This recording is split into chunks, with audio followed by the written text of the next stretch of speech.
Hallelujah. Rise and faith. Peace. Eshadala and William Botenu, Abiyamu is Yako, Atakados, Wishemega Quados, Balushemega Lamae, with Shamane, Shravla, Shabbat, so that Shabbat, Dor Tapani Ola, Baby, Baby, Shalom, Tinola, Kisha Shake Masada, Shadawa, Shamaim, where Tade to Bayo must be Shabbat, where not Fash, Baru Shemeka, Baru Yamineka, Baru Torateka, Baru Kushateka. El Shaddai Malek, El Shaddai Malak, El Shaddai Enok, Olam Mahe. Baruch Shem Kabol Makut, Olam Mahe. Baruch Kabol Lohim Min Kumon Malek Yom. Hallelujah, Olam Mahe. First of all, I'd like to give all honor and praise to the God of Abraham, the God of Isaac, the God of Jacob, the great, mighty, and revered God, the Most High God, who bestows loving kindness and possesses all things, who remembers the pious deeds of the patriarchs, the Most High, slow of anger, great in kindness, forgiving iniquity and transgressions, but who by no means clearly guilty. Visit iniquities of fathers upon the children to the third and fourth generation. The Most High's work is perfect, for all his ways of justice, a God of faithfulness and without iniquity, just and right is he. Giving due respect and honor to a head in Israel, chief of chief Eleazar, to the chief men, princes, brothers and sisters, I say unto you the tongue of my forefathers. Shabbat shalom. Shabbat shalom. You may be seated.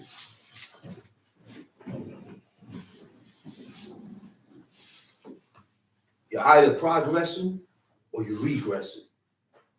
Either or. It's either or. You're either progressing in this way of life or you're regressing.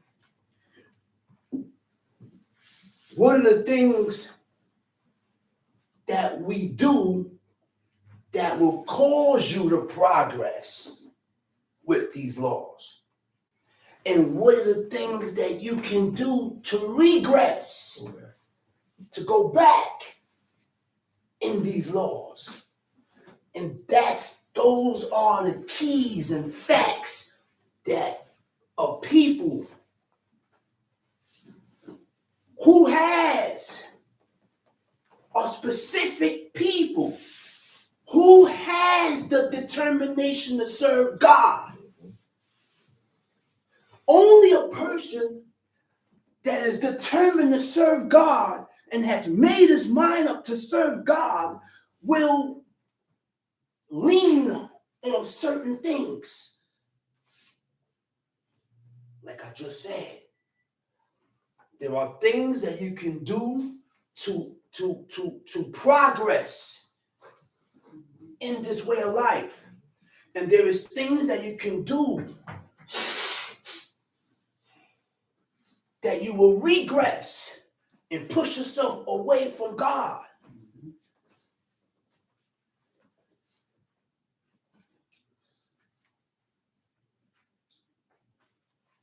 We have ways and we have laws, commandments. My pops always said, this way of life is 90%, 95% dealing with your ways. 95% dealing with you. With you. Very little you can see with the outward appearance. Because our forefathers wore turbans, they wore frontlet, they wore bracelets, they wore it on their robes. But God continuously looked at the people and said, change your ways, O house of Israel. Amend your ways, O house of Israel. He said, these people have a stony heart. He said, I'm going to replace that stony heart with a what? A heart of flesh. A heart of flesh. We was too hard against God. We was too hard against God. God said we had a stony heart.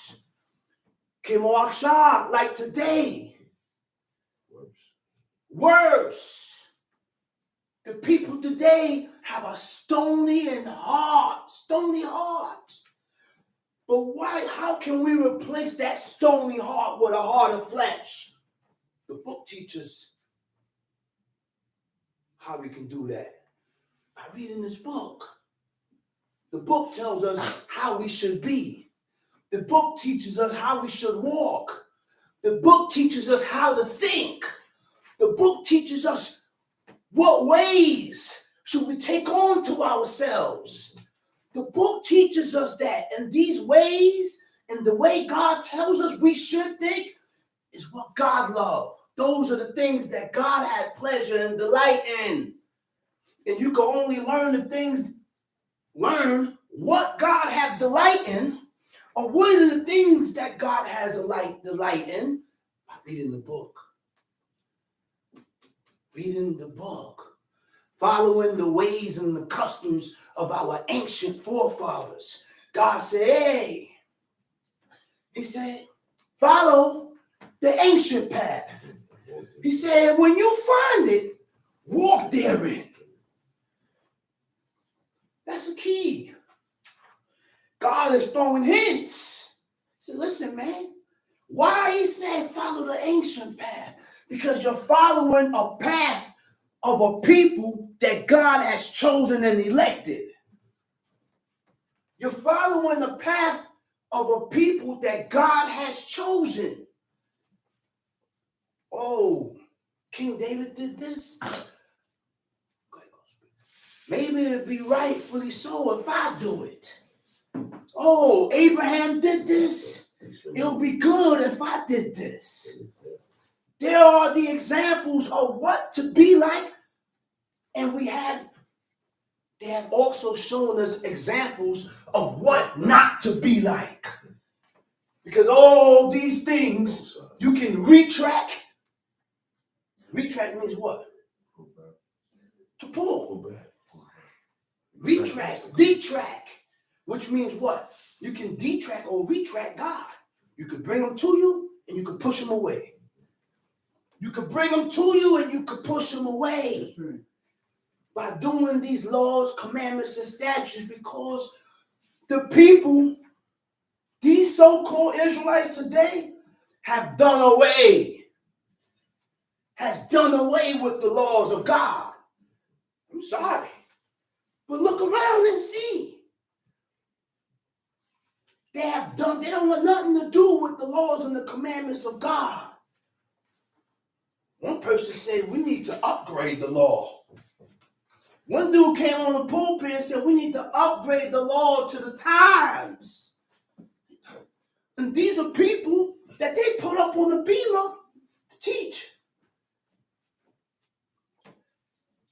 There's no upgrading what God had already laid down as standards. You can't upgrade this. You can't modify this. There's nothing incorrect in here. Nothing. That's why God said, listen, he said, forward thoughts separate from God. Because we have been so Americanized, and taught different that when we read this, we have certain things in here that we read that we disagree with. And you don't see wrong. You don't see any wrong in it. You don't see any wrong in it. Where do you get the courage to disagree with what God says? Where do you get the courage to disagree with what God says, man? Where? How? But these are the people that we deal today. One person said, is smoking weed pagan? I scratched my head. Christian. I scratched my head.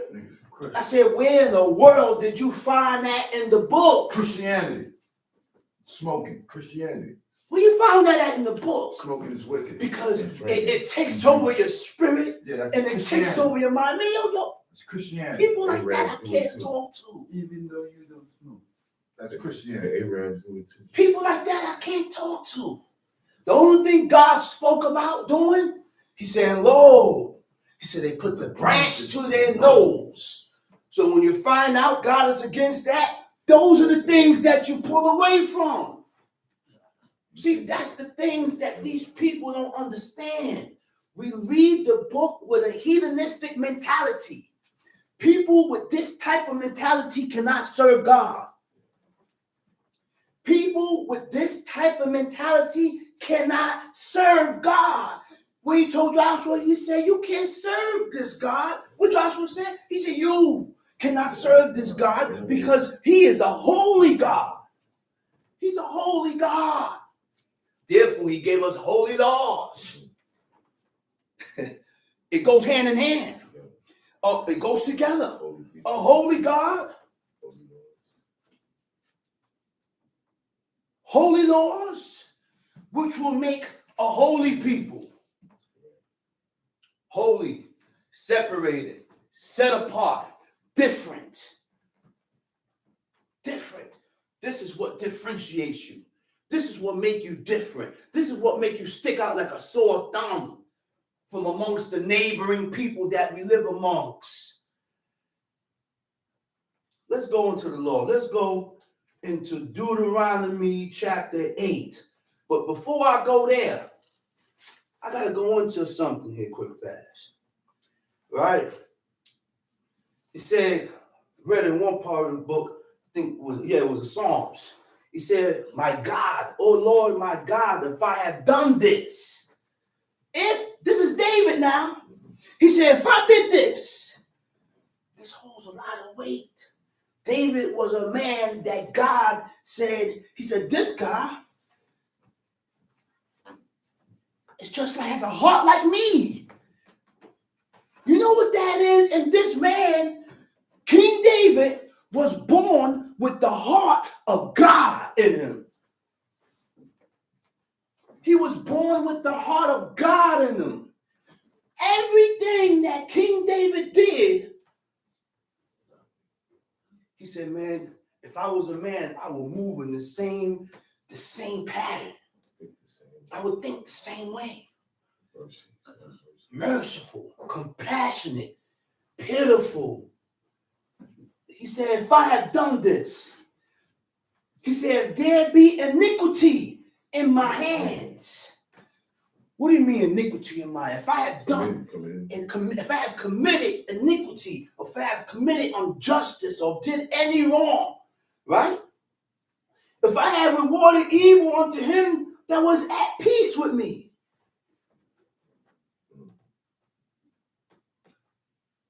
You know what that is, man? We at peace. There's nothing transpiring. Next thing, you got the edge. Your cardiac is on top of your head now. I never done you no wrong. I never offended you. Listen to these words, man. This person has never offended you. This person has never done you wrong. But you, oh wicked one, built with so much self-esteem because you esteem yourself above God. You go and do whatever you do. This is why we got to be on point with ourselves, man. Look. That's what the first thing I would ask a person. I said, yo, what warranted this action? Why did you do such a thing? Did they violate you? No. Did they do anything to you? No. You're rewarding evil to a person that you had no problems with. No peace. It's peace. He said, yeah, I have delivered them. That without cause is mine enemy. He said, let the enemy persecute my soul and take it. He said, if I had did that, then let my enemies overtake me. Let them overtake me, right? He said, oh, let the wickedness of the wicked come to an end, right? He said, but establish the just. Establish the just. Who is just? What is the just? You know what? A just person conforms and agrees to facts. A just person conforms and agrees to the standards of righteousness. There is a standard of a way that God has prescribed to be righteous. And that's the facts. And those are the facts. We read it here. The standards are already here. What God calls righteous and what God calls wicked. You choose life or death, good or evil. He said, but choose life so that thou and thy seed may live. So the only way to learn what is righteousness, what is holiness, how to stay away from being wicked is by reading the book.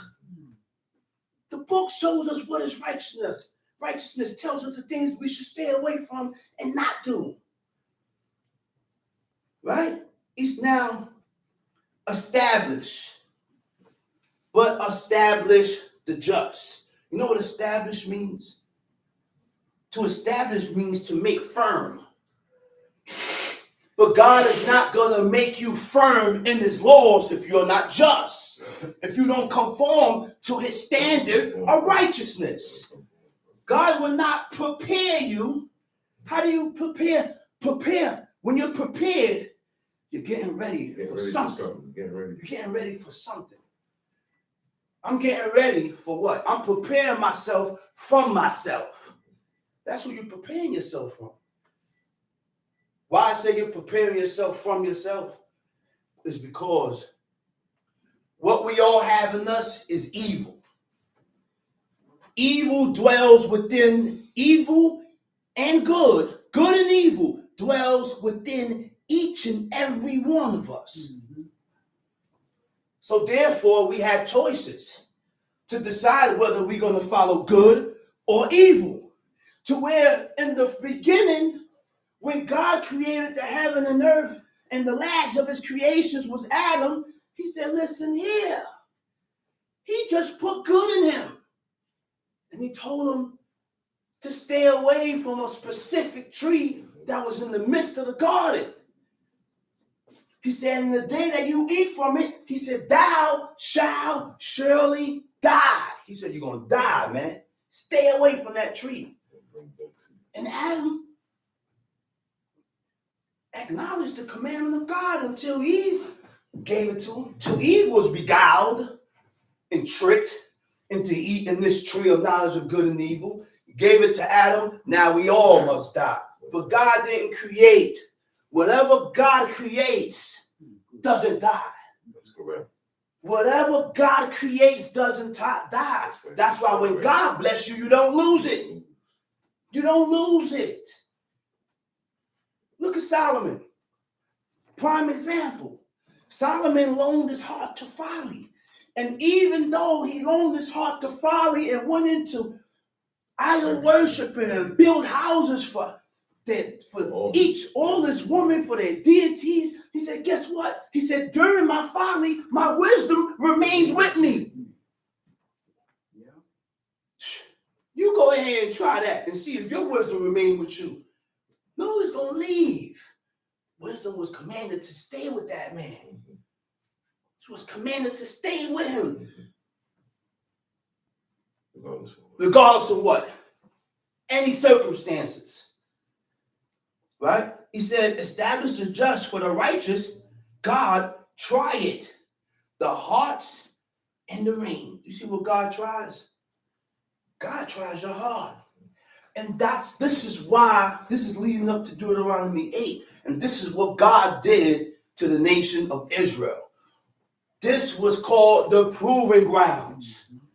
Today, 2023, this is called the proving grounds, where we're surrounded with everything that is evil, and you have to decide whether you're going to serve God or follow the people. Let's go. Read Deuteronomy chapter 8.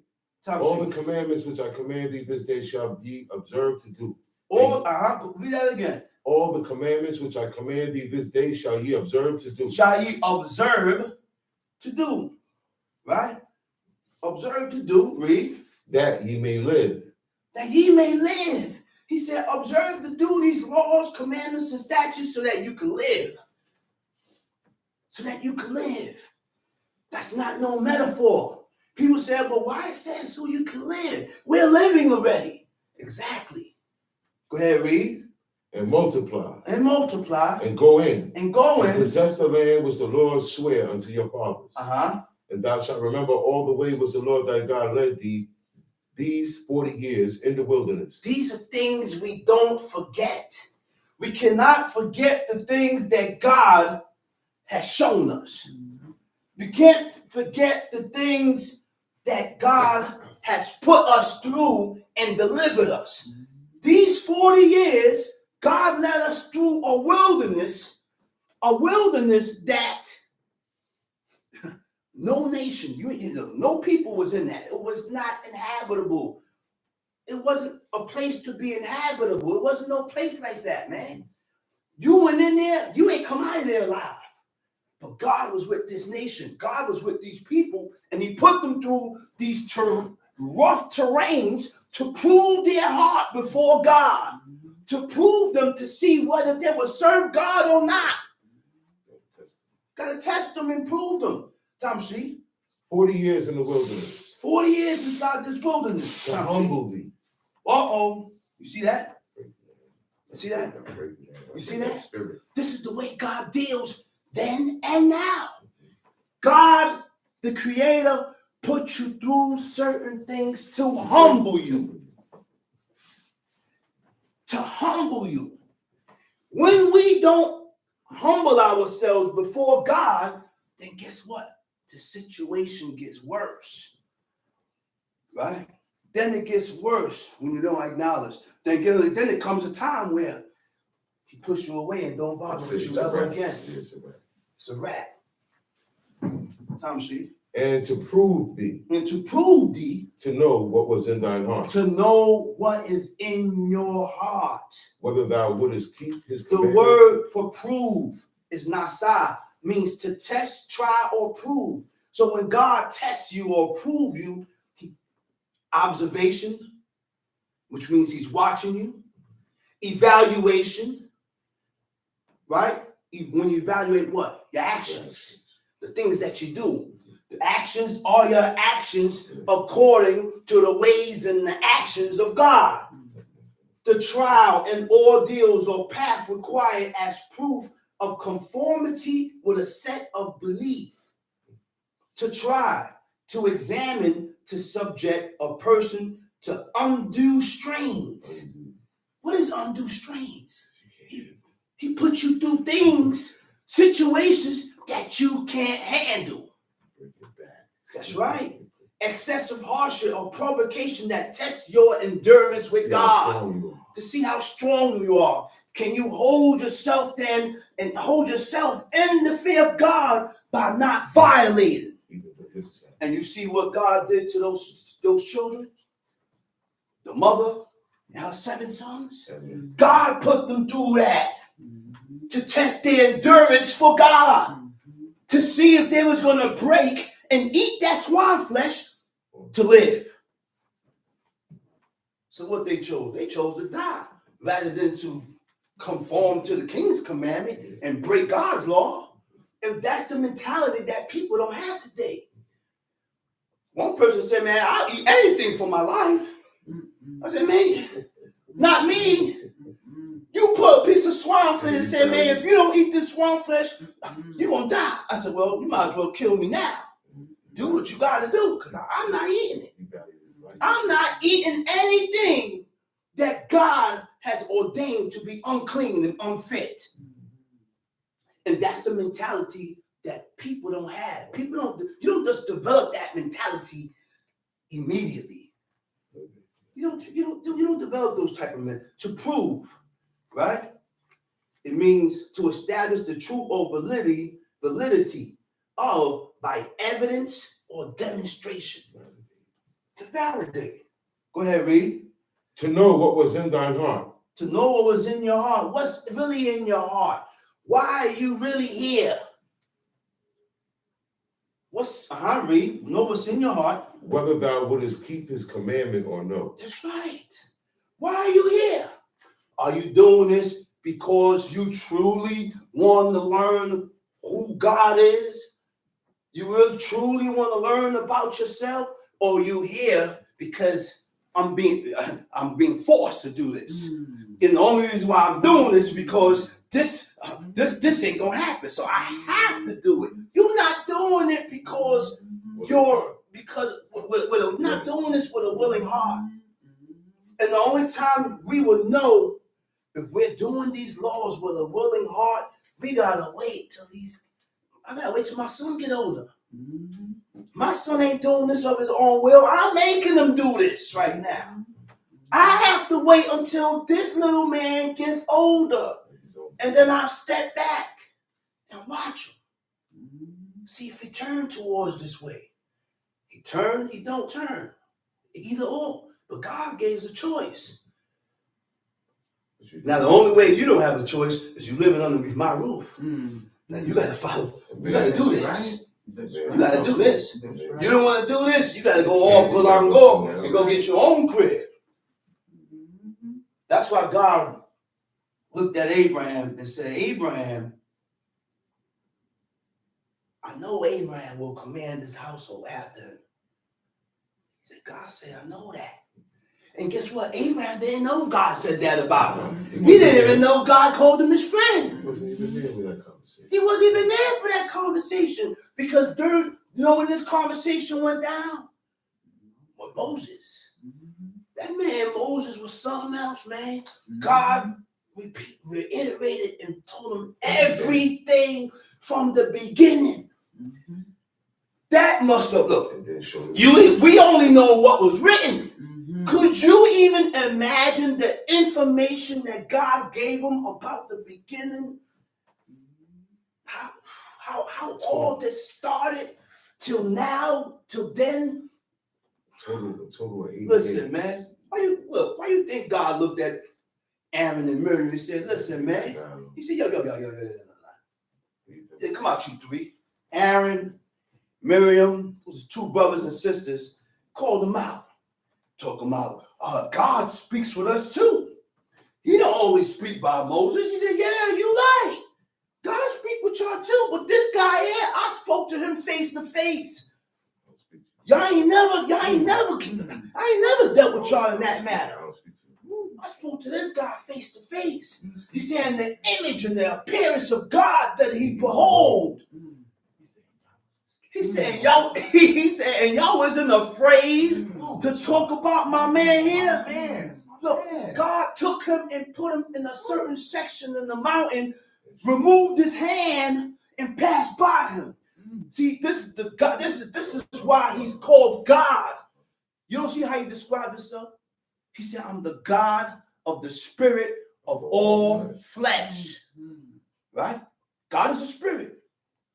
But being that he's a God, he can put a bodily form on himself. He could put a bodily form on himself, remove his hand, and he showed him. He said, listen here, look at this.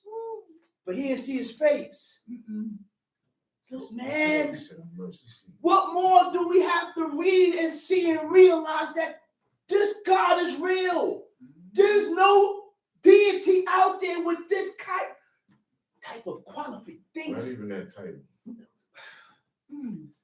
Man, if you look, some know how people don't feel it and get hype because they ain't supposed to. No, okay. They ain't supposed to, man. They ain't supposed to. They don't fully believe in this. We have to make ourselves believe in this. You know where we coming from? We coming from the bottom of the totem pole, brother.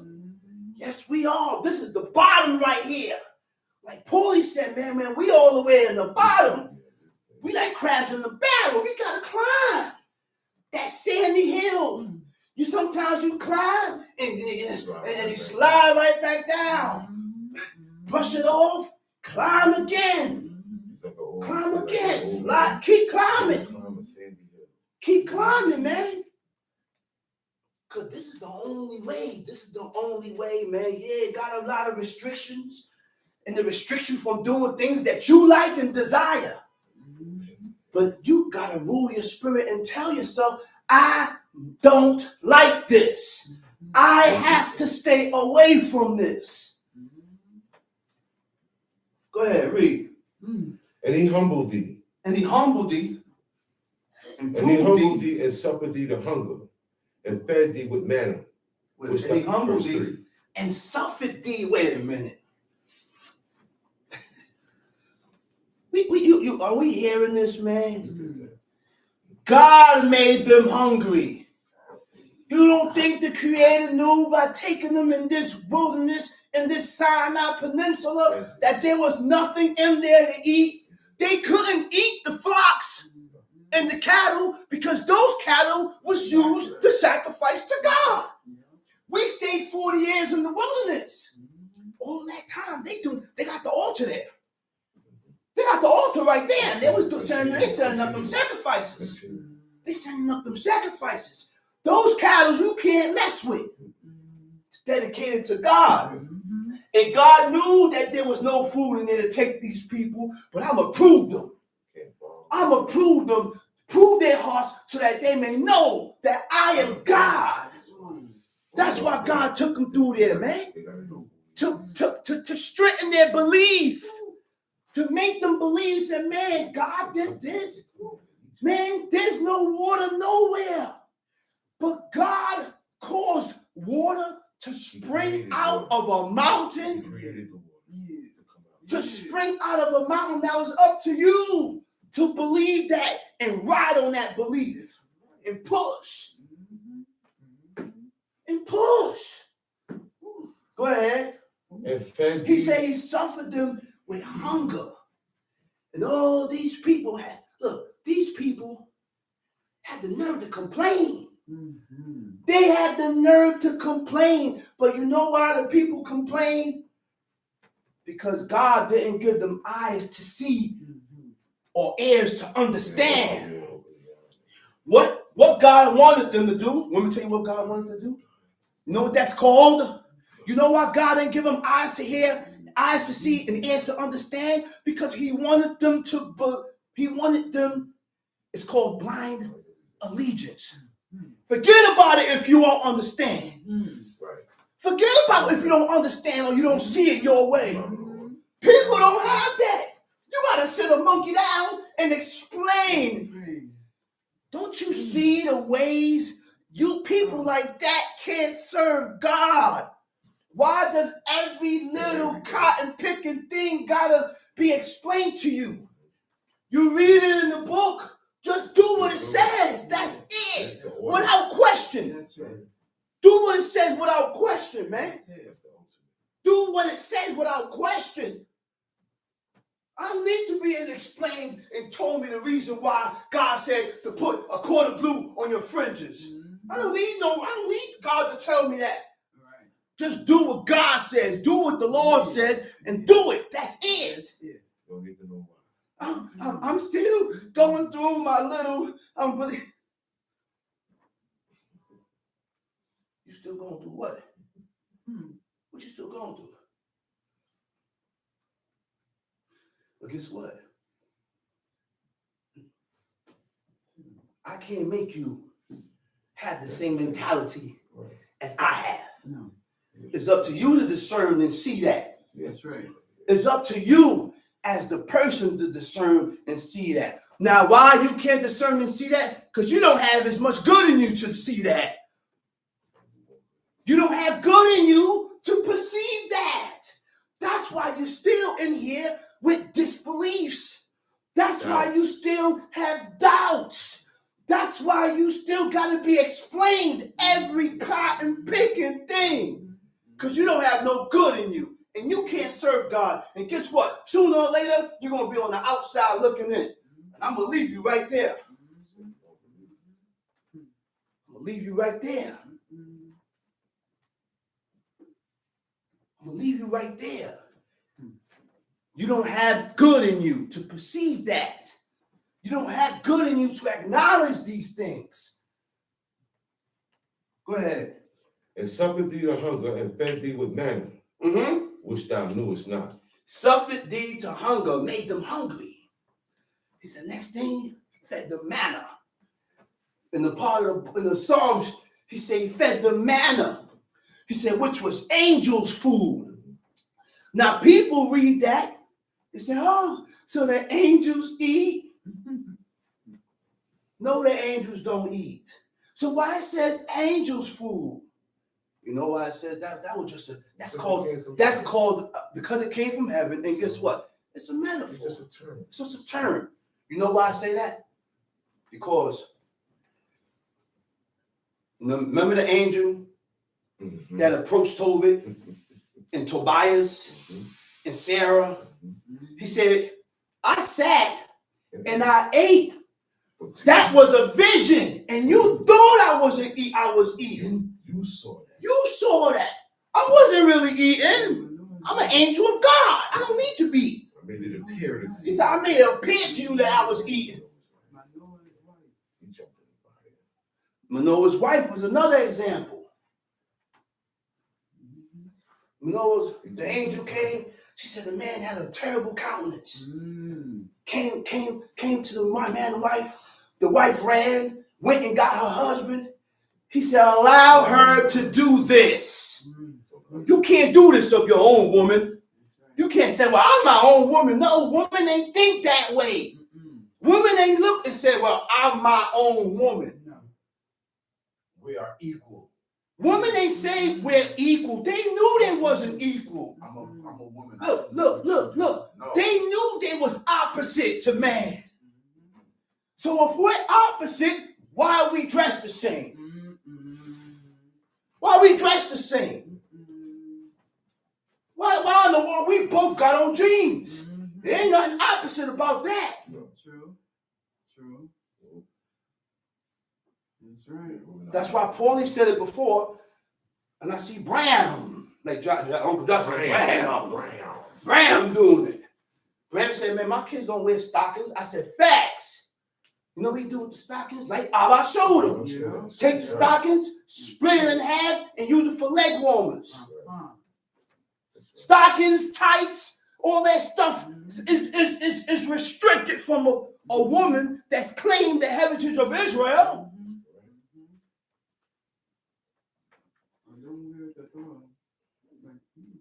Come on, man. And this is why we wore layers. Right. Because I didn't want you to see every curve and every inch of how my cardio shakes and wiggles. That's right. See the form. That's right. So therefore, a woman with some type of shame and respect for herself ain't gonna come outside with a, yo, man. Listen, man. Blair. God teaches women and men how to dress. The book teaches you how to dress. Stop trying to be so revealing. Why do you want to reveal everything? That's the way. You want to show the world what you got. That's the way. You should only be looking for attention from your damn husband. That's right. That's it. Why are you worried about how John looking at you? That's the way. Why are you worried about how Luke looking at you? You going out with your husband and got on revealing. That's the way. That's the way. That's the way. That's the way. But guess what? There's a mentality that goes with that. That's right. That's right. There's a mentality that goes with that. If you don't have the mentality that goes with that, then it's not going to happen. It ain't going to accomplish. You ain't going to do this of your own. True. Let's read. Which thou knowest not. Neither did thy fathers know, that he might make thee know. Let's read that verse over. Read it over. As he humbled thee and he humbled thee and then suffered thee the hunger. Made you hungry. Made you hungry to see what you was gonna do. And guess what? They failed. They murmured and complained. Murmured and complained. Look, some of them even round up some people to go back to Egypt, talking about Moses gonna kill us. Brought us out here to kill us. Check it out. You know, only 2 people had that frame of thought called blind allegiance? Joshua, Caleb, and the Levites. Joshua, Caleb, and the Levites, man. Because remember, at the grounds of Mount Sinai, when they was worshiping the golden calf, he said, all the sons of Levi assembled unto Moses. Moses looked. He said, kill every man his brother. He said, go through the ranks and kill him. What made God angry? Made Moses angry. What made God angry? Made Moses angry. He had the same mentality like God. To where if he, look, if God would have made him see these people from up in that mountain doing that, ain't no telling. Moses probably would have told him, kill him. Because he went down there and started killing them. He went down there and drew the sword, had Levi slay them all. But he did it himself. But the reason why Moses stepped in the breach, stepped in the entrance. Look, Moses said, listen, Moses, get out the way. You are in my range, in my lane of fire right now. I got these dudes lined up. He said, get out the way. Moses said, nah. He said, no, I'm not going to go. I'm not going to go. He said, he considered the name of God. He considered God's name. What the people going to say against his name, against God's name. I'm telling you, man. That had precedence over everything. That's right. That was more important than anything. Consider the name of God. Now, consider those that think upon it. Wait a minute. A key. Considering the name of God is not only not mentioning it and painting over it. Considering the name of God is also how you act. How you act that's going to cause people to say things that is against God. So how you talking about you serve God this and this and you act, oh, you better be careful. How you doing this? And you say, you better be careful. Do not cause people to say things or to talk bad about the Creator with your own actions. Now you also don't have regard of the name of God. You also don't regard the name of God. It ain't only not mentioning it and painting over it. It ain't only that. It's more. Your actions and the things that you do that is against God. Go ahead. And fed thee with manna, which thou knewest not. Fed thee with manna. He said this manna was light. It was so light that the manna was not satisfying the people.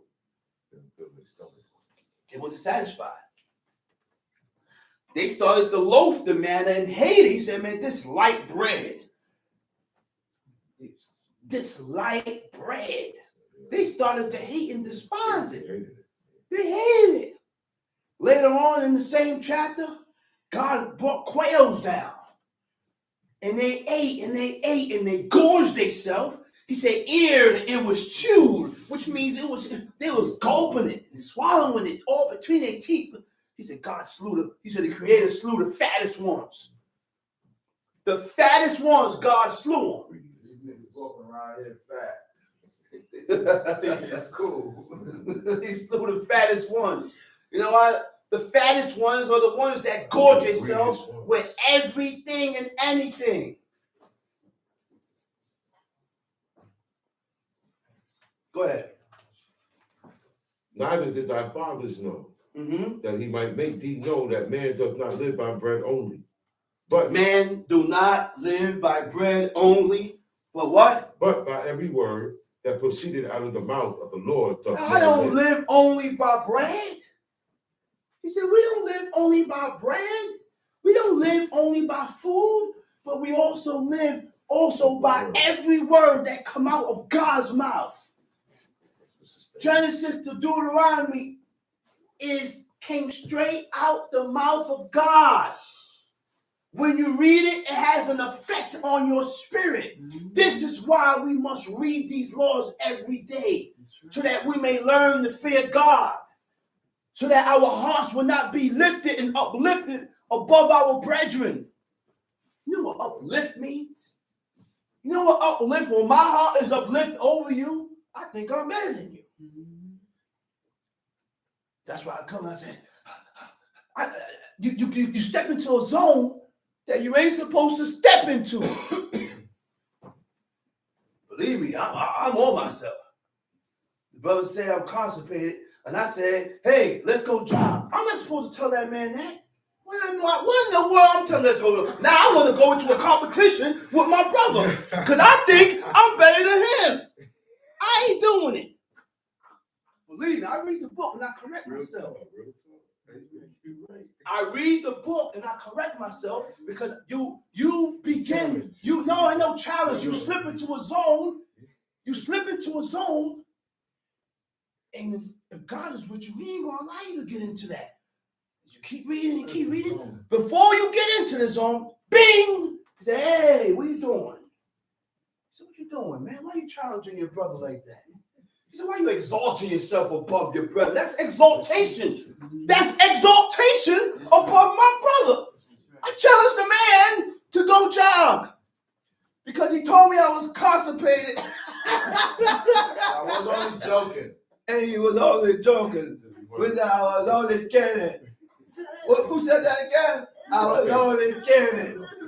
Scarface. He said, I was only kidding. I was only kidding. I go challenge the man to go jog. I ain't going to jog. That's it. Make it a contest. We're making a contest.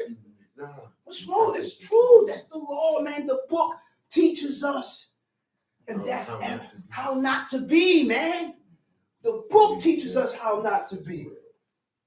And if we don't follow this, and we continue on in our own wanton ways, that is our only destruction. It's only going to lead us to our own destruction. It's only going to lead you to your own destruction. That's it. Nobody in the book did that. You don't read nowhere in the book where they did that. And these are ways and things that God hates. But we got to pull ourselves out of that, man. The only way we will pull ourselves out of that is by reading the book. I need my book. I need this. Everything else could burn down the house. I'm snatching my book. I'm snatching the name of God and all these holy writings, and I'm gone. That's all I need. Because this is the way to life. This is the way to everlasting life. This is the way to the hereafter. This is the way where you can go and you're going to lay up with your forefathers. Gather your foot amongst the people that think just like you with the same mentality as God.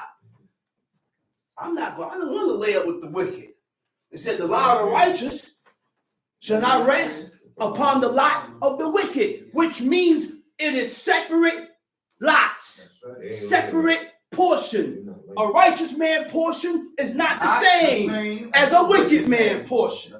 A righteous man lot is not the same as a wicked man's lot. They don't go to the same place when they die. Do you really think Jezebel and Sarah had the same portion, your mother? No. So you keep sitting there and think. Keep sitting there and think. It's not the same. Let's read. Verse 4. Thy raiment wax not old upon thee. Thy raiment wax not old upon thee. You know why I said that? They spent 40 years in the wilderness. Show me a garment or a pair of jeans that last for 40 years. But you wearing it. What you wearing it? But you wearing it every day. Every day. Every day. Don't wear out. Because every day, 40 years, God preserved their clothes. God preserved their footwear. God preserved them in that wilderness for 40 years. Again, to humble them and prove them. If you are not humbled, if we don't humble ourselves, we can't serve God. When we are not humbled.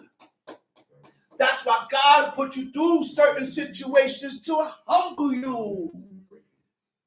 That's why God put you through certain things to humble you. That's why when you go to jail and you're looking at 99 to life, there's miracles. Miraculously, God get you out. Why God got you out of here? To humble you. To humble you to see if you're gonna walk towards God's law or not. And when you don't walk towards his laws, guess what?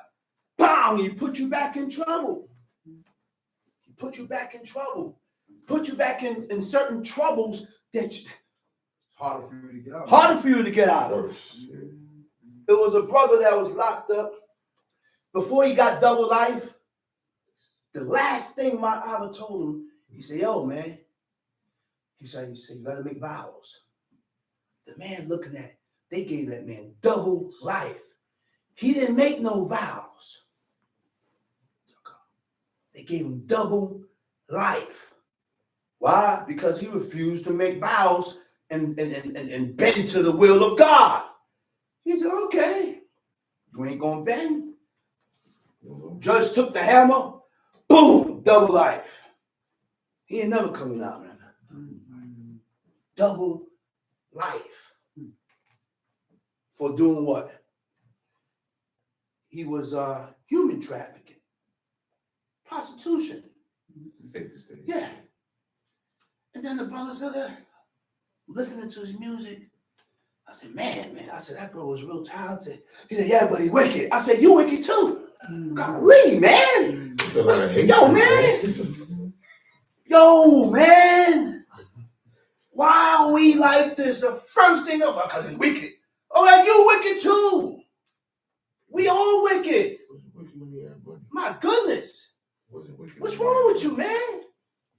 You wicked. Okay, you wicked too. You ain't adhering to everything that God says. You sin presumptuously. Yeah. We all sin presumptuously. Those are the things that we have to pull ourselves out of. Brother, you same one eat blood and fat.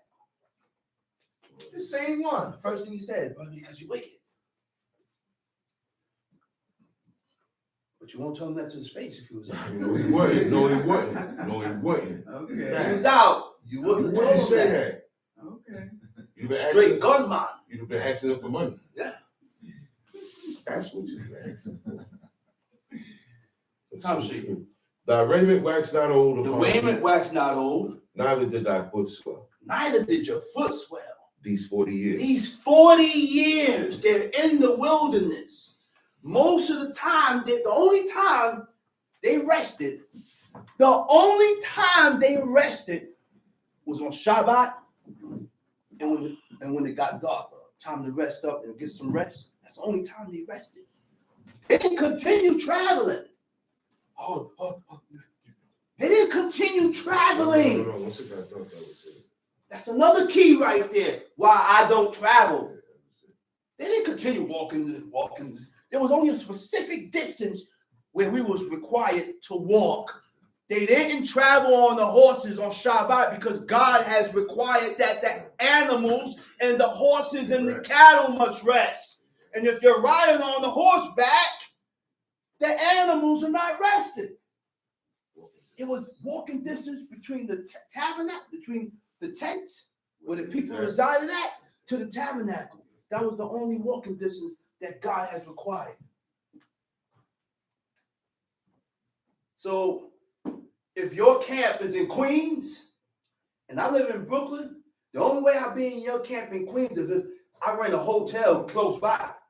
If I don't rent a hotel close by in Queens, or I'm not staying in that camp, you best believe I ain't going there.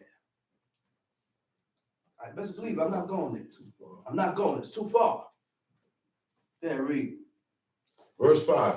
Thou shalt also consider in thine heart that as a man chasteneth his son. Thou shalt also consider in your heart. Consider this in your heart. That what?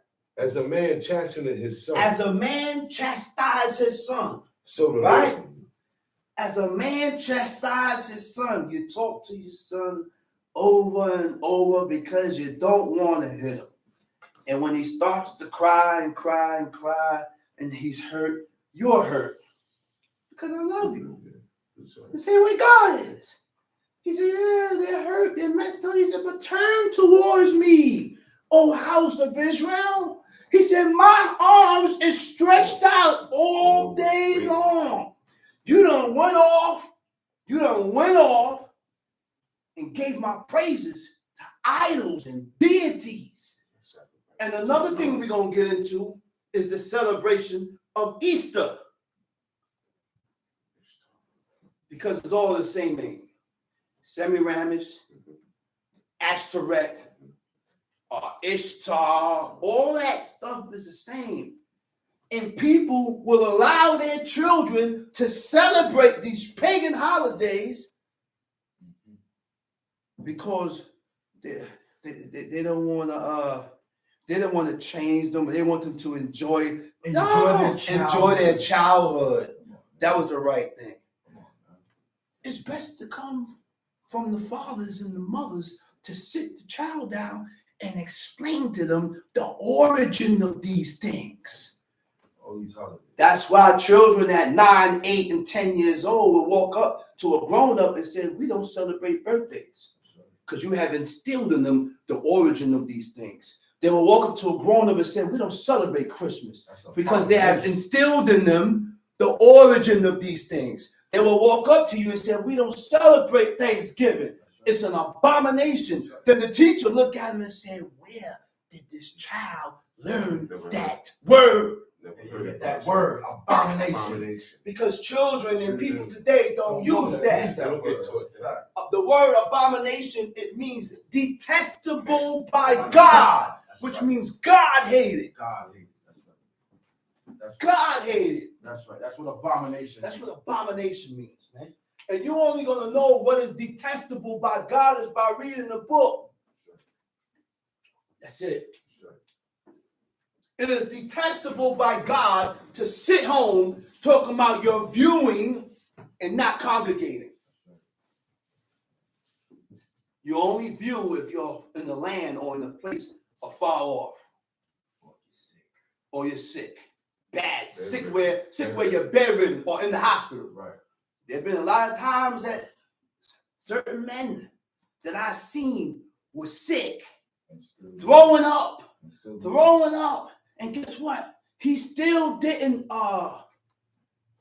esteem himself enough to stay home.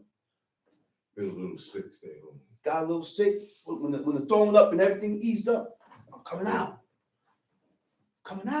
You know why? Because he want to show God that little throwing up ain't gonna stop me. Right. This little thing over here ain't gonna stop me. Oh, I got a headache. That ain't gonna stop me. Oh, this over here. Nothing is supposed to stop you from serving God. Nothing is supposed to stop you from congregating on the day that God commanded us to congregate on. But people come up with excuses every cotton picking week.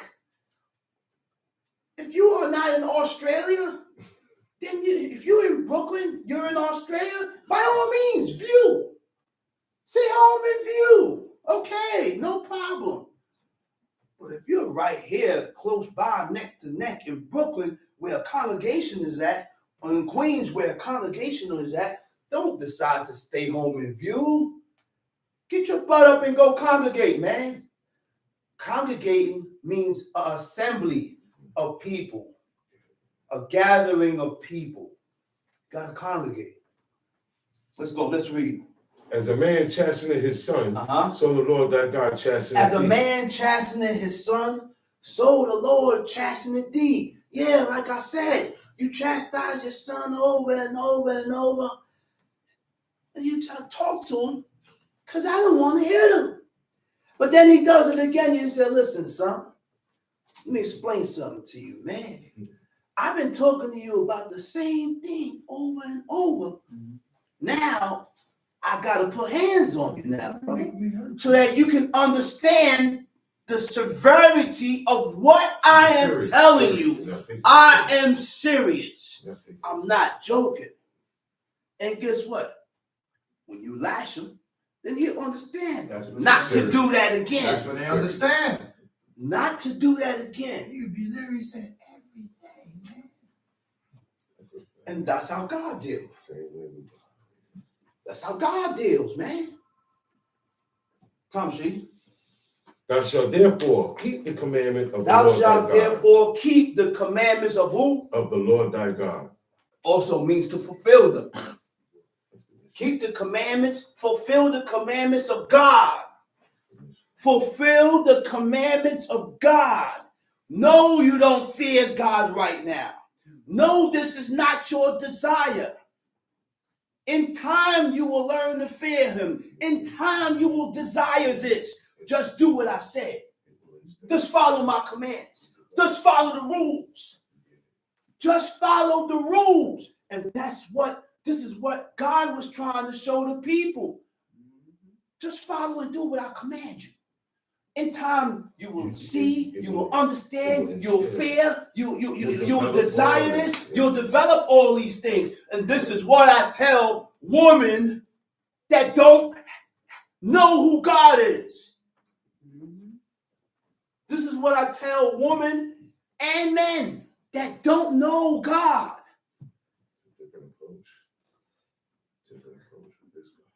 In order to fear God, or to develop any type of fear for God, or to develop any type of desire and pleasure, desire for God, you got to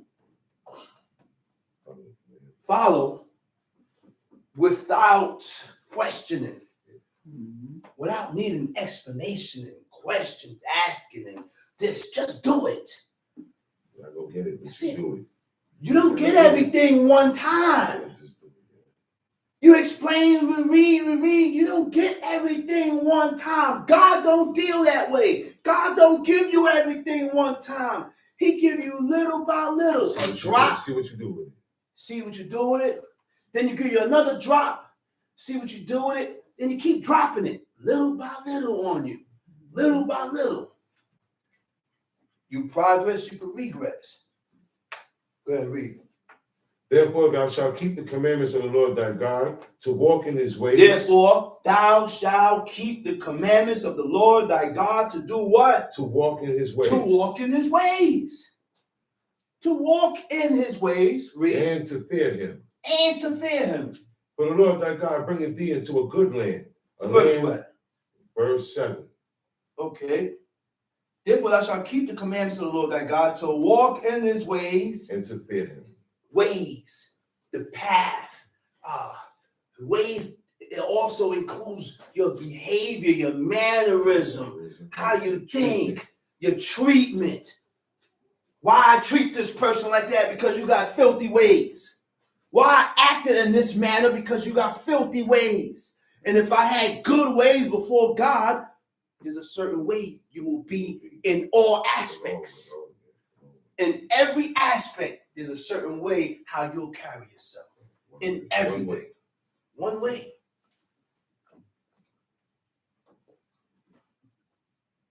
Go ahead, ways, and to fear him. Fear. Fear is important. It means to be afraid.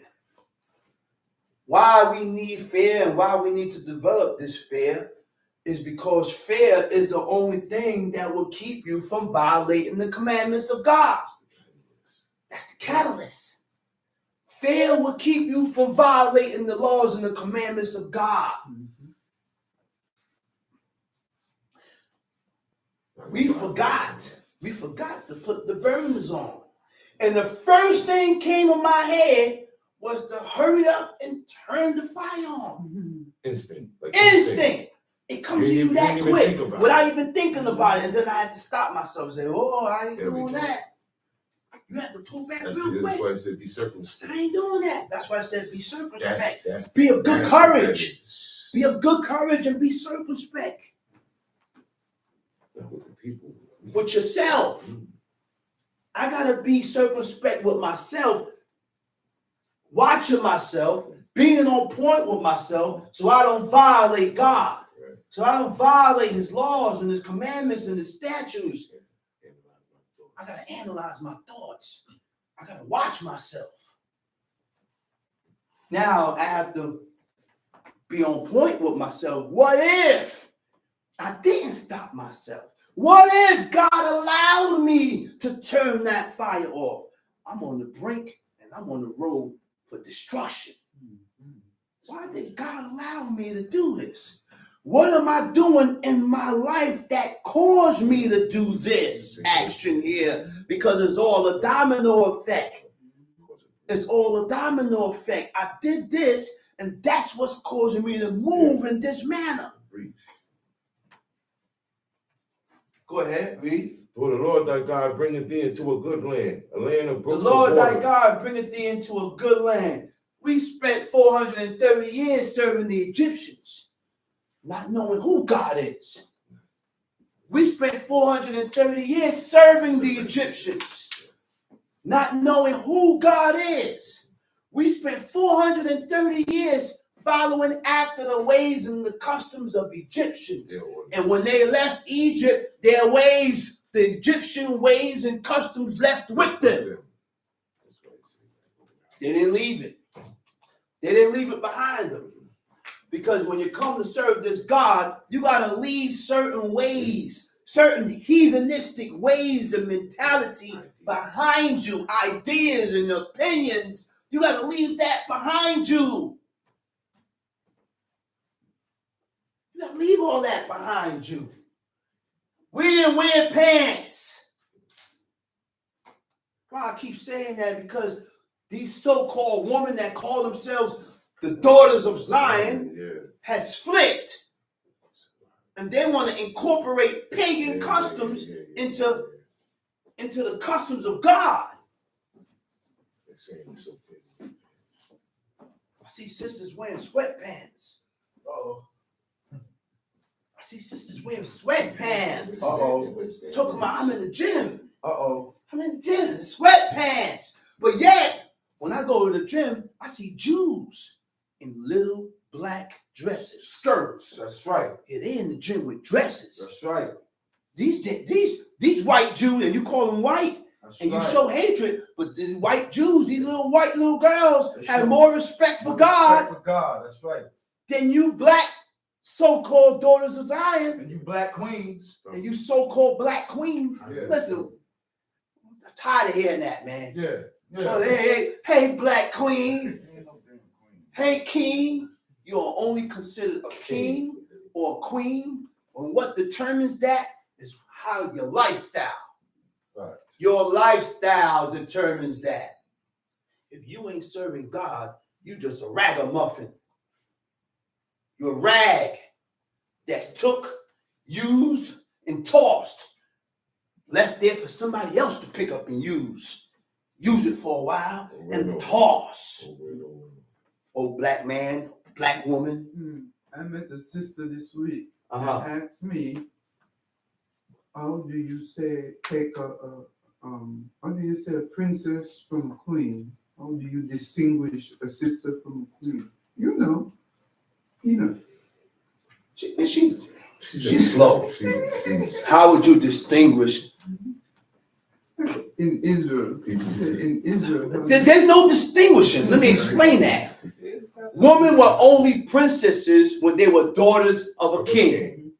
That's a Queens, when they were called queens, she was the wife of a king. They didn't call all women queens and princesses. The mother of the king. The mother of a king was queens. The wife of a king also was queens. The daughters that came from a king were princesses. That's it. Had to be a king. Gotta have a king. That's where them terms come from. So if you don't have a king today, I don't see queens and princesses today. Certain titles like Kohen, you can't take. You can call yourself a daughter of Zion only if you are you following after the ways and the customs of your mothers in this book that took on those those names that God looked at them and called me. They said the daughters of Zion, man. That's a big title to hold. Yeah. Daughter of Zion. You know what Zion is? That was the mountain of God. That's right. That was the holy mountain of God, These man. daughters are holy. Huh? So that means these I daughters mean, are holy. that's right. They're different. That's right. Time sheet. For the Lord thy God bringeth thee into a good land, a land of brooks of water, of fountains, and depths that spring out of valleys and hills. Uh-huh. A land of wheat and barley and vines and fig trees and pomegranates. A land of olive oil. Oh, land, wait. Where you at? I'm at 9. Oh, I see. A land of wheat. Wheat. It didn't say white flour, like Paulie always said.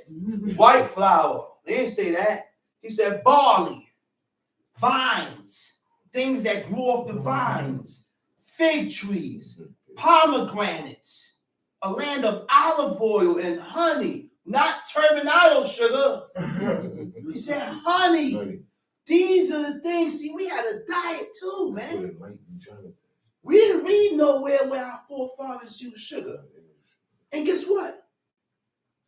That's your decision if you don't want to use sugar. But if I don't want to use it and I say I'm going to follow after the ways and the things that my forefathers ate, you can't down that neither. That's another level. That's levels. That's levels, man. And that's what my pops taught me, man. There's levels in righteousness, even down to your diet. What you read in the book of the things that our forefathers ate, you stick to that. What do you think Daniel looked? Okay, prime example. Daniel said, I'm not going to defile myself with the king's what? With the king's meat. Okay? Which means it wasn't swine.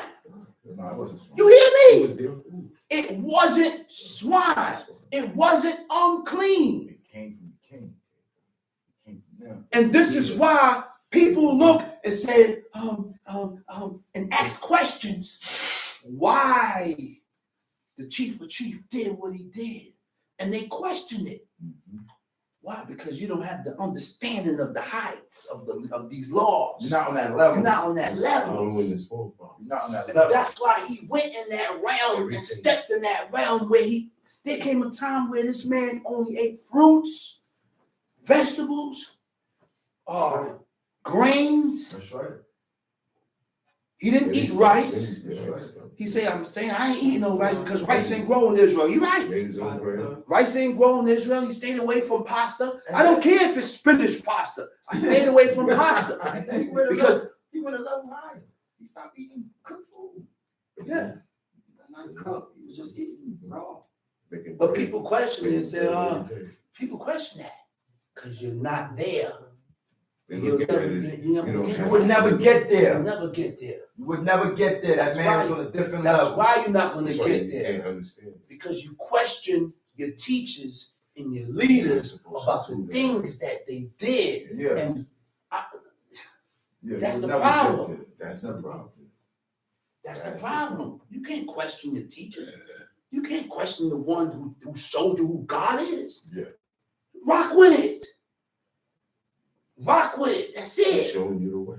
He's showing you the way. I didn't get it all. Yeah. Go ahead, read. Verse 9. A land wherein thou shalt eat bread without scarceness. Thou shalt not lack anything in it. A land whose stones are iron, and out of whose hills thou mayest dig brass. When thou hast eaten it. A land, the stones is iron, and then you go up in the hills and you digging up, you find brass. That's your own minds. Your own mines, your own gold, your own silver within that land. Your own metal, resources. Resources. Your own resources. Go ahead. When thou hast eaten and art full. He said, now, when you have eaten and art full. Then thou shalt bless the Lord thy God. So you telling me this is the custom. We're not going to say grace before we eat. Yeah, all right, don't eat yet. Don't eat yet. Let's hold hands. Let's say grace. That's the ways and the customs of Christians. Our forefathers, they move in that order. That's right. When I got my plate of food, I gorged it. Eat it. Me, I gorged it, Yeah. enjoyed it, and then after I ate and I burped and gave a healthy burp, I said, Baruch Hashem, Baruch Elohim. He said, blessed be the name of God. There now is when you bless God. Why would you bless God before you eat? Okay. And you didn't even eat it yet. Suppose you die before you eat. The book shows us the ways, man. The book shows us the way to be. Go ahead, read. When thou hast eaten and art full, Uh-huh. then thou shalt bless the Lord thy God for the good land which he hath given thee. Uh-huh. Beware that thou forget not the Lord thy God. Beware that you don't forget God. Beware that you don't abandon God. How do you forget God? When you thrust away his laws and his commandments and his statutes. When you thrust these laws and put them to the side for a later time. Uh-huh. Beware that thou forget not the Lord thy God in not keeping his commandments And not keeping his commandments. and his judgments And his judgments. and his statutes, And his statutes. which I command thee this day. Uh-huh. Lest when thou hast eaten and art full, and hast built goodly houses and dwelt therein, Uh-huh. and when thy herds and thy flocks multiply, and thy silver and thy gold is multiplied, and all that thou hast is multiplied, Mm-hmm. then thine heart be lifted up, and thou forget the Lord thy God, which brought thee forth out of the land of Egypt from the house of bondage, Out of the house of bondage. Read. who led thee through that great and terrible wilderness, wherein were fiery serpents. Now, people say Mitzrayim is bondage. No, Mitzrayim is Egypt. Egypt. When it says from the house of bondage, it says Abadim, house of slavery, house of servants, Mitzrayim slavery. is named after Because the man. we served the Egyptians. Mitzrayim was out of the line of Ham. There was a man named Mitzrayim. That's right.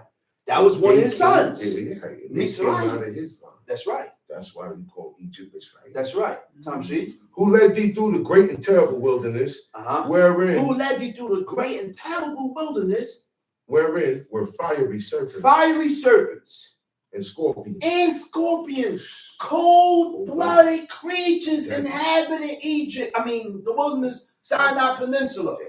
Cold and deadly scorpions. No, scorpions come at you.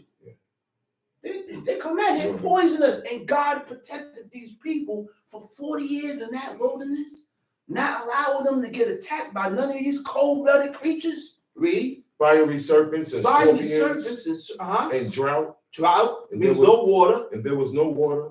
Who brought thee forth water out of the rock of flint? Brought the water out of the rock of the flint because these people was dying. They was thirsty. They was thirsty. He said, man, we about to die, man. Our cattle gonna die. Our children gonna die. He said, man, we all gonna die, man. We gonna die of thirst. God looked at Moses and said, listen, go to the rock, which was one of the rock. When it says the rock, it's talking about the mountain. He said, go to the mountain there. Go to the rock. He said, strike the rock. When you strike that rock, water gonna come out of it. But the thing that Moses messed up when he didn't sanctify the name of God. He coupled himself with God. He was supposed to put a separation. Right. I can't put myself in the same realm as God. So therefore, guess what happened now? Aaron wasn't even there. He said, man, you won't die. He said, you done took your brother, what you do? He said, they both go. Because God, these people was one. Moses did it and he brought Aaron down with him. Go ahead, read. Who fed thee in the wilderness with manna, which thy fathers knew not, that he might humble thee, and that he might prove thee to do thee good at thy latter end. What verse is that? 16. He said that he might humble thee, and that he might prove thee good at thy latter end. You know what your latter end is? And the Hebrew says acharit. That's the hereafter. That's after you leave this place. That's your hereafter. That's after. It ain't now. It's after you die. It's after you die. Tamshi. And thou say in thine heart, my power and the might of mine hand have gotten me this wealth. Uh-huh. But thou shalt remember the Lord thy God, For it is he that giveth thee power to get wealth. He said, don't boost yourself up. I gave myself, it's my power and the reason why this happened. I built this, but God gave you the strength to build this. He put the idea and gave you the strength to do all this. So we can't big ourselves up above God. Mm-hmm. You always got to give props to the Creator. That's right. Come see. For it is he that giveth thee power to get wealth, that he may establish his covenant, which he sware unto thy fathers, as it is this day. And it shall be, if thou do at all forget the Lord thy God, and walk after other gods, and serve them, and worship them, I testify against you this day that ye shall surely perish. As the nations which the Lord destroyed before your face, so shall ye perish, because ye would not be obedient unto the voice of the Lord your God. Go to 1 Kings. Go to 1 Kings chapter 15. See, life is about work.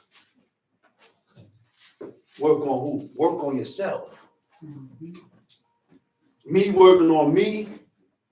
You working on you. We all working ourselves to better ourselves with God. Go ahead, read. Now, 1 Kings chapter 15. Now in the 18th year of King Jeroboam. Now in the 18th year of King Jeroboam. The son of Nebat. The son of Nebat. Now Jeroboam, right? You know what his name means? The people will contend. Right? Right? Right? The first king, Jeroboam, was the first king of the northern kingdom of Israel. Right? When the kingdom split, the kingdom, Israel had two kings, Jeroboam and Rehoboam. One had the 10 tribes and one had Judah, Benjamin, and all the Levites. Okay? Why God split it? Because of what Solomon did. But God did not split the kingdom only in his time, only because of his father, King David. You see the righteousness that a father can do that will deliver his own son, that can deliver his own son even in death. God will recognize, say, yo, I ain't gonna do this to you, man, because your father was good with me. This is the ways of God. We are not the same. The father's good with you. Man, you turn around and want to kick the son in the back. We can't do that, man. And the son can't turn on the father's friend. We can't do that. And the son can't turn on his father's friend. We can't move that way, man. Can't move that way. That's right. All right, now hold up. He said the kingdom split. He said when the kingdom split at the death of Solomon and the 10 tribes split off from Judah and Benjamin, it was a big split, man. And it remained split like that. Never got together. That was it. Never got together. 10 tribes. That's right. It said split off from Judah and Benjamin in the kingdom under Solomon's son Rehoboam. Idolatry was introduced at the beginning of his reign. He started worshiping idols. As soon as he sat in the throne. Soon as he sat in the throne, idolatry came in. Worshiping the. All right, go ahead. 3 years reigned he in Jerusalem, and his mother's 3 years name he was ruled in Jerusalem. And his mother's name was Maacah. And his mother's name was Maacah. The daughter of Abishalom. The daughter of Abishalom. And he walked in all the sins of his father, which he had done before him. And his heart was not perfect with the Lord his God, as the heart of David his father. He said, and he walked in all the sins of his father, which he had done before him. Right? And his heart was not perfect with the Lord his God, as the heart of David his father. You know what's the word for perfect? Right? The Hebrew word for perfect is shalem. Shalem means to be whole. When you're whole, to be whole with God includes what? ways of thinking. The way you think, your thoughts, the way you think, your feelings, and your actions. That's you. That's you. It's everything about you. That's you. That's all you. And what shows you, what book shows you the way to think than the book that we have in front of us? What book shows you how we should feel towards certain things than this book, what we have in front of us? What book shows you and tells us about our actions? But this book that's in front of us, right? It also means complete, whole, to accomplish, fully carried out. Who was whole and complete before God? Joshua and Caleb. He said, because these two guys followed me wholly. They followed him wholly. They followed God 100%, which means we can't half step with God. We can't choose what we want to do. I can't choose one and disagree with one. I can't choose this and disagree with the other. Why? Because it's not according to my liking. Because I don't agree with it. Because I don't like it. Well, I have to rule my spirit and make myself accept the things that God has accepted. I have to rule my spirit and make myself disagree with what God disagrees with. Because that's what counts in life. What do God agrees with? We have to rule our spirit and make ourselves agree with it. What God don't like, I have to make myself dislike it. That's right. That's it. Tom Sheet. Nevertheless, for David's sake, did the Lord his God give him a lamp in Jerusalem? Nevertheless, for the sake of David. Look, we're dealing with a righteous and holy God. The Father can walk upright before God. And because of the uprightness of his Father, God will deliver his Son. That's right. God will deliver your own son. Because of the uprightness of the Father, man. That's the way God deals, man. Look, even in death, it don't stop. David been dead. King David been dead. But because King David was so upright and right with God, his righteousness held his son down, even in death. His righteousness held his son down, even in death. Righteousness still happening. Because the man made sacrifice. He sacrificed himself for God. Now you got to give your son a shot.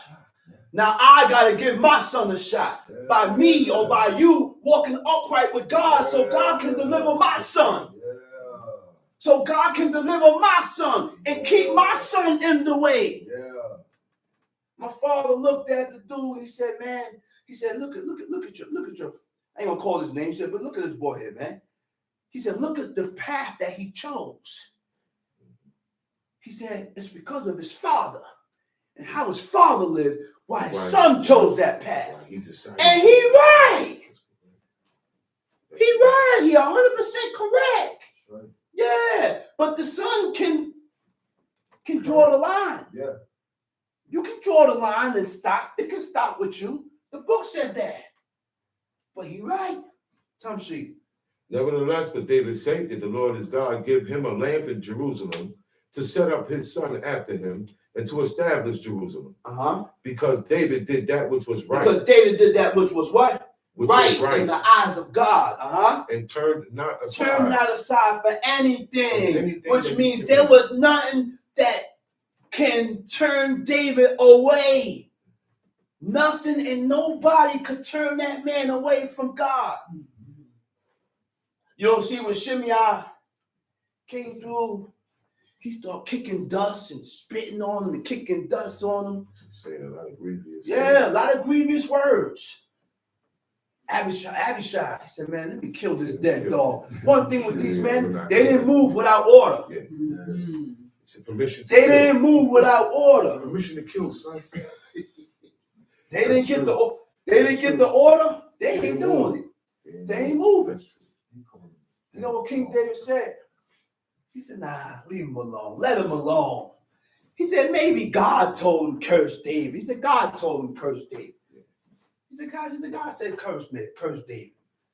He looked at everything as if whatever happened, it didn't happen unless God allowed it. That's right. God allowed it, so I can't. And he looked, he said, man, God told him to do it. And he accepted it. He accepted it. We have a problem accepting the decision of God. That's right. Yeah. Things happen. I don't say God did it. I say you. And now I want to go to war with you. And I want to kill you. Now I want to scalp you. Now I want to rip your face off. But the thing that I was supposed to do was look and turn to God and say, God told him to do it. Maybe something that I did in my past that caused this reaction. It is of God that this happened. What's wrong with you, man? What's wrong with you? Why do we think this way? Why do we move this way? Go ahead, read. Because David did that which was right in the eyes of the Lord, and turned not aside from anything that he commanded. Not aside from what? And turned not aside from anything that he commanded him all the days of his life, save only in the matter of Uriah the Hittite. One time. He said, save only in the matter of Uriah the Hittite. Those who read the book will know what happened in that matter. But guess what? When David did that, right? It was beautiful the way Nathan put it. It's so beautiful. I gotta go there. The way Nathan the prophet put it, the way he said it, he put it in a way that you can't disagree with it. You're caught up. You're caught up. Right? I'm gonna go there quick fast. And if you want to go there, you can go there. So not to the people that's not too familiar. You can read it for yourself. Because we're dealing with people that's not, some people on here is not too familiar with this and would like to read it. So, right? So I'm gonna show you where I'm going. I'm in 2 Samuel. You stay where you at, Johnny. Yeah. I'm gonna go back to Kings to 15. Right? So now, let's go to 2 Samuel chapter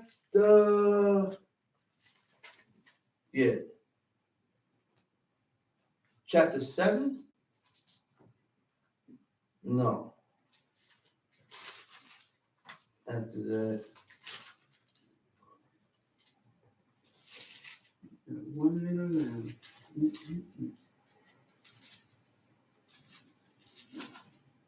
Okay. Chapter 12. 2 Samuel chapter 12. It says, and the Lord sent Nathan unto David. One thing we need to realize, God sends people in high position to go and chastise another person in high position. That's how God did it. A person that's in high position, ain't no local yokel could come tell me nothing. That's right. You don't come tell me nothing. God ain't gonna use you to tell me nothing because you're not on my level. I hear you. You're not on my level. You're not on the same level as I am. God used the prophet, Nathan the prophet, to go tell David this thing here, King David this. It said, and he came unto him and said unto him, right? There were two men in one city. We'll learn the ways of God when we read this. There was two men in one city. The one rich, which means he had abundance.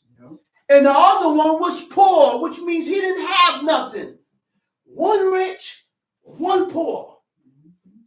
The rich man had exceeding many flocks and herds.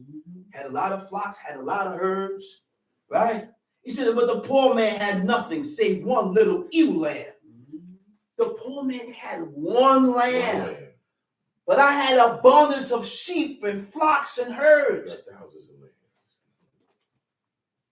right? He said, which he had bought and nourished up, and it grew up together with him and with his children.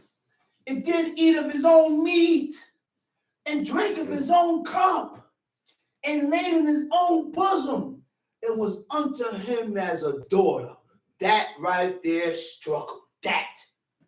The way he put that, it hit him hard. Remember, David had a heart of flesh. And if you had a heart of flesh, you will feel that. That's right. He said, man, I had only one lamb. This lamb was so close to me that the lamb ate from the same plate I ate from. Same food. Drank from my own cup. Laid in my own bosom. Right? He said, and was unto me as a daughter. He said, and there came a traveler, and the rich man, and he spared to take of his own flock and of his own herd. The rich man came through, saw the lamb, the poor man's one little ewe lamb. He didn't take from his thousands of flock. He took the poor man's one lamb. He said, took of his own flock and of his herd to dress of his wayfaring man that was coming to him, but took the poor man's lamb and dressed it for the man that was come to him. So he took the poor man's lamb, dressed it, ate it for the wayfaring man that was walking by. He said, David's anger was greatly kindled against the man, and he said to Nathan, as the Lord liveth, the man that doeth this thing shall surely die. He said, nah, man. He said, that was wrong. He said, the man that did that gonna die. He gonna die for this. He said, he shall restore the land fourfold because he did this thing and because he had no pity. He had no pity. You understand this, man? We do certain things that's cold and hard. And you don't have no pity, no compassion upon the person that you're doing this to. There's no commandment in here for that. These are all dealing with your ways. And realize and learn something, because we can do all the, look, if our ways is filthy and we don't change our ways, God will push you away because your ways is filthy before God. All right? He said he had no pity. Look what Nathan the prophet told him. And Nathan said to David, he said, you the man. He said, thou art the man. He said, thus saith the Lord God of Israel. Look what God said. Look what God said. He said, I anointed thee king over Israel, and I delivered thee out of the hand of Saul. Saul chased him all over the land. He was on him, and if it wasn't for God, Saul would have took him. He would have got him. He said, now why Saul was chasing him? Because Saul already knew that God rent the kingdom away from him and gave it to his neighbor, a neighbor that's close to him. And he knew that the kingship was going to go to King David. And that's why he was chasing King David all over the place so that the kingship can remain with his line. That's why Jonathan knew. Jonathan is Saul's son. Jonathan went to King David and said, man, listen here, man. He said, after you, I'm going to be king. Yo, they was boys. They was really close. But after a while, when Jonathan was trying to talk to his father to pull him away from doing that, and he seen the last time when he told him when the new moon, and he kept going, Saul took the javelin, and he saw that javelin would have hit Jonathan, he would have died. The javelin, he moved out the way quick. He had quick reflex. The javelin stuck into the wall. After that, he left, went and shot those arrows to let David know. So listen, man, keep going, man. And guess what? You gonna keep chasing, man. Yeah. Guess what, man? when Jonathan came back, he didn't mention that no more. He didn't know, yeah. He He said, didn't try to change I his tried to father's change mind. your mind and show you that blah, blah, blah. My father was already His father on was that adamant. one step. He said, I His like mind God. was made up. I said, well, leave it Yeah. alone. That's the way you moving. Yeah. That's what it His mind was is. made up about that. And who stood there with him? Who was there with him at the day of his death? Jonathan. The same man. Jonathan. The same Jonathan. man. That's called loyalty. That's right. His other two brothers stood by his side. They didn't say, hi, come on, man, it's because of you why we dying now. You crazy? They knew They knew what their father did. Yeah.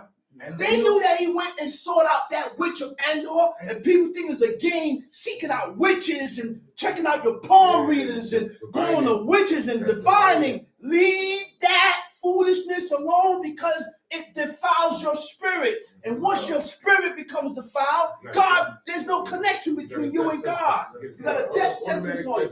Automatic death sentence. Automatic. Look, some people got delivered from that. Some people got delivered from that. My father was deep into that. I know people that was into that, man. I know people that was into that.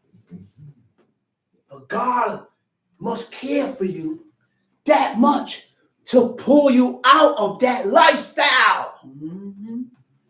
To pull you out of that lifestyle. Cause you to meet a man or cause you to meet people that can pull you away from that and tell you that that's not the right way to go. Hey, them prominent men in the books knew both worlds. That's right. Both worlds. They knew both worlds. They knew both And sides. they knew where to stay. Moses knew both They sides. knew where to stay. That's right. That's Pop. He said, I know. He said, I know. I can tell you some stuff, but that's. So now look what now. He said, I gave thee thy master's house. You know what was his master's house? No, not Saul. That was Nabal. Remember? He said, I gave you your master's house and your master's house and thy master's wife. That was when in thy bosom, Abigail. Oh, yeah. Abigail. Yeah.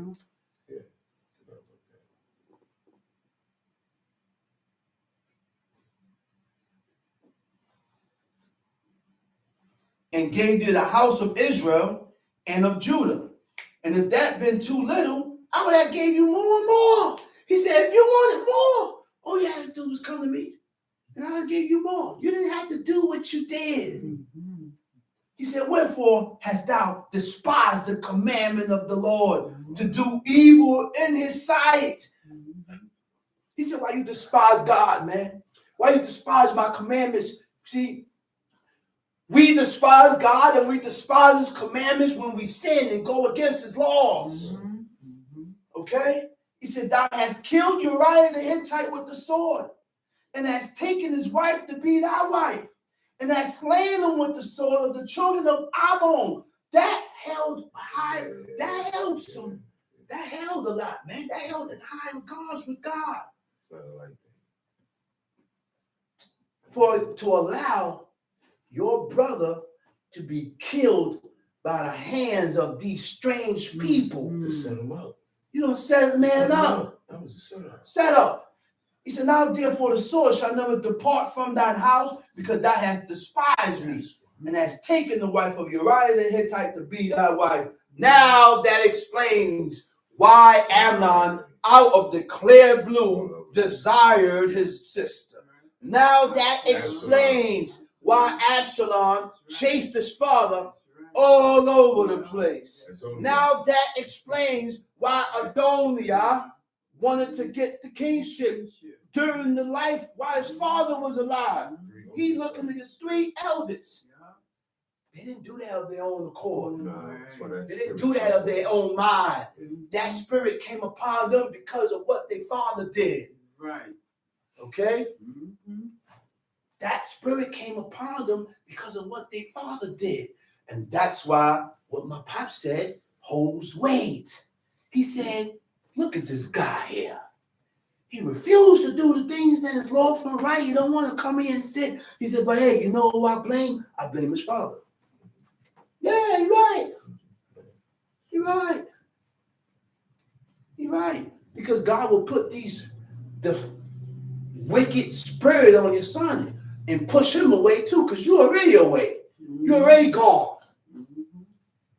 He said, thus saith the Lord, behold, I will raise up evil against thee out of thine own house, to raise up, to stir up. He said, and I will take thy wives before thine eyes, and give them unto thy neighbor. And he shall lie with thy wives in the sight of the sun. The neighbor, you know what the neighbor was? His own son, Absalom. God allowed all this to happen.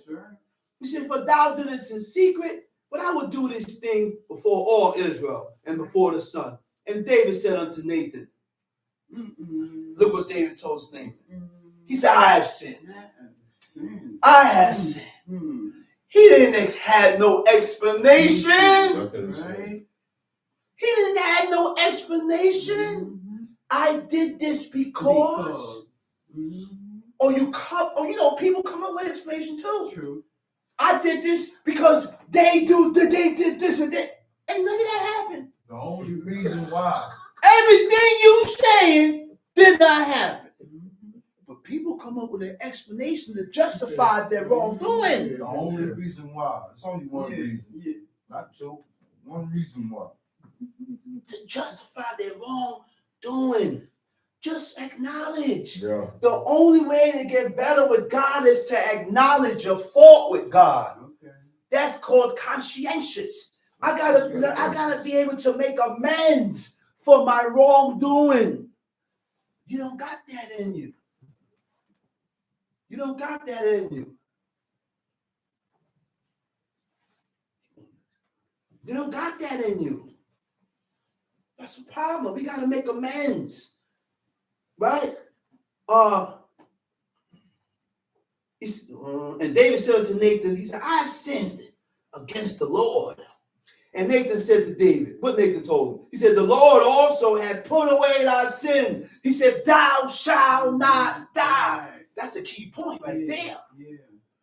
Is King David around us right now? No. But God told him, thou shalt not die. Okay. King David is not around us now. Okay. He's dead. So what does God mean about thou shalt not die?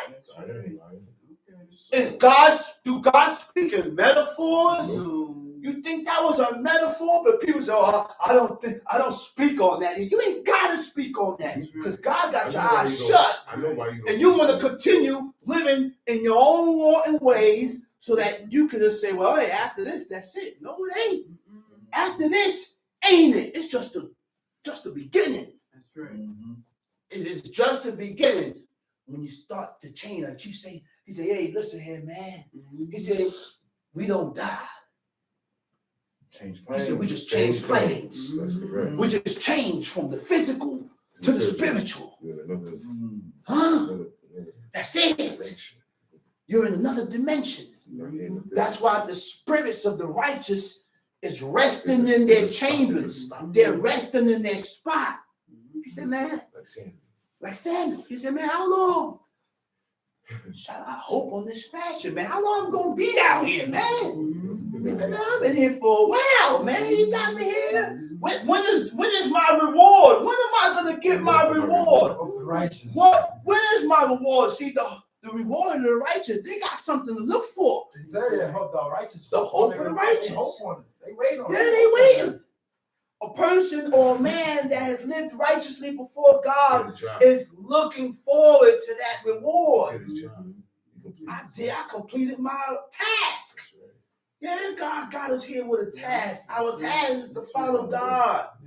Do these laws, commandments, statutes. Don't break these laws for nobody.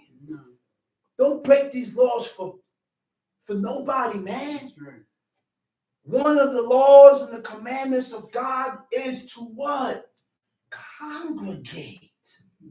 You'll never learn and love to congregate if you don't start. It's going to be a burden. You're going to look at it as bored. I could be doing something. You sit down, legs stretched out, it's scratching. Can't wait for it to end. Sleeping. Sleeping. That's it right there. A lot of people sleep at all. Learn about yourself, man. Learn about your forefathers. Mm-hmm. Learn about the Learn people about that yourself. God has chosen and elected, his chosen ones. Because it's two places. It's two places. One place you don't want to go. Okay. One place, one of those places you do not want to go. And that's it. Pray not to go there. And this guy must have read the book. This guy said he's a cowboy. He's a cowboy. Horses ride on cowboys. And what's his name? Lil Nas X. So something said for me to watch the video. He's an opposite. He's opposite. He wants to be opposite to man. Want to be a woman. God hate that. God despises that. That's right. God hates when a man wants to be a woman. That's Right. And God hates when a woman wants to be a man. That's right. He created everything in its being. That's right. There is gender. In this gender. So this dude called Lil Nas X, they showed him, number one, riding down the pole. Stripper pole. The stripping pole signifies Ashtoreth. It's a stripping pole. So now we're going to get into that too after that. After he's riding down the pole and swinging with the cowboy hat on, and he got on a thong and sliding, you know where he lands after he goes down? There's levels. Next thing, as it goes down and down, gets redder and redder. Next thing, he lands on the lap of the Bath. He lands on the lap of the devil. Goat head with the horns, calf feet. The devil is sitting right there. That's what that pole leads to. This dude landed on top of the pole and starts straggling And he's in hell. the adversary. He's in hell. He's in hell doing that. That's in the video. Fire going on. Then you have people below it. Now, this thing called the stripping pole is called an Asherah. It also called Ashtoreth. It also is called Semiramis. It also called Ishtar. And Ishtar means Easter. But people said, let the children enjoy themselves. It's just fun. There's an origin and a reason where Easter began. There's a reason why they take the eggs and dip and paint it, because the paint was really blood. The paint was really blood. Okay? Now, the name of a pagan fertility goddess and the wooden cult object devoted to her, which was Asherah, is referred to as a sacred pole, which is the stripping pole, erected in honor of the fertility goddess. Asherah, which is the queen of heaven, a deity, which is the sacred tree or pole. In Syria, Phoenicians, and Canaan, all worship this deity. The Phoenicians worship the deity as Ishtar or Easter. People like to celebrate Easter. And they want to commemorate Easter with Pesach. It's not it. No. It's not it. No. The Assyrians worshipped it. No. Phoenicians worshipped the deity as Astarte. The Assyrians worshipped the deity as Ishtar or Easter. And the Philistines worshipped her as Asherah. The origin of Easter reached all the way back to Babylon. The sun god, right? Worshipped, sun god worship. Nimrod was worshipped as god of the sun. And you know, you have people that look at the sun as God. Oh, the sun is God, isn't it? That's where it comes from. So when the sun is gone, Where? when the sun is gone, where he went? Tell me where you went. Where did he go? Why you left? Where he left? Why can't See, God said, God said, I have built a tabernacle for the sun, which means a tabernacle is a spot where the sun go in there and hide itself. Come on, man. You want to mess with something, man? You want to mess with God? God said, I got a house for the sun where the sun goes in there. They're not ready for that type of knowledge. You ain't ready for that type of knowledge, man. God said, I got a house for the sun where the sun goes in there and hide itself. And you're not going to see it. And you ain't going to see it. Son got a house. The sun got a house. Who built that house for that sun? God. God did. And blah, blah, blah. No matter how hot that sun is, it ain't going to incinerate it. It ain't going to incinerate it. He said the origin of Easter, right, the sun god, Nimrod profaned himself to be a mighty hunter before God. He did certain things to pick himself up. He called himself God. Right? Defy God, man. He said he intended to join the world. You know when he intended to join the world? When he started that Tower of Babel. And he built that Tower of Babel to reach to God to conquer. To go to war and to go at it with to overthrow God. Thinking he could reach God. Yeah. God, right? That was their brother. He said to join the world. Now he's joining all mankind with him. He conquered all of them. But God, the creator, put a monkey wrench in it and confounded everyone's language.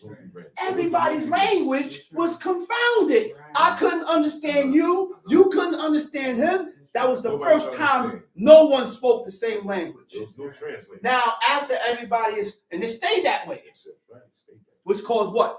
Separation.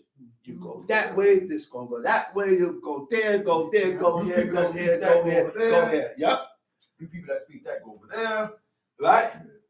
So he said to join the world together to overthrow God by building the Tower of Babel. God confounded their language, and mankind was scattered. He scattered them all over the place. They can't be together. They can't be together. They never went back. Uh-huh. So, like you said, they scattered them. This one set up civilization here. Civilization here, that's the cause of the widespread of different countries and peoples that spread it out. Civilization. They get together. That's right. Look what they imagine to do. Right? So scattered, took with them was sun god worship. When they scattered, each and every one of them took with them sun god worship. That's the beginning of paganism. Every religion Everybody. worship the sun. Derived from sun worship. All nations. All nations. All right? That is known worldwide. Sun worship is known worldwide. Even today. Yep. Many different names, but all under the same. Same banner. Sun gods are recognized by the golden sun disk. You ever see a person's head and behind their head is shining with the sun disk? That's the image and the symbol of the sun god. All right, behind their heads. When Nimrod died, his wife Semiramis, which is his mother, Nimrod had sex with his mother and had a child, which is the 3-in-1, which is the Father, Son, and the Holy Ghost, which is Isis, Osiris, and Horus. Right there. Each and every nation had a 3-in-1. Everybody. Canaanites, Phoenicians, Everybody. Assyria, Egyptians. They call it a triad. The triad. Today is Trinity. So this man went, he said, when Nimrod died, his wife, Semiramis, which is his mother, declared that he impregnated her by post-mortem. You know what post-mortem is? Nimrod died. He's dead already. The man is dead. And Semiramis, which is his mother, says she got impregnated by Nimrod after his death. Sure. Don't that sound like, what's her name? Mary. Being immaculately conceived through the Spirit of the Holy Ghost. Now, where in the hell did that ever came out? How does that even exist? How can a woman get impregnated by a Holy Ghost? Check it out. God don't deal that way. Look at the separation and the difference. Judges. The angel that appeared to Manoah's wife said that she's going to have a son. And gave her rules and instructions of how to deal with this son. Don't eat this, don't do this, don't shave his head. And you know how she got pregnant? By her husband having sex with her. Not no spirit or no immaculate conception. And that's the son. The angel ain't going to her. All right? She got pregnant by her husband going into her. And God, an angel gave her commands and rules of how to deal with that boy, which is Samson. Because he was a Nazarite. And That's right. Yeah. Those are the rules. I didn't read about another Nazarite in the That's book. the only one. I didn't read about another Nazarite in the book, but they said JC. No, he wasn't. They said JC on the cross. Jake the Snake is a Nazarite. Look like he's doing the Karate Kid. I mean, get out of here, man. He's doing the Karate Kid. Man, get out of here. He's up on the cross doing this. How in the world is he God? People chased him all over Megiddo, took him, and listen. And that also, that lived on in Greek and Roman culture. That's their culture. They caught a violator, they would take your raggedy, take you, put you on that stick, put your hand this way, leg this way, take a nail, pin on all that, and then hang you up in the sun. And you stay there until you die. Ravenous animals and crows come feed on your body, pick your eyes out. That's the first thing they go for. Why? I don't know. They love the eyes. Look in the diaper too. Put a diaper on you. Yeah. So, Semiramis, his wife, declared that she got impregnated, that he impregnated her, that Nimrod impregnated her by postpartum by the rays of the sun. When the sun, she got impregnated by the sun rays. By sunlight. Come on, man. Are you kidding me? Because Nimrod was supposed to be resurrected to the sun. So when the sun rays came down, automatically she's pregnant. I'm going to make her head with this foolishness, man. Right? Now, post-mortem, again, is occurring or performed after death. After death. Right? He said, by the rays of the sun, and gave to her son Tammuz. She gave birth to her son Tammuz on December 25th. Does that ring a bell? That is Christmas. This way come from. I was doing the garbage over there for my woman's building. Doing the garbage. Next thing, guess what's outside? The Xmas tree. With the bells on. I didn't have no gloves on. I went to grab it. And in the midst of me going to grab it, I stopped. God said, don't touch it. You know what you're touching? That Christmas tree is in commemoration to the body of Nimrod. Mm-hmm. And you going and touch that, and you ain't never touched that in your life. Mm-hmm. I never allowed you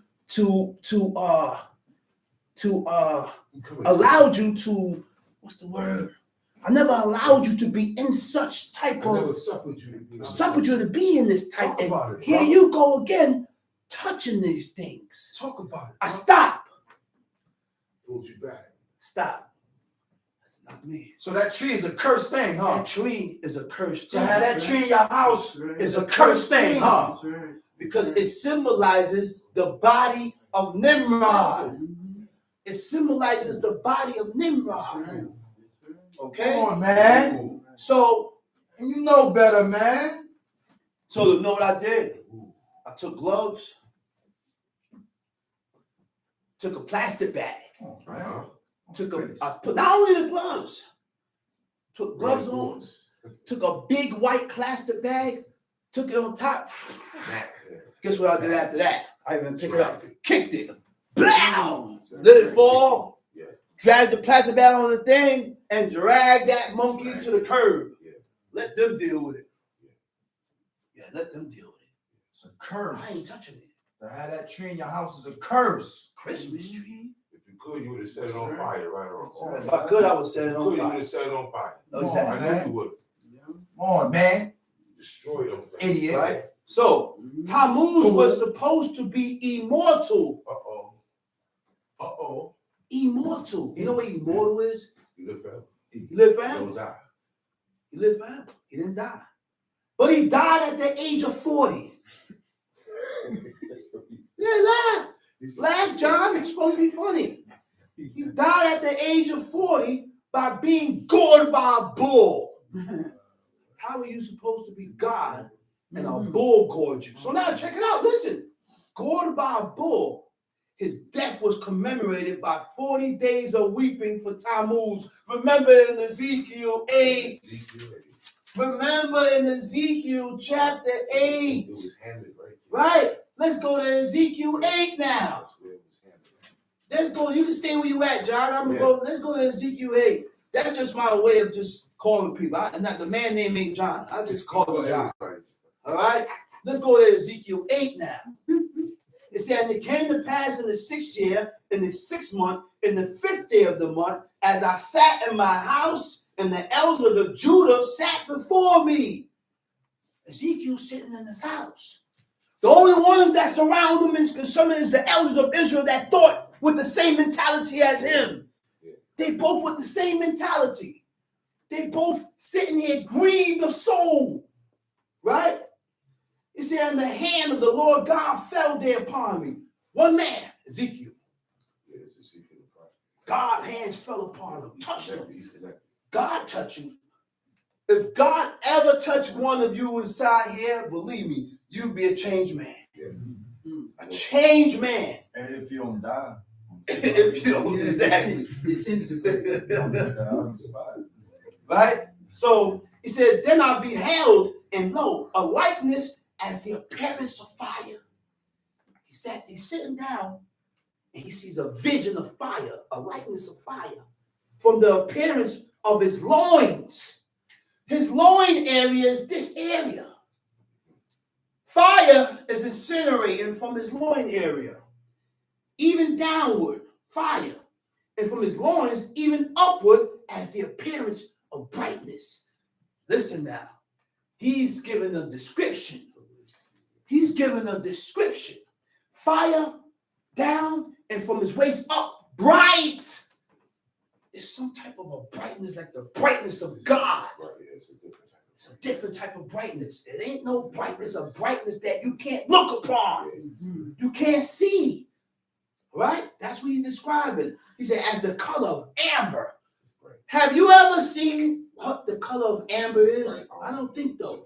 Very bright orange. It's a blinding orange. It will blind you. You can't. You go black. You go turn away. He says as. That's right. You gonna turn away. Yeah. Right. And he put forth the form of an hand and took me by a lock of my head. Within that whole brightness, hand reached out, grabbed him by his locks.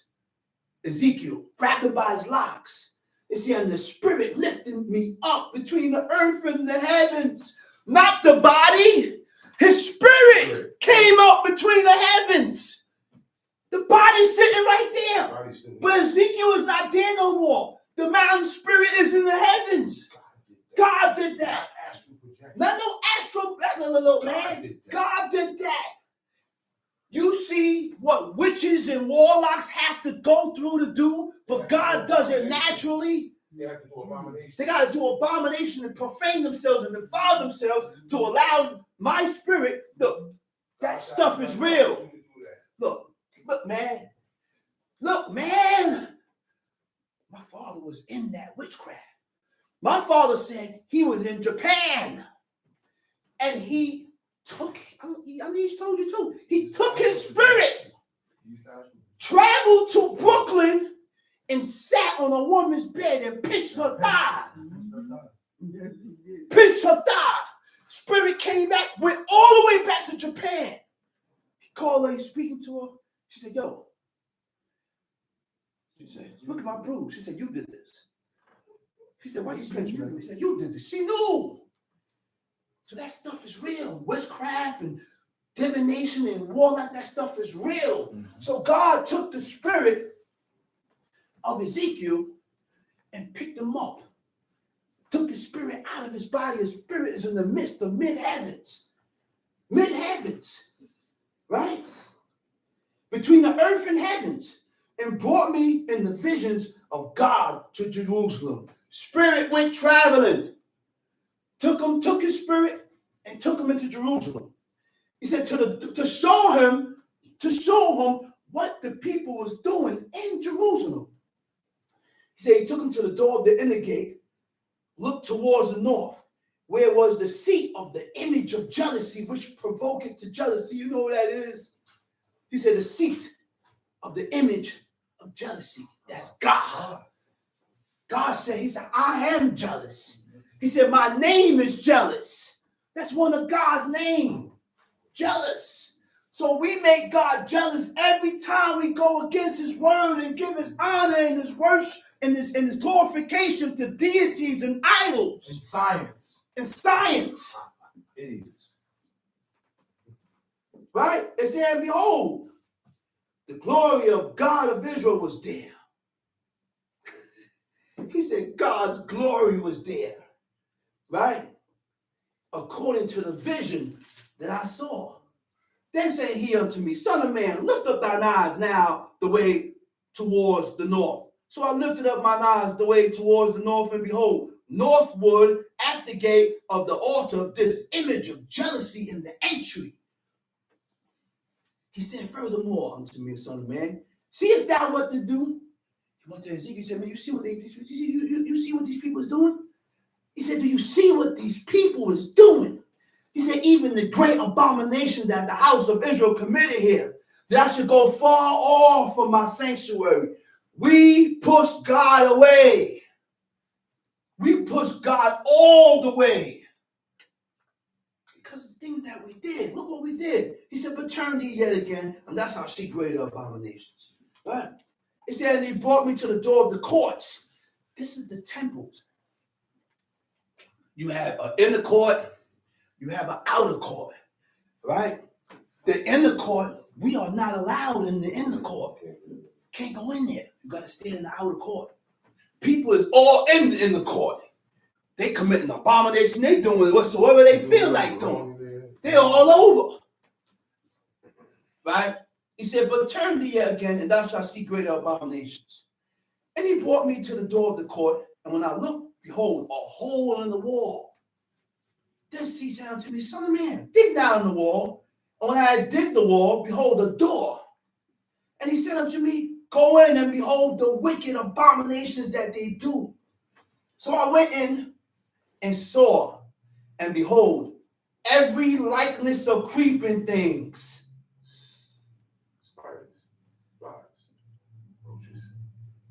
Likenesses and images of creeping things. This is why God always told us to stay away from images and likenesses of things that he created. Mm-hmm. We want to draw human figures, woman figures, cattle and horses and cows, insects. And these are the things that our forefathers had portrayed and painted on the wall. God said, these are the abominations that the people done did that caused me to go far off from my sanctuary. Right? Abominable beasts and all the idols of the house of Israel inscribed upon the wall round about. And there stood before them 70 men of the ancients of the house of Israel. And in the midst of them stood Yaazaniah, the son of Shaphan, with every man his censer in his hand, and a thick cloud of incense went up. Then he said unto me, Son of man, hast thou seen what the ancient of the house of Israel do in the dark? Every man in the chambers of his imagery. For they say, the Lord seeth us not. The Lord hath forsaken the earth. Forsaken the earth. He said also unto me, turn thee yet again, and thou shalt see greater abominations that they do. Then he behold, there sat woman weeping for Tammuz. Uh-oh. Remember what I just read you. Uh-oh. They wept for Tammuz for 40 days. And it's in commemoration of a heathenistic holiday. I'm going to read it. I ain't read it yet. I don't want to give it up yet, right? Then said he unto me, this is the origin of what I'm about to read. He said, then said he unto me, hast thou seen this, O son of man? Turn thee yet again, and thou shalt see greater abominations than these. And he brought me into the inner court of the Lord's house. And behold, at the door of the temple of the Lord, between the porch and the altar, were about 25 men, with their backs towards the temple of the Lord, and their faces towards the east. And they worship the sun towards the east. When you are in Jerusalem, you are in the east. The courts and the temple and the altar that you are supposed to face is in the west. You cannot face the east when you are in the east, because if you face the east, that is sun worship. That's right. We are not in the east, so we got to face towards that place. We got to face the east. That's why Chief said, because there is no house built, the only thing that you can do that is accepted is to prostrate. Yeah. Because when you're prostrating, you can face any direction. Mm-hmm. Remember Isaac, when he prostrated in the field, he didn't face no direction. He just prostrated. Mm-hmm. Prostrate is when you lay. Go ahead. Go ahead. All right? He prostrated. Those who don't know what prostrate is, that's when you lay on the ground. Why we lay on the ground is because you humble yourself. You go on your knees and you bend. Your whole body will bend towards God. And you say your prayers. And that's how we did that for years. Hundreds and hundreds of years. When it changed was when Solomon made that prayer towards the temple. Towards that temple. So you stretch forth your hand. We only had certain postures. Mm-hmm. We prostrated and we stretch forth our hands. Right? Kneel, stretch forth your hands. We didn't pray like this. No, That's right. that means so. When I was with a woman, I seen her son jump down off the bed, bend the knee before his bed. Man. So I went in somehow and tried to say, hey! I said, yeah, I screamed like that because that's important. That's an alarm. Hey! I said, what are you doing, man? I'm praying. I said, oh, hey, no. So we don't pray like that, man. I said, never again. I don't ever want to see you praying like that. I said, come on, I'll show you how to pray. Come on, took him, kneel, spread forth my hands while I prostrated with him, and I said prayers with him. I said, okay, now you can go to bed. You don't pray like that ever again. No more. Because when the man takes over a spot, there's new rules. That's correct. Mm-hmm. There's a new sheriff in town, Johnny. A lot of things change. There's a new sheriff in town, Charlie. And if I can't set up my rules, yeah, Charlie. If I don't set my rules, it's God's rules. I'm setting up God's rules. If you don't want to adhere to God's rules, then guess what? Either I got a bon voyage or you got a bon voyage. One of us got to go. One of us got to go. You go or I go. It ain't going to happen. He said, they stood before the 70 men of the ancient of the, no, all right. Then he bring the door to the gate. So a woman weeping for Tammuz. Then said he unto me, hast thou seen this, O son of man? Turn thee yet again, and thou shalt see. And that's why I said it before, that this JC, Jesus, stupid, fabricated story started from Babylon.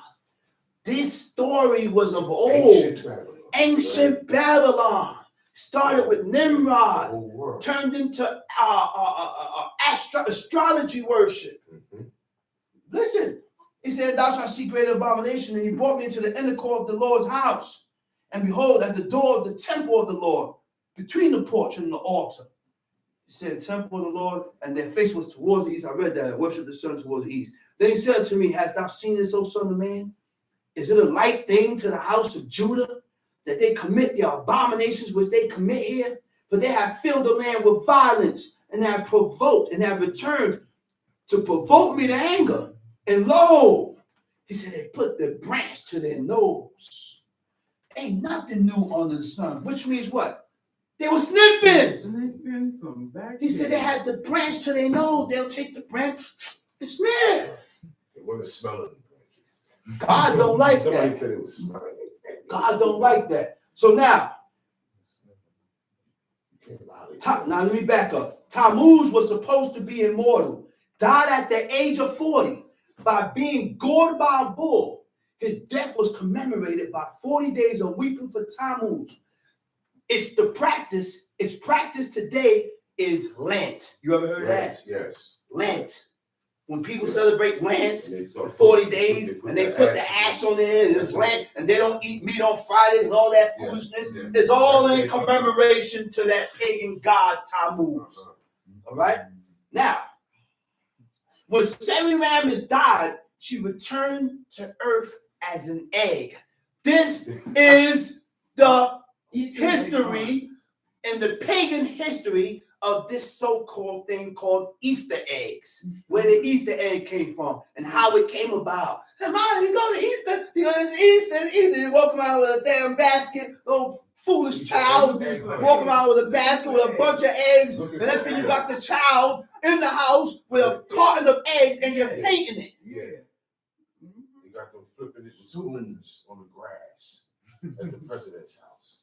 Painting the eggs with a basket. And then you know what they do with the basket? They take the eggs and disperse it And hide it. and they hide it, and you, same one, got to go find the eggs that you done hid. Easter egg hunt. Then they got the race. And this is that's how they get the kids. And the ones that get the most, they won. You know, the king. The people, Christians, real devoted Christians do that every year. So, when Semiramis died, she returned to earth as an egg that landed in the Euphrates River as a sex goddess of fertility. Right?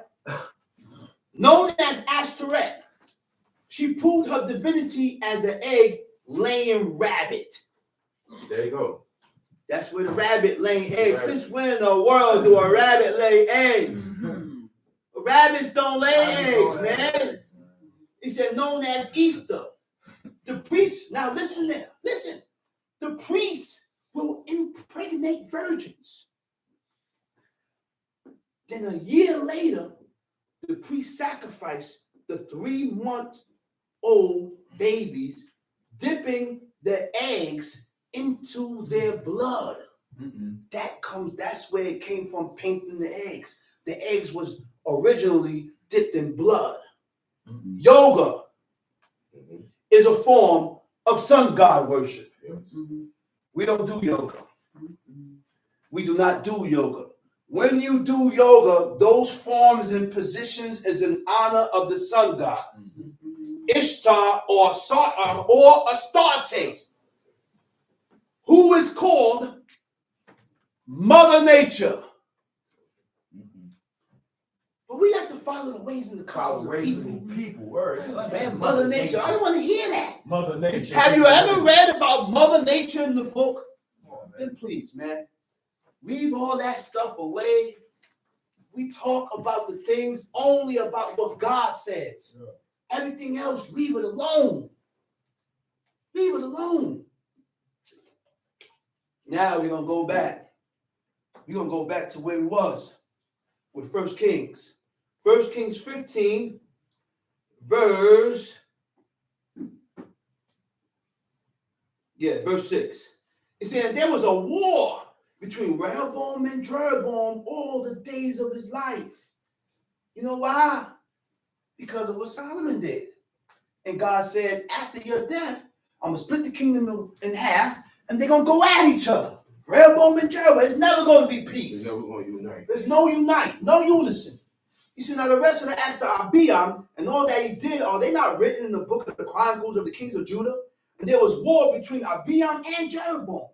And Abiam, Yeah, they went at it, man. It was war within the ranks. Within the ranks. Abiam slept with his father, and they buried him in the city of David. Asa, his son, reigned in his stead. And in the 20th year of Jeroboam, king of Israel, reigned Asa over Judah. 41 years reigned he in Jerusalem. And his mother name was Maacah, the daughter of Abishalom. And Asa did that which was right in the eyes of the Lord, as did David his father. And he took away the Sodomites. And he took away the Sodomites. So he took them away while we accepting Sodomites and people that want to change their gender. Good question. Why? Because people said, JC has done away with the Old Testament. Out comes the old, here comes the new. So now the New Testament teaches you to accept people the way they are. If I decide that one day I want to be a woman, my name is so-and-so. Look, this guy even referred to his own daughter as a female. What's wrong with you, bro? Like, you must be funny too. Something wrong with you. Something wrong with you. He is funny. Something wrong with you, man. Look, it said also Maacah's mother, even her, he removed. Look, let me go back. And he took away the Sodomites out of the land and removed all the idols that his father had made. His father made idols and deities, and Asa had to go back and remove those idols and deities that his father made. Right? To honor God. Which means what? The word of God is above your parents when it's starting to conflict with the law. People will say, Asa disrespected his father by removing the idols. No, he didn't. That's your father's idols. He's supposed to move it. He moved it. This is talking about the kingship, though. You can't go to your parents' house and do that. Mm-hmm. You have your own house now. I can't allow people to set up deities in my house. Mm-hmm. This is my house, and I serve God. Well, hey, listen, mama, you can't come here and worship JC and set up Buddha and all these deities in the house. I live one way, mama. I can't do that. I'm sorry, mama. Bye. Respectfully. Mama should understand that. I said, okay, son. But I can't allow mama to bring JC here. I can't allow her to bring JC and set up crosses in the house. That's your house. Mama got to set that up in her own house. That's why you can't serve God in your parents' house. You got to go get your own. So you can set up your own rules. You can't set your rules up in someone else's crib. He said, and also Maacah's mother, even her, he removed her from being queen because she made an idol in a grove. The word for idol is miflezet. You know what that means, bro? You know what that means? It means it's a miflezet was a monstrous idol, like an object of horror, like a gargoyle, right? In the grove, and Asa destroyed her idol and burnt it by the brook Kidron. But the high places were not removed.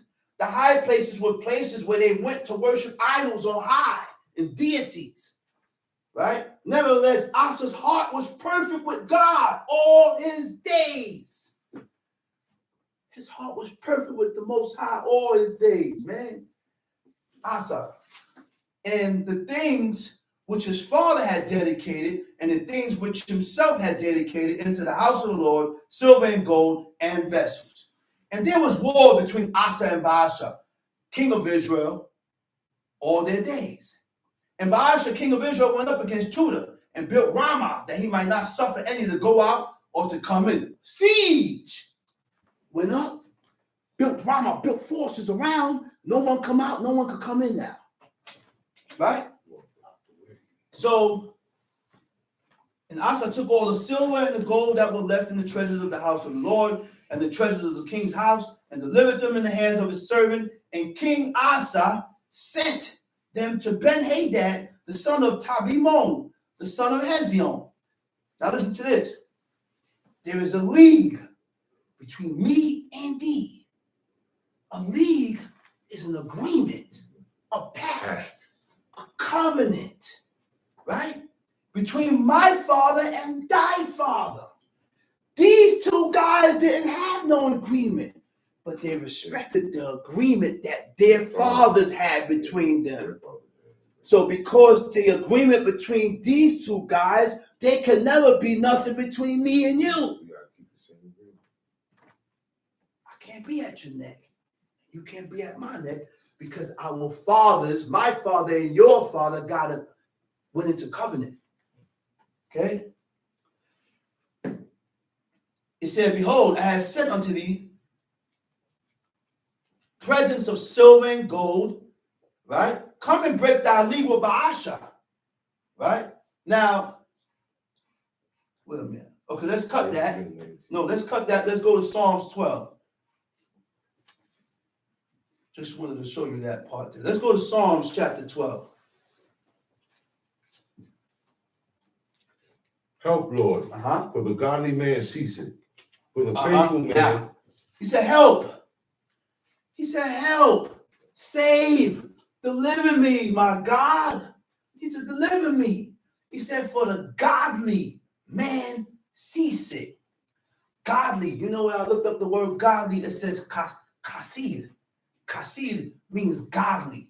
It means pious. It means righteous. What is pious? Showing reverence and respect and devotion to God. That's it. All you gotta do is show respect and be devoted to God. And you're one of the Chassidim. You're one of the pious ones. God will look at you as he said, my pious one, man. Because you show respect and reverence and devotion to the Creator. Okay? Righteous, acting in accord with divine or moral laws. Okay? Now, it said, for the godly man cease it. For the faithful man. For the faithful fail from among the children of men. People ain't faithful no more, man. Ain't nobody faithful no more. People is treacherous today. He said what? They speak vanity, everyone with his neighbor. With flattering lips. They speak vanity, everyone with his neighbor. What is vanity? Vain. Has no, it holds no grounds, no meaning, right? He said with flattering lips. With flattering lips. What does flatter means? To praise excessively for your own motives and interests. You flatter your own self, right? And with a double heart do they speak. Now, a double heart, a person with a double heart, a dissembling heart, one who conceals one's true motives, feelings, or belief. I tell you one thing, thinking I'm helping you, but it's only going to benefit me. It benefits me. Go ahead. The Lord shall cut off all flattering lips and the tongue that speaketh proud things. Who has said with our tongue will we prevail? Our lips are our own. Who is Lord over us? For the oppression of the poor, for the sighing of the needy, now will I arise, save the Lord. I will set him in favor. For the oppression of the poor, for the sighing of the needy, now will I arise. You see who God look out for? You see who God got a close attention for? For the poor, the needy, right? Now, Isaiah 10 shows you what poor and what needy God is talking about. Isaiah 10 says, the poor of my people, the needy of my people. If you are not my people, he said, my people shall what? Shall hear my voice. And that's how you can discern who's God's people. He said, a stranger will not follow. That's it. for the oppression of the poor, for the sighing of the needy. Now will I arise, saith the Lord. I will set him in safety from him that puppet at him. The words of the Lord are pure words, as silver tried in the furnace of earth, purified 7 times. Thou shalt keep them, O Lord, thou shalt preserve them from this generation forever. The wicked walk on every side when the vilest men are exalted. The wicked walk on every side. They in everything. They all over the place. He said what? When the vilest men are exalted. What? The vilest men. The worst men. Do you want God to look at you as a vile man? No. What is vile now? Vile means to be abhorrent. What is abhorrent? Abhorrent means causing strong dislike or hatred. Be careful, because we develop strong hatred and you don't even see yourself. You say, wait a minute. None of our forefathers was this way. None of our forefathers was this way. So you should want to change to please not man. Change yourself to please God. I'm not changing to please man or woman. I'm not changing to please children. I change within myself so I can please my God, so I can gain attention and favor in God's eyes. Because if I don't see no favor in my woman's eyes, what the book said? He said, if he don't find no favor in this woman's eyes, then hey, guess what, sister? Here you go. Since you don't find no favor in my eyes, I'm going to get me a paper. I'm going to cut you off from the zacking rod. I'll get the paper, write you a bill of divorcement, give it to you, and you could go where you can find favor at. Sister Hogmore. Go there. Word. So, go ahead. He said, now, go ahead. That's it, right? No. Let's cut that. No, that's it. Cut that, and let's go to Ecclesiastes in the Bible. If you can't find it, look in the text or in the, what you call that? After Proverbs. The Ecclesiastes should be after Proverbs, right? Go to Ecclesiastes. It's right after Proverbs. Psalms, Proverbs, and then Ecclesiastes. We're going to read about a man that God has blessed and gave wisdom. Chapter 8. Ecclesiastes chapter 8. Who is as the wise man? Mm-hmm. And who knoweth the interpretation? He said, who is as the wise man? That's a question. He said, who's like the wise man? Who can be compared to a wise man? That's a question. He said, oh, who knoweth the interpretation of a thing?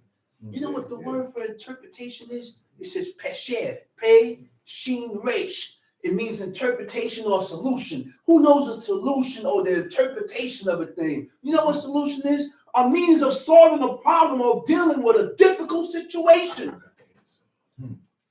Not too many people knows how to deal with situations. Not too many people know how to deal with difficult situations because you go about it the wrong way. And by you going about it the wrong way, you end up wrong. You end up wrong. The interpretation of a thing, the action of explaining the meaning of something. This is why this happened. Right? The action of explaining the meaning of something. And when I read that, it says what? One of the things that popped in my head is explaining the law without adding and without taking away. That's not something everybody can do. Mm-hmm. Some people add on to suit their own mentality and suit how they think, but not everybody is equipped to explain this law the way it's supposed to be explained. You ain't going to be able to perceive it or understand it. Go ahead, read. A man's wisdom maketh his face to shine. A man's wisdom making his face to shine. Right? Who that remind me of? Moses. Remember when Moses went up in that mountain for 40 days and 40 nights? And when he came down, his face shone. Moses had to put a veil on his face. Went amongst the people, talked to the people, said what he had to say to the people. And when he went back up to God, he removed the veil. Because that's what he's talking to. He's talking to. Even Aaron backed up. Even Aaron backed up. That's right. So he said, bones of his face shall be changed, shall be different. I counsel thee to keep the king's commandment. I counsel thee to keep the king's commandment. And that in regard of the oath of God. I counsel thee to keep the king's commandment in the words of the oath of God. Those words that you done voiced out of your mouth to burn your soul by, you got to keep those words. You got to keep those words. You got to respect those words. You got to remember, I don't want to hear you forgot. Read. Be not hasty to go out of his sight. Be not hasty to go out of his sight. And stand not. He said, well, don't be so quick to turn away. Don't be so quick to turn away from God to start doing your own wanton ways. Stand not in an evil thing. Stand not in an evil thing. How do you stand in the evil thing? To stand means to agree. To stand means to accept. To stand means to participate. You have to be able to look at this guy here, see what he's doing, and don't side with him. I gotta tell you, listen, bro, you wrong. And I can't walk with you in this matter.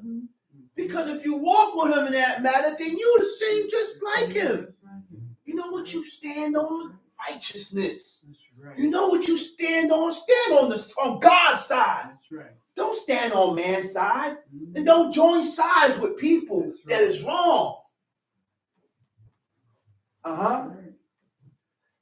For he said, stand not in out of his sight, stand not in an evil thing. For he doeth whatsoever pleaseth him. Wait a minute.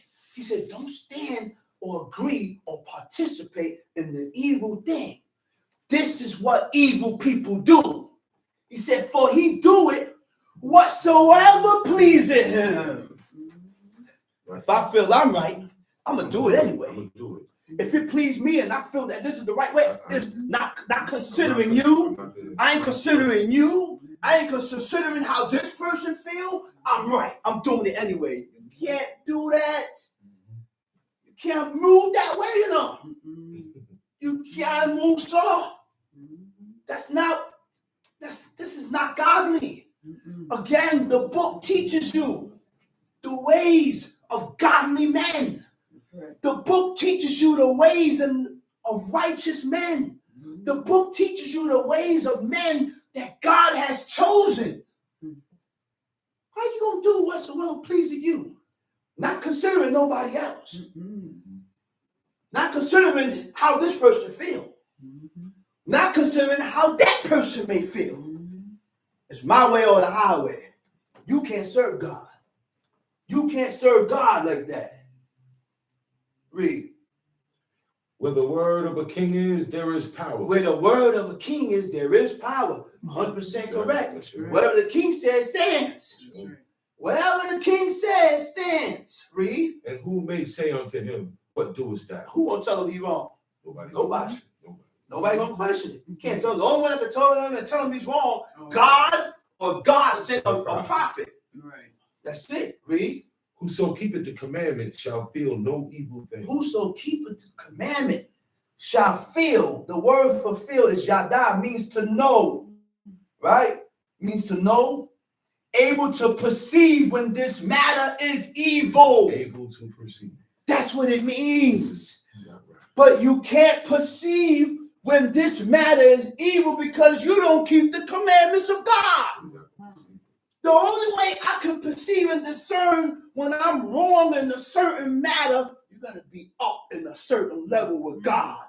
You got to be up in a certain level with keeping God's commandments to where you're able to back down and say, I'm wrong.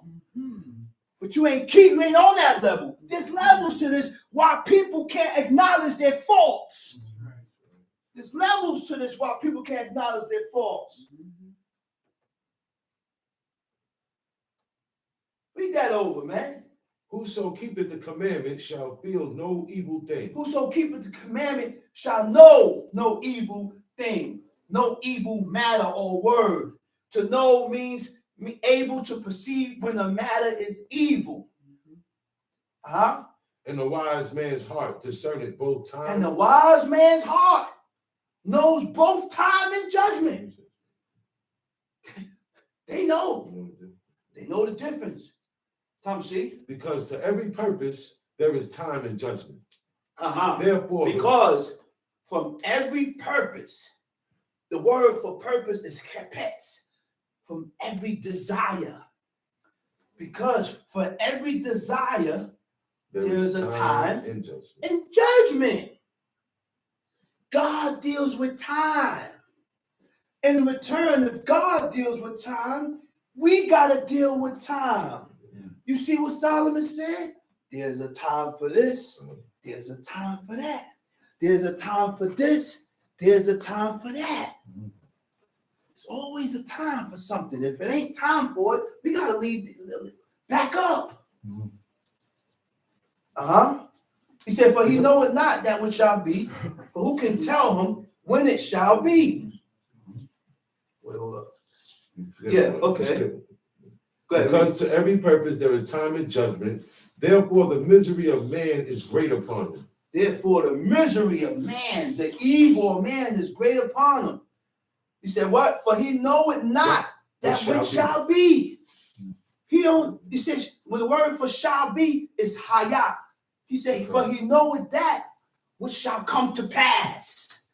You ain't gonna know what's to come to pass, what shall come to pass, right?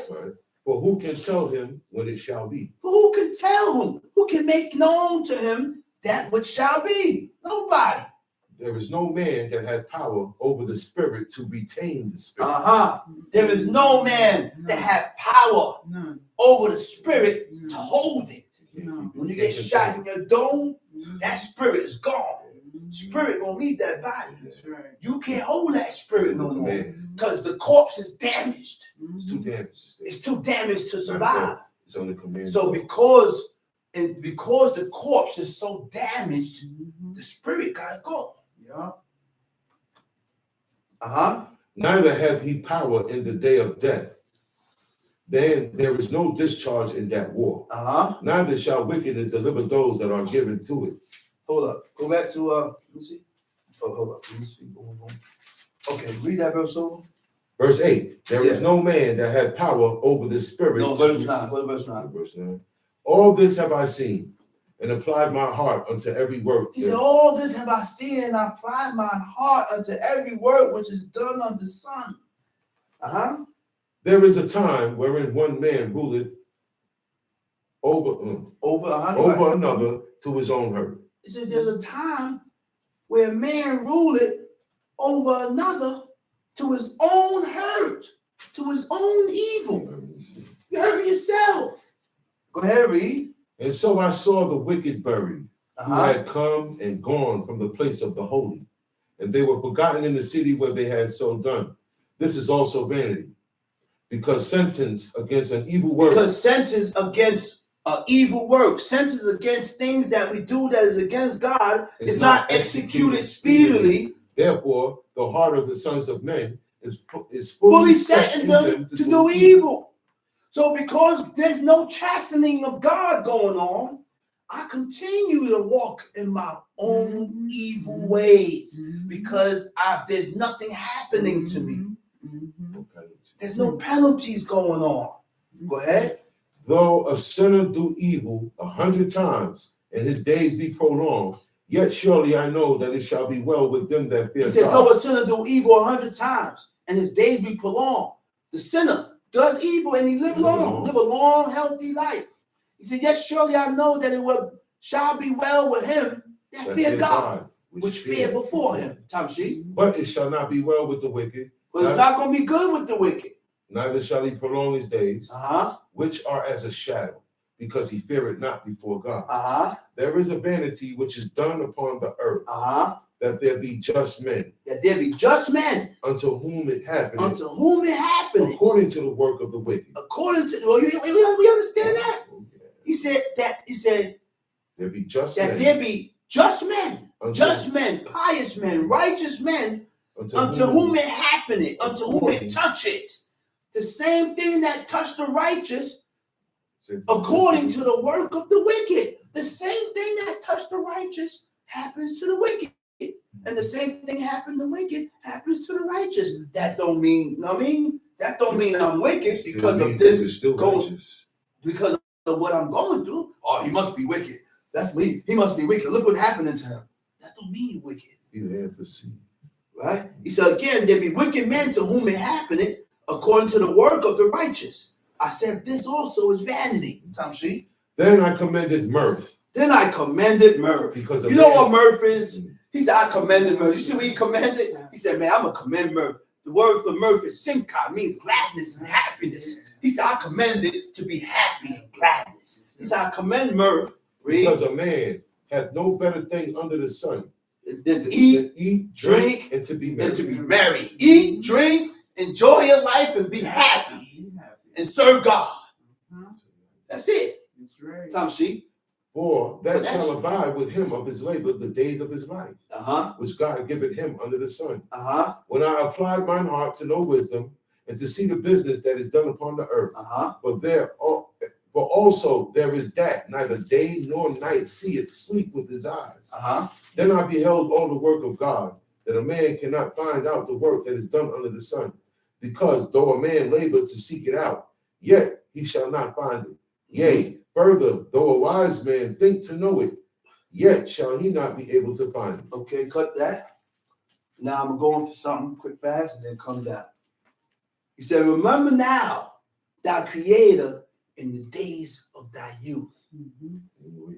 While you were young. While you're young, he said, remember God. How you remember God?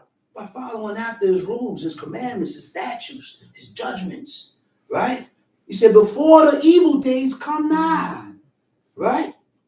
He said, let us hear the conclusion of the whole matter. This is what it all boils down to. This is the conclusion and the end of all things.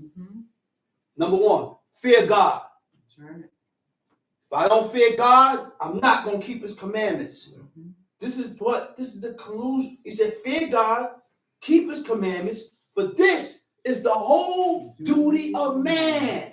You see what my duty is before God? My duty before I die is to develop the fear of God so that I can keep his laws. That's my duty.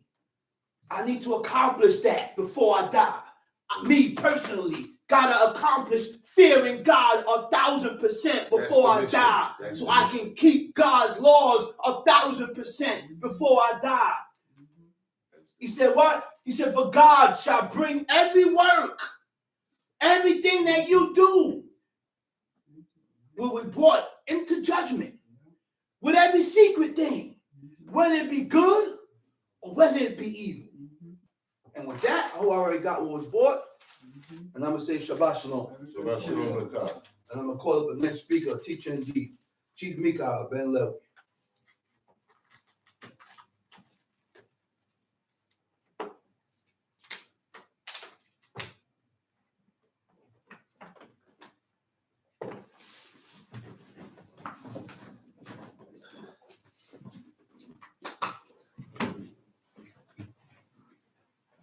Giving all praises to the God of Abraham, the God of Isaac, and the God of Jacob. Giving all due respect to my father, my leader, and my teacher, Chief Eleazar Ben Dodo of the tribe of Levi. Giving all due respect, chief men, princemen, brothers in Israel, visitors. I bid you out of the tongue of our forefathers, Shabbat Shalom. Shabbat Shalom to God. First stop is Jeremiah chapter 10.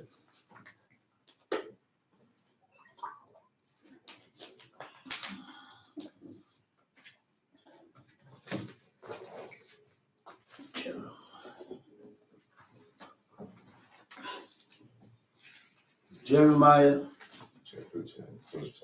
chapter 10.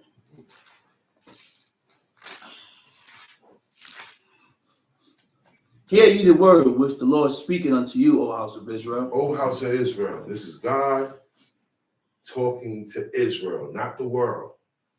He's talking to the children of Israel at that time. Through Jeremiah. Jeremiah is the prophet. Tamshi. Thus saith the Lord, learn not the ways of the heathens. It says, learn not the ways of the heathen. Now, this is not a commandment. Thou shalt not. But it is a commandment. It says, learn not the way. To learn is to teach, to be taught, trained, or exercised, or be instructed in the ways of the heathen. The ways of the heathen is how they live. Right. How they eat, dress, get married, get divorced, how they party, what they celebrate, how they worship, everything. The ways is how they live. So he says, learn not the ways of the heathen, and be not dismayed at the signs of heaven. And be not dismayed at the signs of heaven. For the heathens are dismayed at them. That tells me that people look up at the sun, moon, and stars and the signs of heaven. Eclipse. Right or wrong? Shooting stars. When the people see shooting stars, say, make a wish and it'll come true because you saw a shooting star. These are the ways God is talking about. He said that you don't look at the signs of heaven and be dismayed. What is it to be dismayed? To be dismayed is to be afraid. You look at these things and you're afraid, you fear these things. Well, whatever you worship, you fear. So he said, don't look up at the sun, moon, stars, and all these things and go by what you see up there or be afraid of it. Tamshi. For the customs of the people are vain. The custom, he said, those are the ways, their ways, that's their custom. The custom of the people are vain. It means nothing. At the end of their life, when they die, all the customs that they've been living and all the things that they've been doing, it's not going to mean nothing for them. You understand? It's for nothing. They're living like this for nothing. When you hear, oh man, man, I did this in vain. You know what I mean? Man, I did this for nothing. So that's what he's saying. They're doing all of this in vain. Don't be like them. Tamshi, he said, for the customs of the people are vain. This is one of the customs. Okay? This is one of them, Tamshi. For one cutting a tree out of the forest. He go to the forest, and he go and he pick a tree, and he cut it, and what happened? He said, the work of the hands of the workmen with the axe. They deck it with silver and with gold. They take the tree and they cut it. They cut the tree down. Then they take the tree and they deck it. When you deck something, you decorate it. That's where the word comes from. You decorate it with what? Silver and gold. And with gold.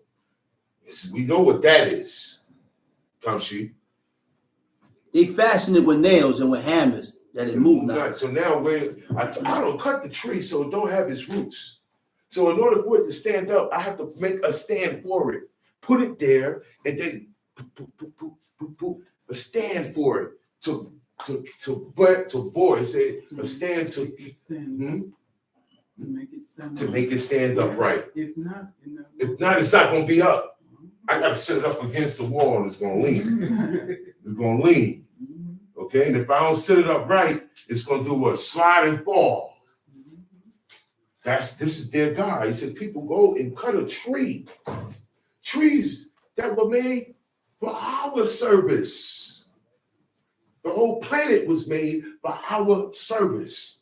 The sun, moon, and stars was made for our service. But this is one of the customs. He said, a man to go in the forest, the work of the hands of the workman with the axe. Some of us here have cut trees before. I've cut trees before. The workman, they call it lumberjack. You got to know what you're doing cutting a tree. If you don't know what you're doing, You will kill yourself to kill somebody else. You have to know what you're doing cutting the tree. So he goes in there, he cuts the tree, he decorates it with silver and gold, fasten it with nails so that it can't move, it can't fall. He said, they are upright as the palm tree. They sit upright. They sit straight up. He said, but they speak not. They don't speak. They can't speak to nobody. They don't have a mind to say anything. Okay? They must needs be born. Born means to be carried. I got to go cut that tree and carry it, put it in the back of my pickup truck or in my car and carry it, ride all the way home. Then I got to bring it in the house. Then I got to get it and set it up. But that's your God. How you set up your God? The worshipers don't set up their God. God set up his worshipers, like the Most High. You don't create your God and then bow down to it. This is why he said this is the custom of the people and it's vain. He said, oh man, he said, be not afraid of them, for they cannot do evil. He said, don't be afraid of them. That's why God said, fear me, because I will do something to you if you don't follow my commandments. You don't have to fear this piece of wood. You don't have to fear that thing that's on the cross. Yeah, you've been told that that's God all your life, but it's a lie. The same way you found out Santa Claus is a lie. Yeah. After a while, the kids grow up and they realize Santa Claus is a lie. It's make-believe. So why the rest of it ain't a lie and make-believe? Okay. It represents the same thing, right? So why? All that got to do with that tree. That is this tree, this thing, this custom is the epitome of the cross.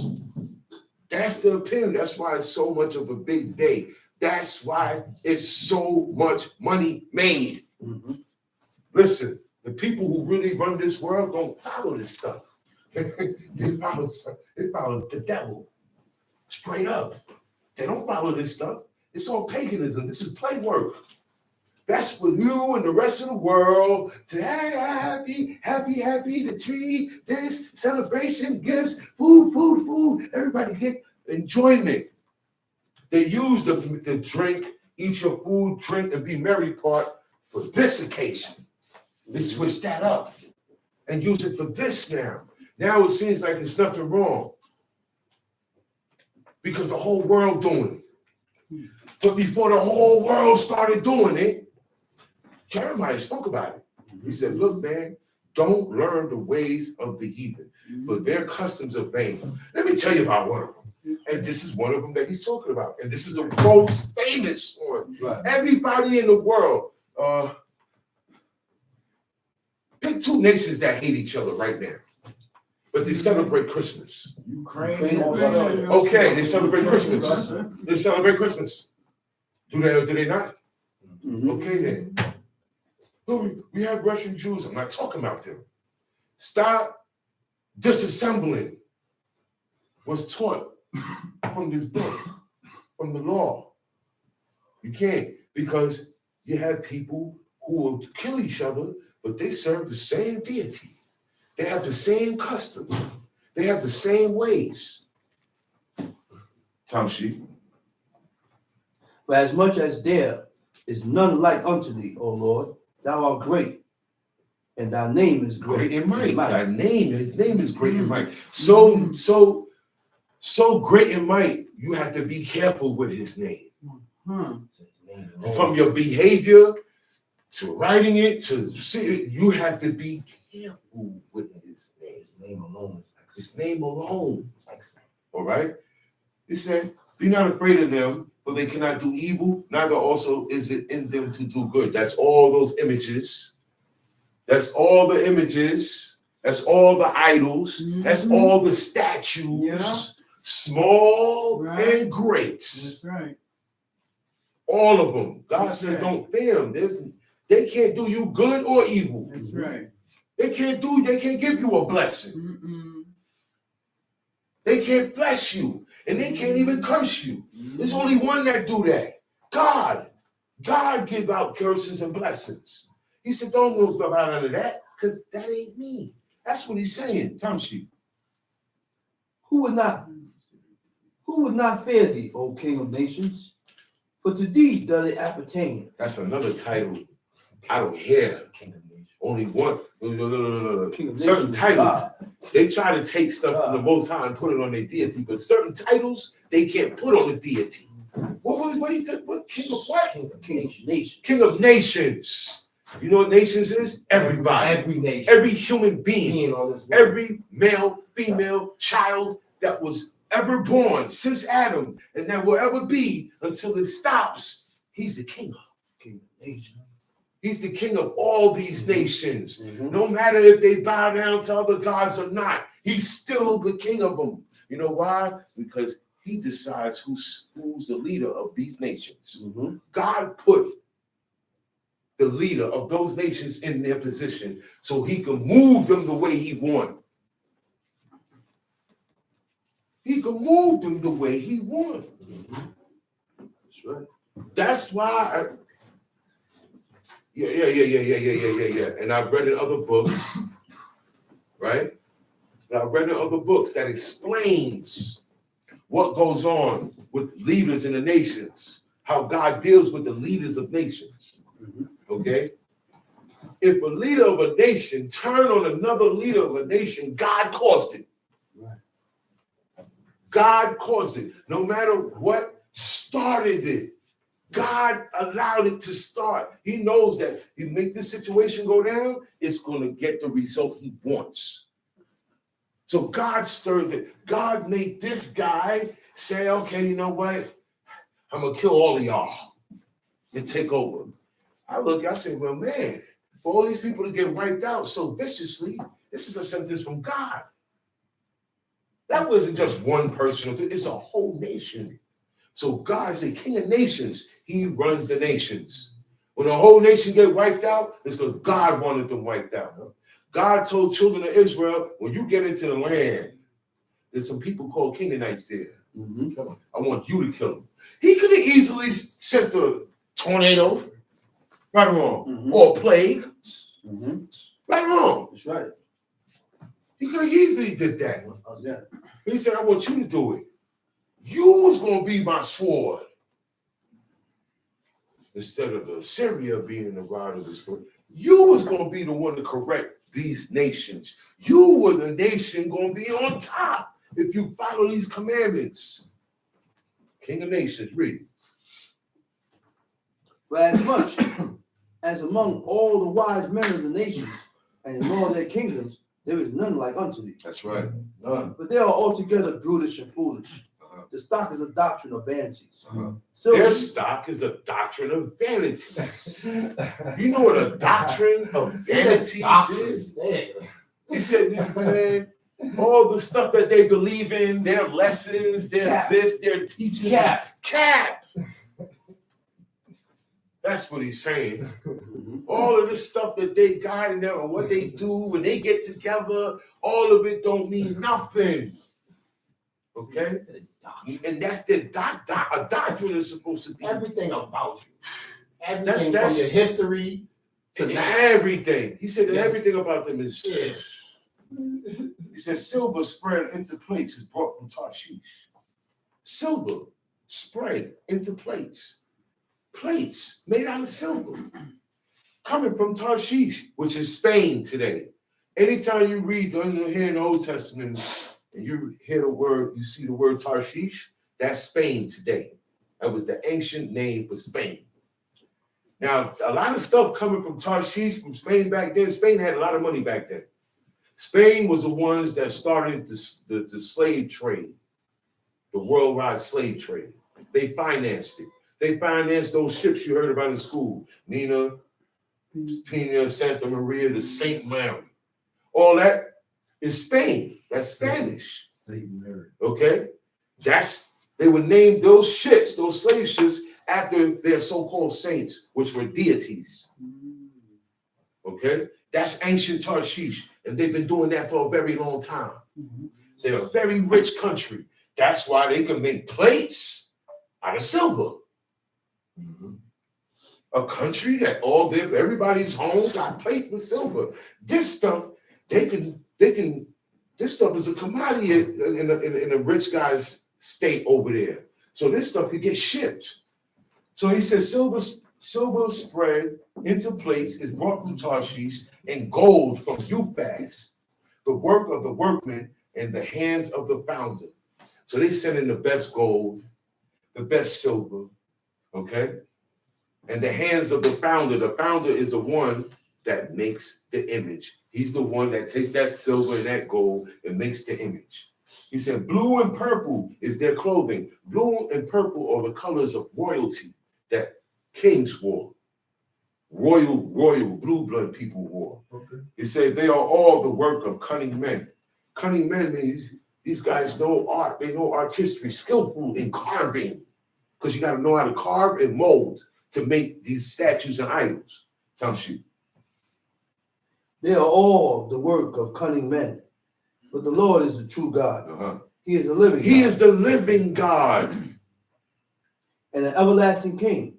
At his wrath, the earth shall tremble. Everlasting king means this king don't die. All right? Everlasting means forever. All right? You cannot take the Most High God of Israel and chase him or grab him or kill him or do any or correct him or jail him or crucify him or he doesn't feel pain. There's no such thing as pain. Not alone to even see God, to put your hands on. You don't even know what he looked like. And then nail him up and treat him like the thief that he was next to. The thief said, look, in that story, there was a thief like this next to the guy on the cross. And he said, yo, man, why don't you cry out to your God and get us all up out of here? All that stuff you was talking, get us, as it's time to show some right? It's time this is the time to call on your God. What they said in the book of Jonah, it was evens. They said, look, man, this storm here is not a regular storm. It's always storm. He said, this storm here, we're going to die. Everybody call on your gods. Maybe whoever calling their God may be the right God.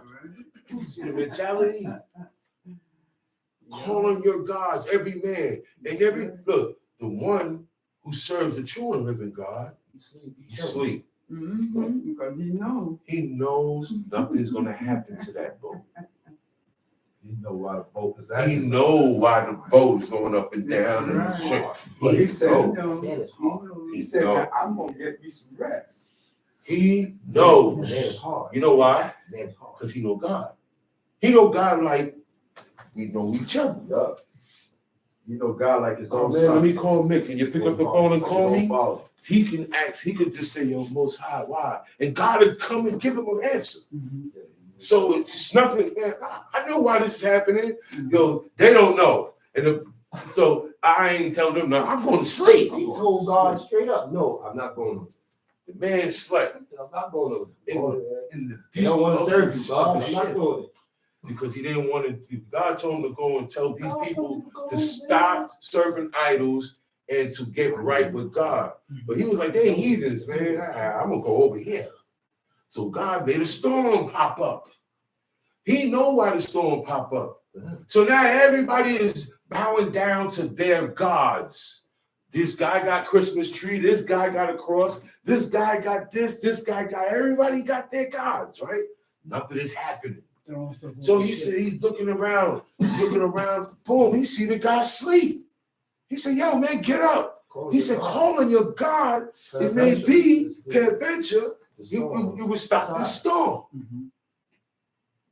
So now, they get up. He told him straight up, who are you? He said, look, man, I serve the God that created heaven and earth. Sea and dry land. Okay, and the sea and the dry land.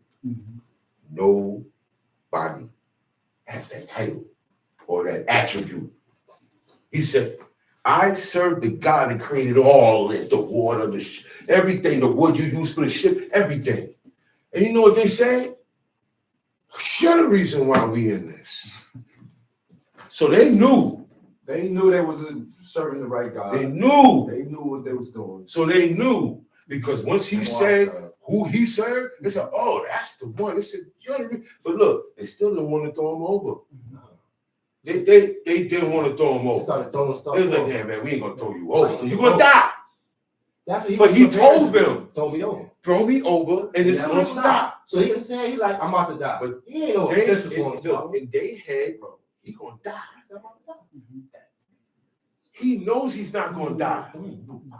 He knew. He was done, bro. No, he said, if you throw me over, it's gonna stop. It's gonna stop. He ain't gonna die. Ain't that fish waiting for God to get that fish. All right. Yeah. While he was in the bottom of that boat, he knew nobody was gonna die. He knew he was good.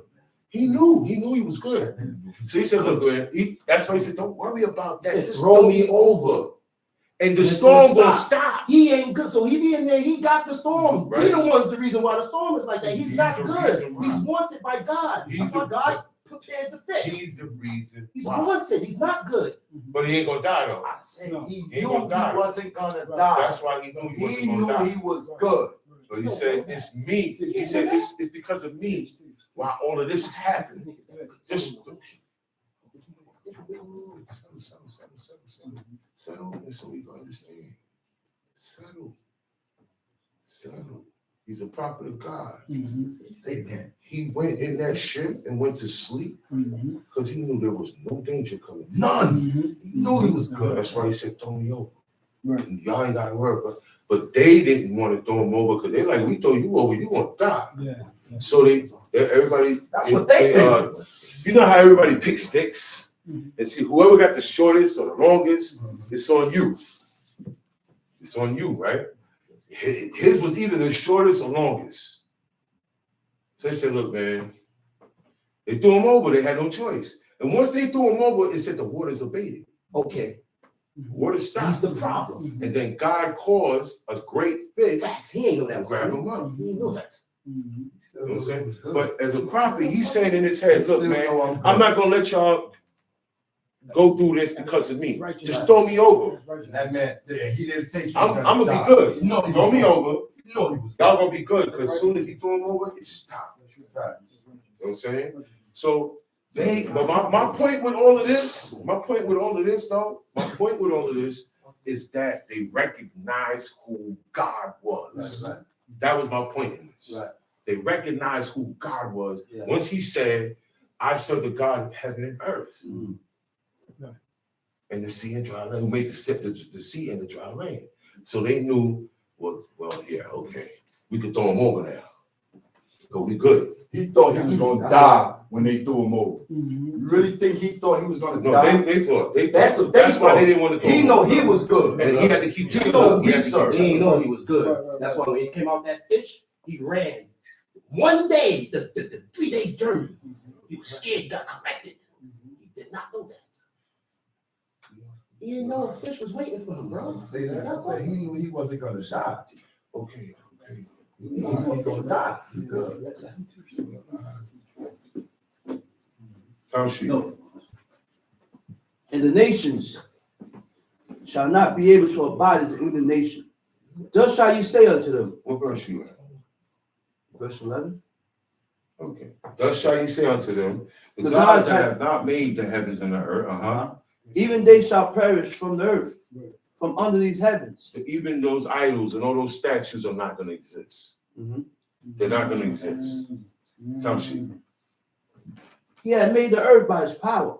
He had established the world by his wisdom, and had stretched out the heavens by his He discretion. stretched the heavens out. He stretched the heavens. He made the heavens and then he stretched it out. Stretched it. He established the world by his wisdom. You know what that means? You know what that means? He put the earth in this spot. Then he put the sun a certain amount of miles away, the moon a certain miles away. So everything could keep going the way he wanted. That's why he said, if he stopped, he created, he looked at it and it was good. He set the stars. Yeah, wherever he set them, that's where they're gonna be, and that's how they're gonna operate. He established that. He said, "Who has stretched out the heavens by his discretion." All right, you know what that means? His discretion means by. Okay. You can't put the sun too close. Right. Right. God knows that if the moon is too far away, it's going to affect the gravity. If it's too close, it's going to affect the gravity. And he got it right. He gauged. That's the word I was looking. God gauged everything accordingly. There's no science. He gauged everything accordingly. Trees, flowers have a time to grow and be alive and then wither and die and go over again. So that's what it means when God had made these things by his discretion. When he uttered his voice, there is a multitude of waters in the heavens. It sounds like a lot of waters is up there when he utters his voice. You know how that sounds? He also thundered his voice. You know how that sounds? Ain't that something? He said, the gods have not made the heavens and the earth, even they shall perish from the earth and from under these heavens. He hath made the earth by his power. He hath established the world by his wisdom. That's not science. No. And that stretched out. And however everything works is God's wisdom. That's how it works. Okay? Jeremiah 13. Jeremiah 10, verse 13. Yeah, 10 verse 13. When he uttered his voice, there is a multitude of waters in the heavens. And he calls it the When who uttered his When he voice? uttered it. When God uttered his voice. You don't have to fully speak. When God Just uttered utter his something. voice. The heavens Multitude sound like waters it's a in the roaring heavens. of tidal waves up there. It's like it sounds like a Are you million kidding tidal me? waves. All right? Tom Sheep. He maketh lightnings with rain, and bringeth forth the wind out of his treasures. Every So you man got treasures. One treasure you got snow, I heard. Yeah. One other treasure is wind. Another one is lightning. You got spots and where these things are at that God has created. Okay? Tom Sheep. Every man is brutish in his knowledge.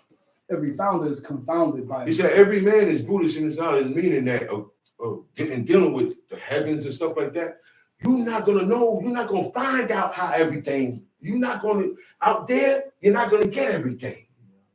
The ways of God, you're not gonna get everything. That's why he said the ways of man is brutish. He's gonna move a certain way thinking he knows this about the heavens, but he don't. Or he's saying that this is it. Nah, all that is brutish, the paganism, the worshiping, the idols, all of that stuff is brutish. Tom Sheep. Every founder is confounded by the graven image. Every founder is confounded. You know what a founder is? So the founder of this organization or the leader, he's the founder. He's the one that got this started, right? He's going to be confounded by the graven image because he worships the graven image also. He shall also be confounded. Tom Sheep. For his molten image is falsehood, and there is no breath in them. They are vanity and the work of errors. In the time of their Errors, mistakes. That's right. That's what the idol and the images are. Mistakes that are going to make you keep making mistakes and you keep erring. Tom Sheep. In the time of their visitation, they shall perish. In the time of their visitation, there is a visitation. You know what that means? When judgment comes. When God put judgment on someone, somebody, a nation, that is their visitation. He told he said, so when I visit that nation, talking about Egypt, he said, when I visit that nation, and we know what happened when God visited that nation. When God visits, it's not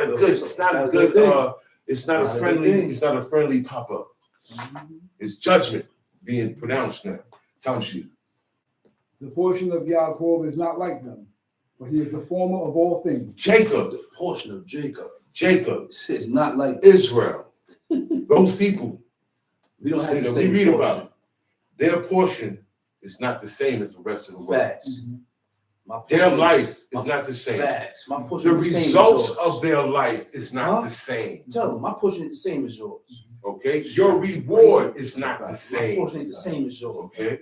Your mother, we're not going to get the same benefits. Okay?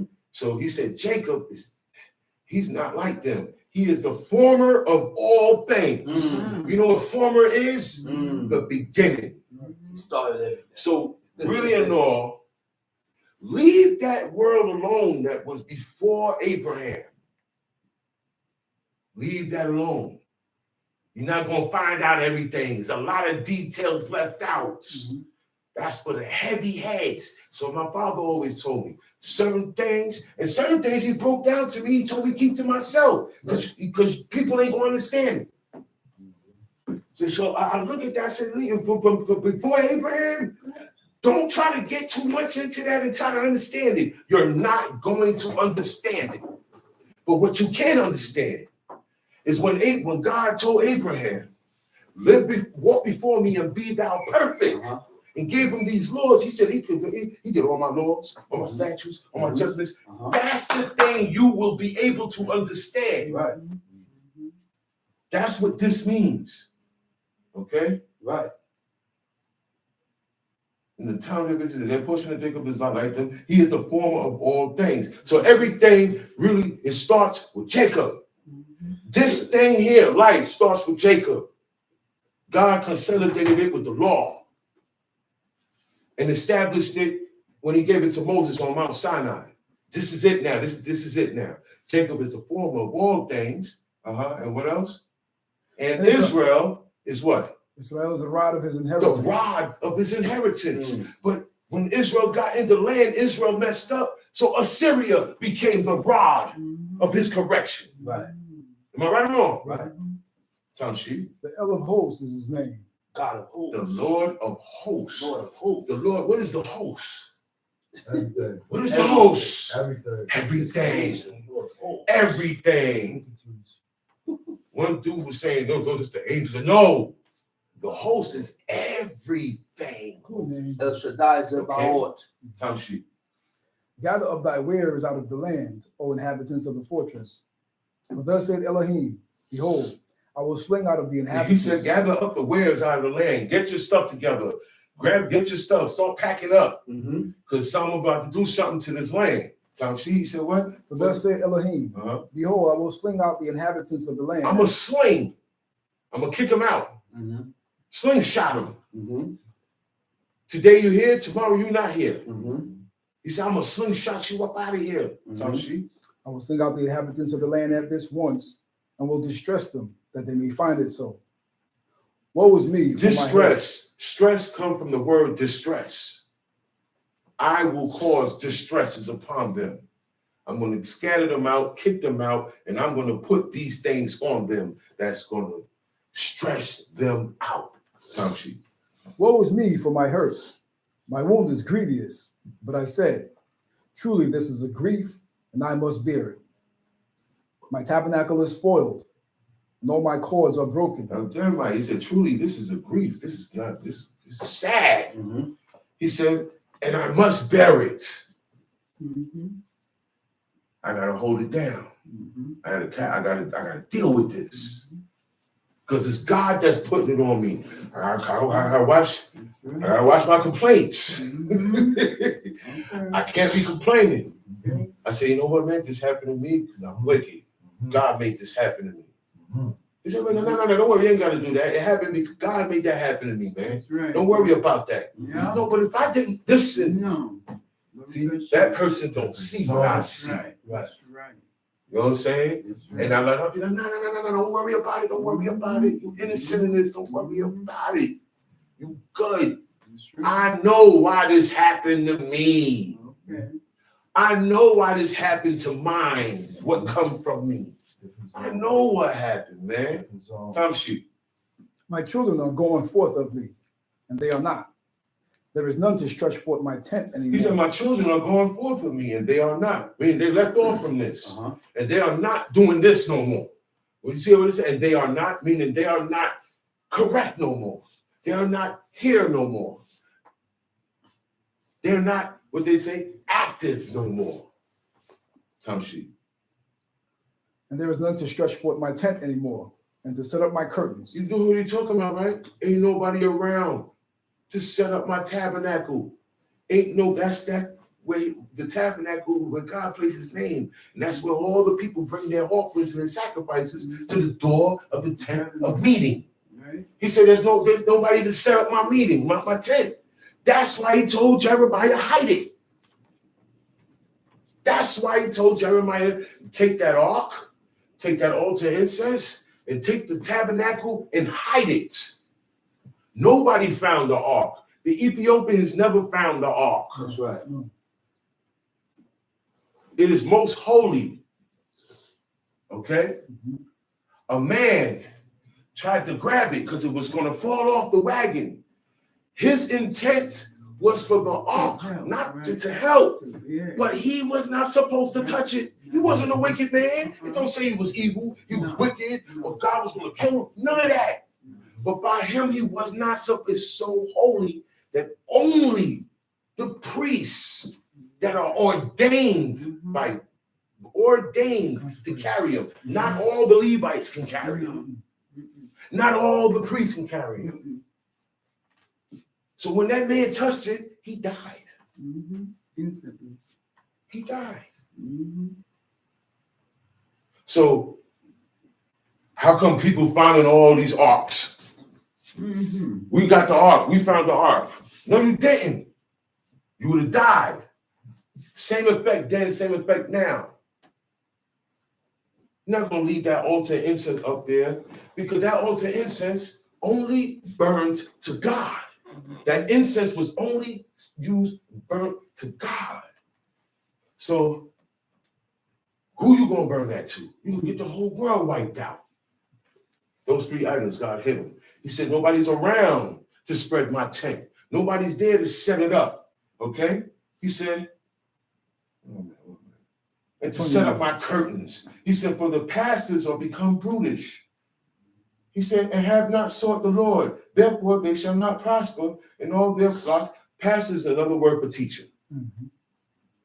That just means teacher.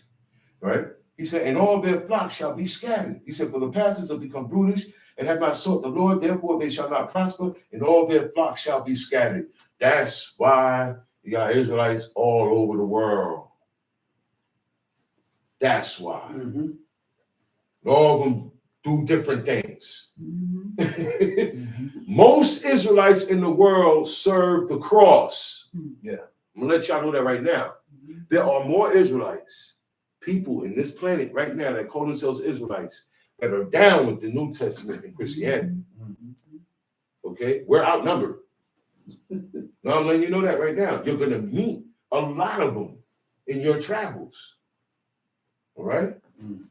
He said, behold, the noise of the brute is come, and a great commotion out of the north country.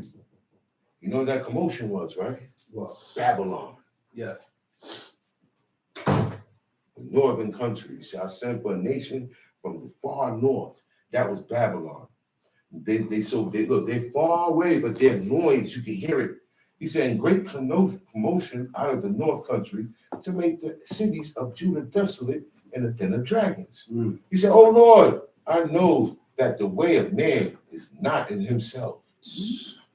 You hear that? He said, God, I know the way of man is not in himself. The way a man is supposed to be is not in him. The way we are supposed to be, we're not born that way. Right. He said, I know this. I know this fact. He said, it is not in man that walketh to direct his steps. God directly. He said, I look in the reins in the heart. The ones that are worthy to try, he try. The ones that's not, he tell them, go ahead. He said, oh Lord, I know that the way of man is not in himself. It is not in man that walketh to direct his steps. He said, oh Lord, correct me, but with judgment, and not in thine anger, lest thou bring me to nothing. He said, pour out thy fury upon the heathen that know thee not. That know thee not. They're still going to answer. He said, pour out your fury on the heathen that know thee not, and upon the families that call not on thy name. So he does have a special eye to the ones who consider his name. And there's many different ways to consider God's name. And he looks to that. He said, for they have eaten of Jacob and devoured him. Okay.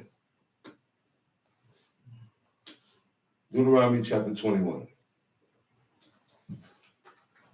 These are the laws that they had to live by when they were in the land.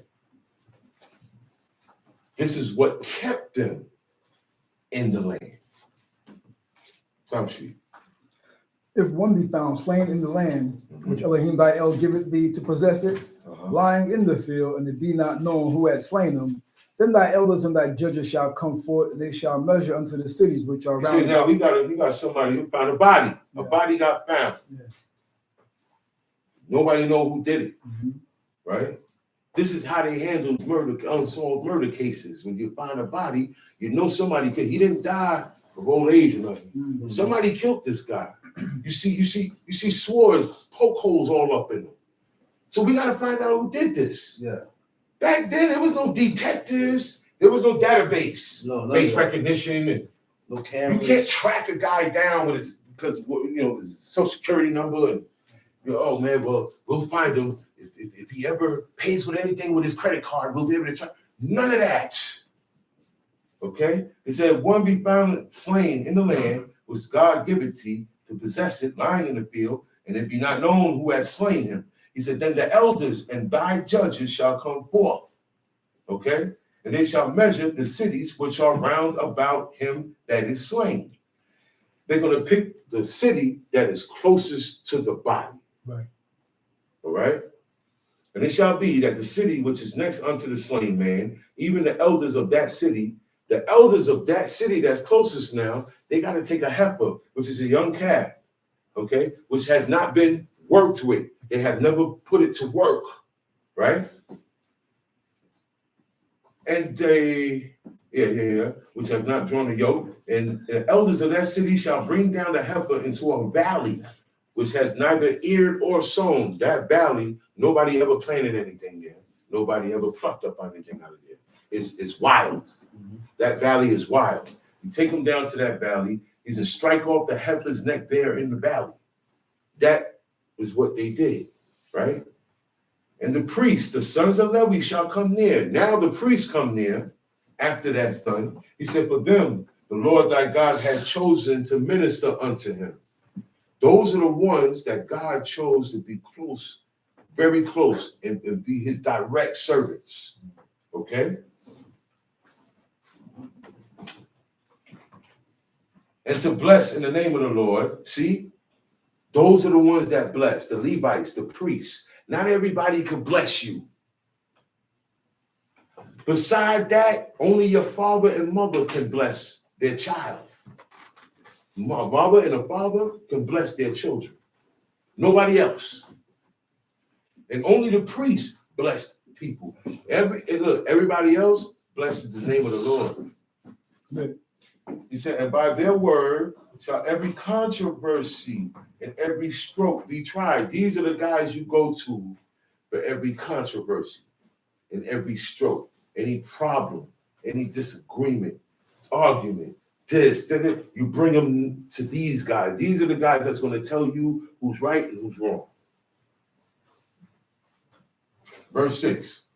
And all the elders of that city that are next unto the slain man shall wash their hands over the heifer that is beheaded in the valley. And they shall answer and now, say, the elders of that city that are next to that slain man, they come and they wash their hands. They wash their hands. They take water and water through their hands and wash their hands over that heifer that got beheaded. And what they say? and they shall answer and say, our hands have not shed this blood. While they're washing their hands, they're saying, our hands have not shed this blood. Neither have our eyes seen it. Neither have our eyes seen it. They're clearing themselves from this murder. They don't put their hand on the Bible. The Bible didn't exist then. No. There's no courts. They don't put their hand on the Bible and swear. This is how they took care of that. Tamshi. Be merciful, O El Israel, unto thy people Israel, whom thou hast redeemed, and lay not innocent blood unto thy people of Israel's charge, and the blood shall be forgiven them. So shalt thou put away the guilt of innocent blood from among you, when thou shalt do that which is right in the sight of Elohim. When thou goest forth And to that's because these are laws. But when you find a murdered person within the land, Lord, this is how they handle it. But then you can't do it now because first of all, the people are not there no more. The priests ain't there no more. The Levites ain't there. Nobody's there no more. Okay? Tom sheet. when thou goest forth to war against thine enemies, and Elohim thy El hath delivered them into thine hands, and thou hast taken them captive. So now when you go to war, there's times when you're gonna go to war. You go to war and you do what? When thou goest forth to war against thine enemies, and El Israel thy El hath delivered them into thy hand, and thou hast taken them captive, and seest among the captives a beautiful woman. Captives, you got prisoners of war. Right. And amongst them, you see a girl that you like, and you want to marry her. You want her to wife. Tom sheet. And thou seest among the captives a beautiful woman, and hast a desire unto her that thou wouldest have her to thy wife. Then thou shalt bring her home to thine house, and she shall shave her head and pare her nails. Now, today, I get married. I marry a woman, right? She ain't gotta cut off her hair and pare her nails. She don't have to. She don't have to ball her head. No. I didn't go to war and get her this way. Right. This law was only for when you went to war. That means you got an army. Where's our army? We don't have an army. Okay? We were established as a nation back then. So there were rules for these things. So a lot of, and the reason why God put this in, because back then, they raped the woman. Yeah. Yeah. They raped them. Just take them. We didn't do that when we, No, you know what I'm saying? We either took them to ourselves or we killed them. That's what Moses said, yo, these women that you brought back, he said, these are the reasons why. These are the ones that vexed you in the matter of Peor. These are the reasons why you messed up with God and God had whacked you. They're the reasons why. They're the ones that have caused you to sin. Right. He says, so therefore, all the women that have known man, you got to kill them. All right? And all the ones that have not known man, you keep and you take for yourselves. Sure. So we didn't rape women. We didn't do that. No, we brought them back as servants, or I married them to myself, or I married them to my son. But this was, so you don't have to do this to your wife, because you didn't get this. I don't know no man is getting his wife by war. You can't go to war now. You can't be in the army now. Go out there to war, right? And amongst one of them captives, you like her, and you take her now, I'm bringing her back with me. You can't bring her back to America with you, because it's a different time, different era, different people, and they were independent. All nations back then was independent, matter of fact. Right. So this is the war. This was the law for that. You can't. You see her, you want to marry her to you, then this is what you have to do. You have to have your own house. Number one, period. Talk about it. Okay? So he said, bring her to your house, shave her head, and pare her nails. You cut her nails. Because those are the ones who grow, the women grow nails. They grow their nails. They pretty up their hair. And that's their prettiness. That's their thing. What they go and get done all the time when you go past Utica, you look in them nail salons, you see they're getting their nails done, they're getting their feet done, they're getting their hair done. That's a woman, that's what women do. So now you have to humble her because she grew up a different way. Okay? She don't know your God. Everything here is new to her. Right? And that also humbles her. Okay? A woman, bald head woman, she ain't gonna have too much to say. Right or wrong? Right. Take a woman and shave all her head off right now. She ain't gonna have too much to say, man. That's right. She gonna be quiet. She ain't no TikToks right now. No, say that again, brother. She ain't gonna go on TikTok. She ain't gonna go on Facebook. That's right. She not gonna do these things. That's right. Because why? Her hair gonna look, the ones that's bald headed that wear a wig, right? They get into fights. What they do, the first thing they do is grab and take the wig off. When the wig come off, the fight over. She don't want to fight no more. She grabbed the wig and put it back on. That's the shame of a woman.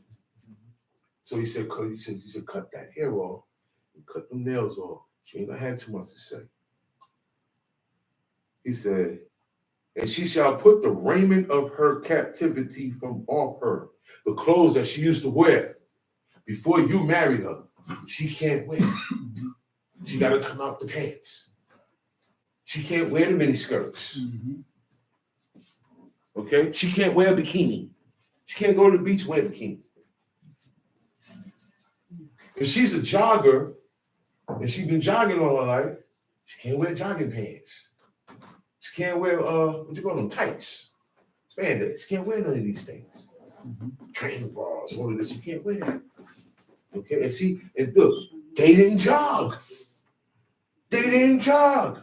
Right. These are the ways of the heathen. They didn't have to jog. If you see any of them jogging, they were running. They were going somewhere. Right. People didn't do these things. Right. Let's keep it a buck. So that's why a lot of stuff be off, man. Time sheet. And she shall put the raiment of her captivity from off her, and shall remain in thine house, and bewail her father and her mother a full month. And she has time to mourn her parents. Right. Give her time to mourn her parents. Because you snatched them, you probably killed them. You, the same one, probably put the sword to them and grabbed her. Right. So you gotta give her some time to accept this new environment and situation she in. Time sheet. And after that, thou shalt go in unto her and be her husband. Now, you can go in unto her. No Russian business. That's right. You got to get out them clothes first. That's right. Mm-hmm. Time sheet. And be her husband, and she shall be thy wife. Now, she's my wife. She's my wife. Married her to me. But that's the procedure when I go to war and get a woman. Right. You don't have to do that today. Because you're not going no war and bringing back nothing. Time sheet. And it shall be, if thou have no delight in her, then thou shalt let her go whither she will. But thou shalt not sell her at all for money. Thou shalt not make merchandise of her, because thou hast humbled her. Now, if you ain't got no delight in her, it happens. But it's with the men. Today, the woman, I'm tired of this. I want a divorce. They didn't ask for divorces, did they? No. They didn't ask for that stuff, man. Nah. The men was the ones that do the putting away. They said, if you don't have no delight in her, then thou shalt let her go whither she will. He said, no, let her go. You can't block now. Let her go. Don't get mad now when you let her go and she with Johnny over here now. Right. Because that's how men are too. He said, that's why I said, let her go wherever she will. She may want to go next door. Now you got to deal with seeing her every day now. She's that man's woman now. You got to eat that. You got to leave it alone. Know why? You let it go. That's why I said you can't go back and take her back after she done been with this dude. You let her go already. Right. And then another man married her. You can't come back now, whatever now, he divorced her or whatever he died, you can't go and take her back. And men do that. Men do that. So God said, nah, that action there will pollute the land. Yeah. Time sheet. If a man had two wives, one beloved and another. So that mean a man can have two wives? That's right. What is the problem with this? I'm not supposed to be seeing that a problem with the woman in Israel. And I see it's a problem with the generation of today. Americanized. Yeah. Okay? True. I see that. It's true. Americanized. I see that. Egoistic mentality. You said if a man has two wives, that means some men have more than one wife. But I know her. That's right.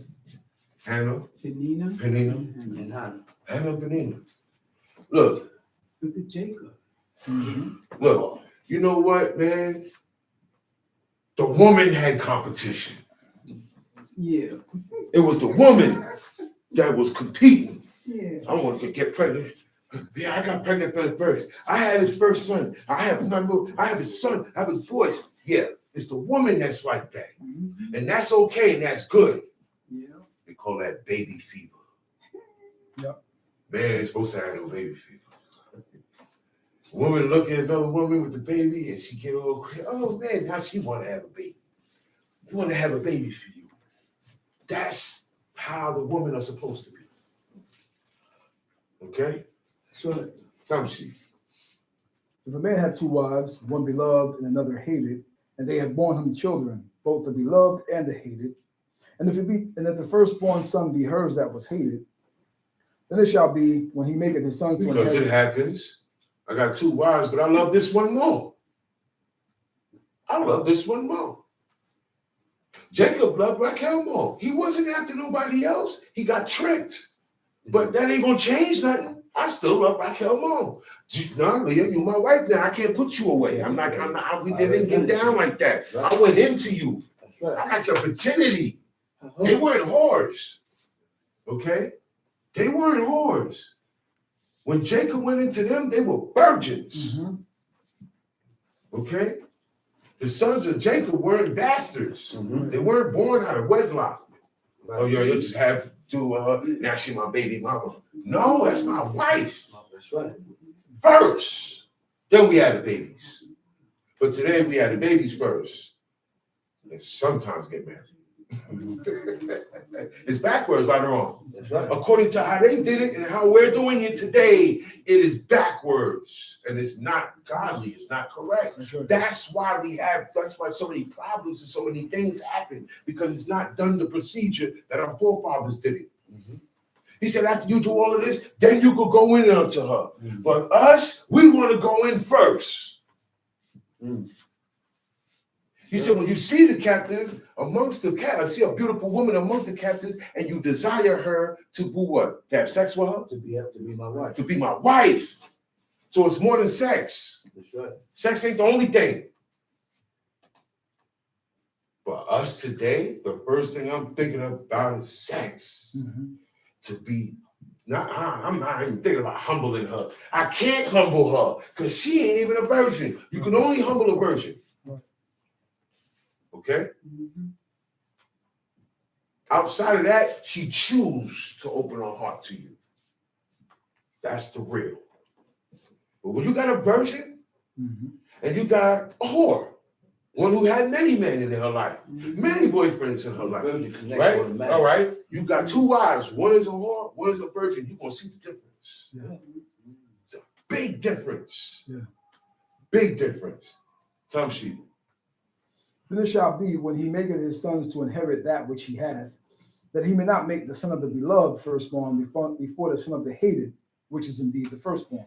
So that means father died, he's gonna leave some inheritance. He got some inheritance around. By law, by these laws, the what do you say? The firstborn is supposed to get, right? But he's the firstborn, the wife I really don't like. Matter of fact, he's sticking up for his mother too.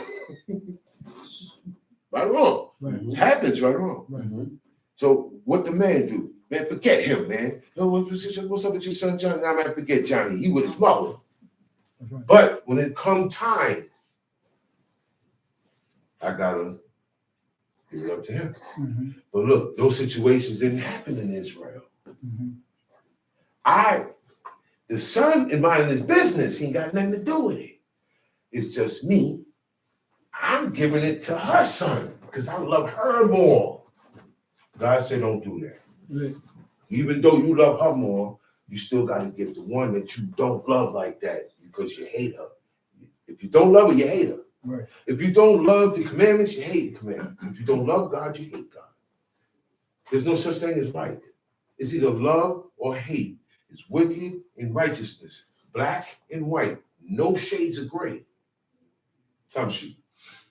But he shall acknowledge the son of the hated for the firstborn by giving him a double portion of all that he hath.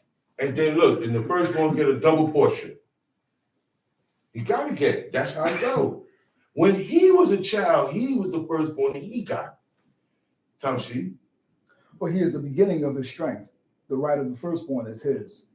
So that's why Esau sold what? Birthright. Birthright. It is important. Is it not? It is. It's important. He said, you have to acknowledge the son of the son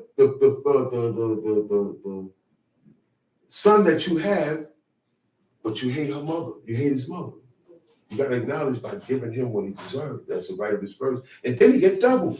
Everybody else get two, but he gets first and double. That was how the law went down. See, our feelings, when we get emotional, we forget this stuff, man. Mm-hmm. We forget this. And now my goal is this here, and I'm not seeing where I'm messing up in my goal. My intention is good, but this here I'm messing up.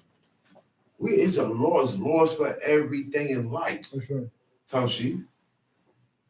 If a man have a stubborn and rebellious son. If a man ever stubborn, we're stubborn. Only We got it right here. Unreasonable. You have no reason to be this way. Right. You're not making no sense being this way. It says perversely. When I tell you to do something and you do different, you perverted what I told you to do. Mm-hmm. He said, unyielding. You won't yield. You won't listen. Mm-hmm. You won't do what you're supposed to do. You're not hearkening. Right. That's being stubborn. He said, and rebellious. Always going against. Mm-hmm. He said, if a man have a stubborn and rebellious son, which will not obey the voice of his father, he won't listen to his father. He won't listen to his dad. And guess what? You have no reason not to listen to your dad. That's right. Oh, my God, he wasn't around.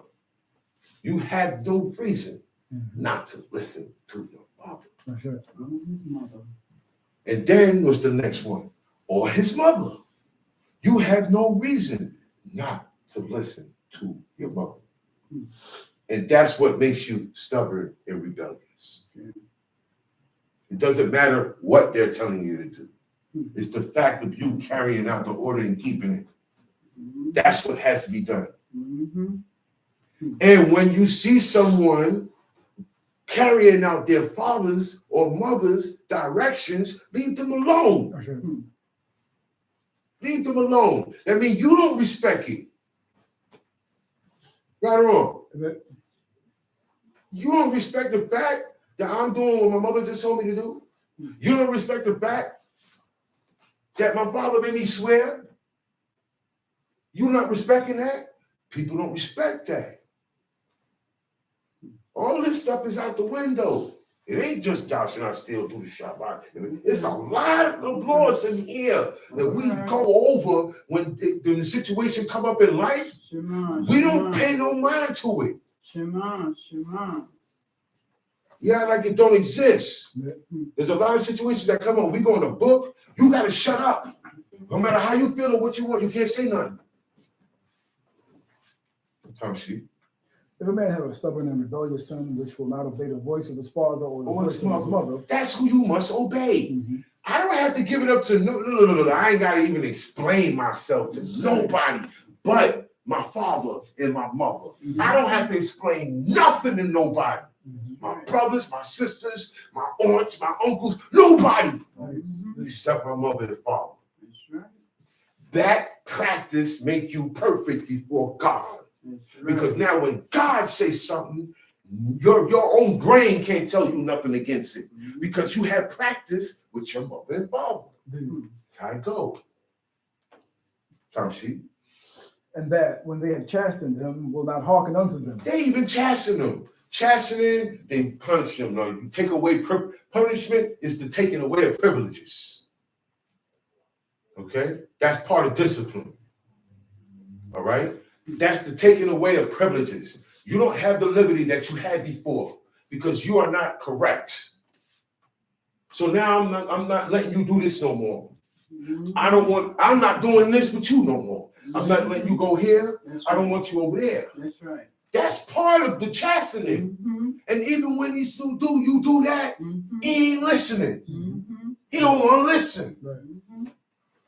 You say, yo, man, go over there, go right. He want to go left. You are not listening. Now, when I yell at you, call you names, bark at you, grab you up, hit you, beat you, whatever, that is the chastening that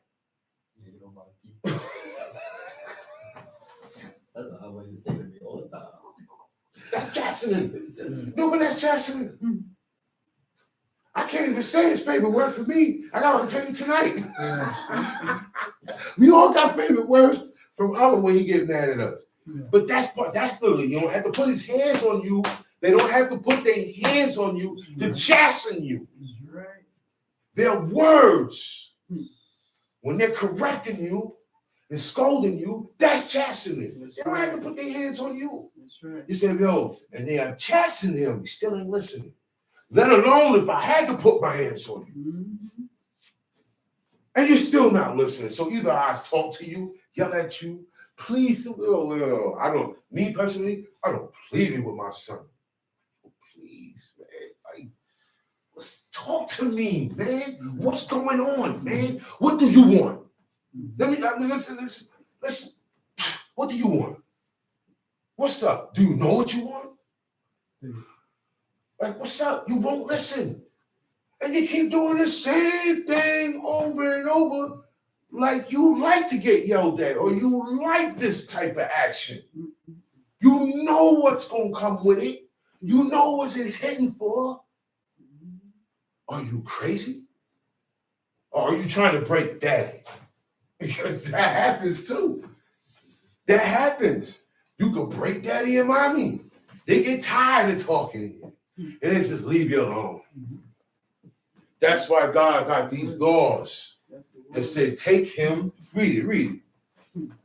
Then shall his mother Wait. He said, he will not obey our voice. What they say he is? A glutton. You in your mama house eating up everything. How they know that? Wait, you ain't got your own house? No. You ain't in somebody else's house eating? You live there. Everything you eat is in there. You're a glutton. Hey, where's the 2 slices I had here? I ate it, What happened to my apple juice? I ate it. And then you want to not listen to me? You in my pockets and you don't want to listen to me?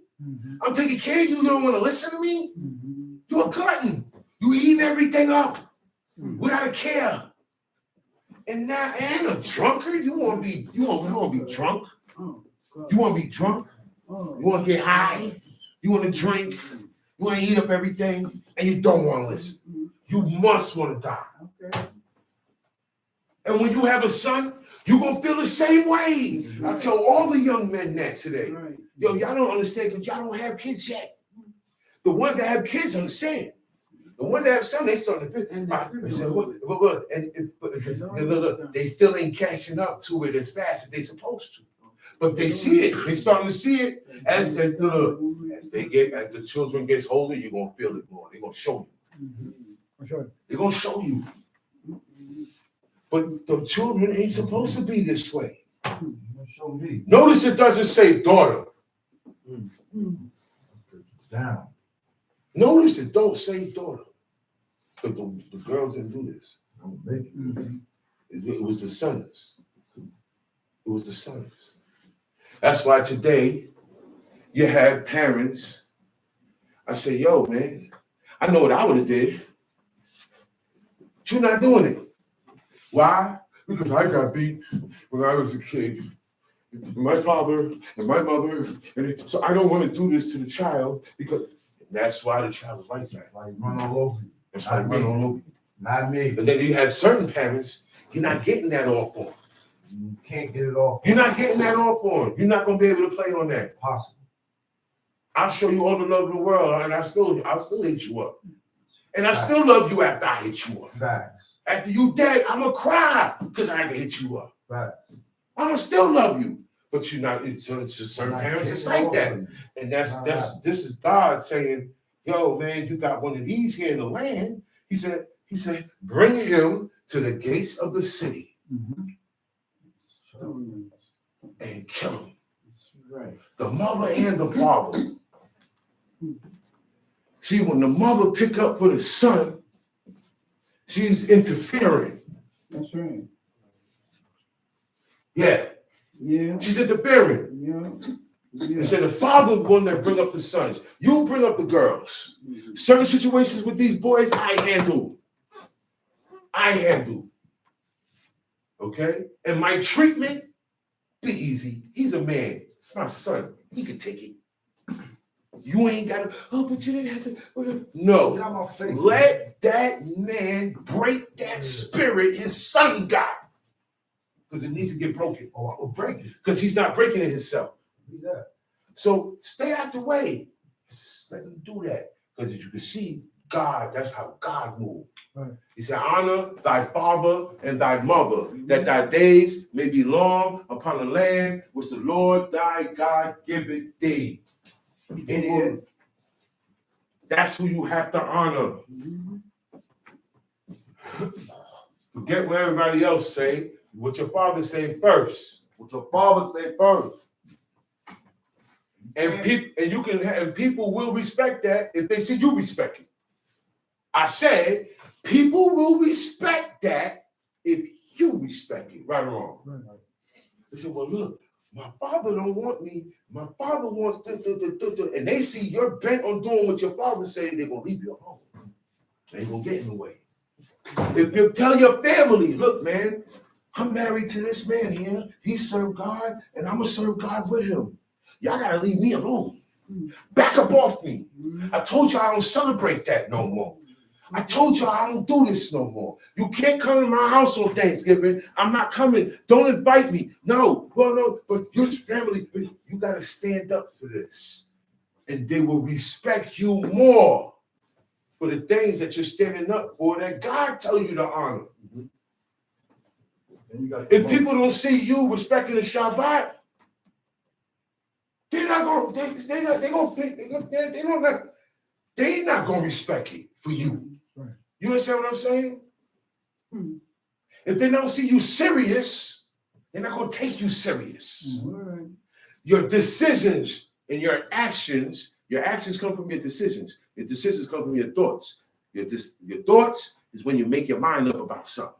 So if you decide to do the right thing, it will be seen and respected. God will make it respected. Men in here was moving a certain way, and they was by themselves. They were surrounded by heathens. Right. They easily could get killed and ran over, outnumbered. But they said the fear and the dread of God was put on these people. You know what that means? They got scared of that little family. Listen, on a normal, they wouldn't have got scared. God put it on them. Why? Because Jacob is a holy man. This from Genesis. You're gonna make 10, put 10,000. They put 10,000 in flight. Y'all just make sure y'all do this. Just stay correct. 10 of y'all will put 10,000 in Just flight. stay correct. That's right. That's it. Y'all, look, they're gonna get scared. He said, you don't be scared. You be scared of me. And don't be scared of them. And when it's time to go to war, you're gonna beat them. That's why Joshua and Caleb said, don't sin and say these things. You're sinning when you say we can't beat them. Because God said already, go in there and deliver them into the command. He said that I already delivered them into your hands. So they didn't believe that. They didn't believe that part. Some sheep. Then shall his father and his mother lay hold on him and bring him out unto the elders of his city and unto the gate of his place. And they shall say unto the elders of his city, this our son is stubborn and rebellious. He will not obey our voice. Hear what they said? This our son. That's not the father and the mother, huh? Father and mother. It's Our. not just one. No. Our. So it's one father parent. and mother. He said, say the father and the mother shall lay hold on. You know what lay hold mean? Grab you up. Ain't supposed to be just daddy grabbing you up. So the mother ain't gonna be teaching the son against the father. No. Okay. No, that means she don't love her son. Okay. She's being selfish and she don't love her son. She's You're growing the her head son up. boss. She's growing her son up to learn how to have his way and be against God in life. And you need your head boss. That's what she's breeding. And you need your head boss. You need the father. You need your head boss. Because the father's trying to put a stop to this. And this is in every household, man, where a father is. You need a father, but when the father there, you don't want to listen. The kids don't want to listen. Nobody want to listen. That's the problem.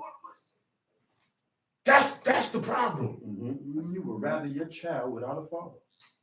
Fool. Misery love company. Fool. Wicked love company. A holy man could dwell by himself in a cave. A wicked man can't be by himself. You laugh, right? You know, see, a wicked man can't be by himself. He gotta have somebody to tell lies to or listen to lies to. He gotta have somebody to do something wrong to or with. A holy man can sit in the cave for the rest of his life and serve God there and die. It's been done. It's been proven. Tom sheet. He will not obey our voice. He is a glutton and a listen, drunkard. Man, this guy won't listen. But remember, I said, don't say that about the girls. The daughters listen. Daughters didn't eat up everything. The daughters didn't drink and get drunk. The men did these things. See, the men, we are gods. So after you get to a certain age, you have to remember who you are with your parents. I'm a gangster. But when I'm in my parents' presence and I'm in their world, I'm not gangster. I'm their gangster. I'm their gangster. I'm their henchman. I'm their servant. I'm their messenger. That's how you got to put it in your head. Yeah, that's what God said. If you can't do that, you can't follow none of these commandments. You're not going to be able to do them. Because it requires a lot more than what your parents requiring from you. You ain't going to be able to do them. You're wasting your time. Time sheet. And all the men of his city shall stone him with stones. Then now you got all the men of the city. You got dudes that you don't even like. He get to throw stones at you and kill you. Because you wasn't listening to your father and your mother. Time sheet. And all the men of his city shall stone him with stones that he die. So shall I put evil away from among you. See how you get rid of evil? Kill Judgment. the one who's putting the evil out. That's what judgment is. Go to 1 Kings, first chapter. 1 Kings chapter 1. Now King David was old and stricken in years. Old and stricken means can't even walk good, man. He need help. He's stricken. It looked like he got hit. All right? He's on his way out of here. Time sheet. And they covered him with clothes, but he got no heat. He said in years. He was old and stricken in years. Okay? You can see his age on him. You can see it. You can look at a person sometime and see they had a hard life. You know what I'm saying? Time sheet. Wherefore his servant said unto him. It said they covered him with clothes, but he got no heat. Meaning, he had clothes on, but they put more clothes on him because his vitals, you know, when the doctor says his vitals are low, it's getting colder and colder and colder and colder. His life force is getting weaker and going down. So, and as people get older, they get cold quicker, naturally. Most people get colder quicker, all right? So, and in his age now, it don't look like he's getting any better. So they're covering it up to keep heat on him, keep him heat, because his body's not giving up enough heat now. Time sheet. Wherefore his servant said unto him, let there be sought for my lord the king a young virgin. A young virgin. It seems like they don't like messing with women who already been around the block or been tampered with. These guys, all these guys got virgins. They had children with virgins. So no wonder the kids came out receptacle to God. They had a certain spirit that they were able to do these things naturally. Yeah, Tamshi. And let her stand before the king, and let her cherish him, and let her lie in thy bosom, that my lord the king may get heat. Let her cherish him, and let her lie in thy bosom. That's a heat generator. It generates heat. Okay? Woman, all men that have wives, women, where the woman lay on? On your kneecap? No. Chest. Get on your chest. Get on your chest. Heat. I said, oh wow. Warm heat. But in this case, he gonna get heat from her. He ain't got no heat. So she gonna hug up on him, and so he can get some heat and get aroused, get excited. Because your body temperature goes up when you get aroused also. Yes, it has to do with your blood. It gets aroused and your blood gets hotter and your temperature goes up. Your body temperature naturally goes up. Okay, so now that's what they're trying to kickstart his vitals. So they said, and let my lord the king get heat. He said, so they sought for a fair damsel throughout all the coast of Israel and found Abishag Shunammite and brought her to the king. Shunem, she's from Shunem. Sounds she. And the damsel was fair. She was very pretty. Very fair. Anytime you see that word fair, she was a bad one, boy. Sounds she. And the damsel was very fair and cherished the king and ministered to him, but the king knew her not. He didn't touch her. In the Old Testament, when it said a man knew, it said Adam knew his wife Eve, he cohabitated, they had sex. But in this case here, they put her in the room, closed the door, he never touched her. He didn't get up, he didn't touch her, nothing happened.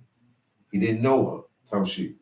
Then Adoniah, the son of Haggith, exalted himself, saying, now, at that moment, that's how you know King David about to die. Okay? Because I don't care how old you get, the organs still work. You still could put a seed in a woman and get her pregnant at 100 years old. Let me tell you something. A man is dead. They can still get the semen out of him. And they did that to the cop that got killed. They did that to the Chinese cop that got killed. He dead now. They took his sperm out, impregnated his wife, and she not gonna have a son. So it don't expire. Right. It don't expire. What Shama said is true earlier. God didn't create things to die. Whatever he created, it was supposed to. When man did that, he brought death into everything. That's why stuff get old. That's why we get old. Right. That's why flowers get old. Right. Even the paint chips on here, they start getting old, and what it do, crack, and the chip and fall off. And after a while, it turn into ashes and dust and nothing. Us too. We brung that. We brung that. Brung sin in. Man did that.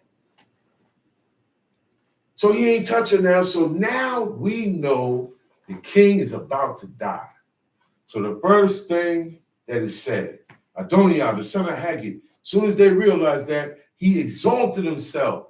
This is the problem with us. We always want to exalt ourselves and push our chests up and lift our voices over everybody. Right. And that's not your place. He, you know why I say it's not his place? Because David already told the people who to make king when he died. He told the men, he said, when I die and go the way of all men, he said, take my son Solomon and make him king instead of me on the throne of God. So this was a known thing. His brothers knew that his father said, put him on the throne.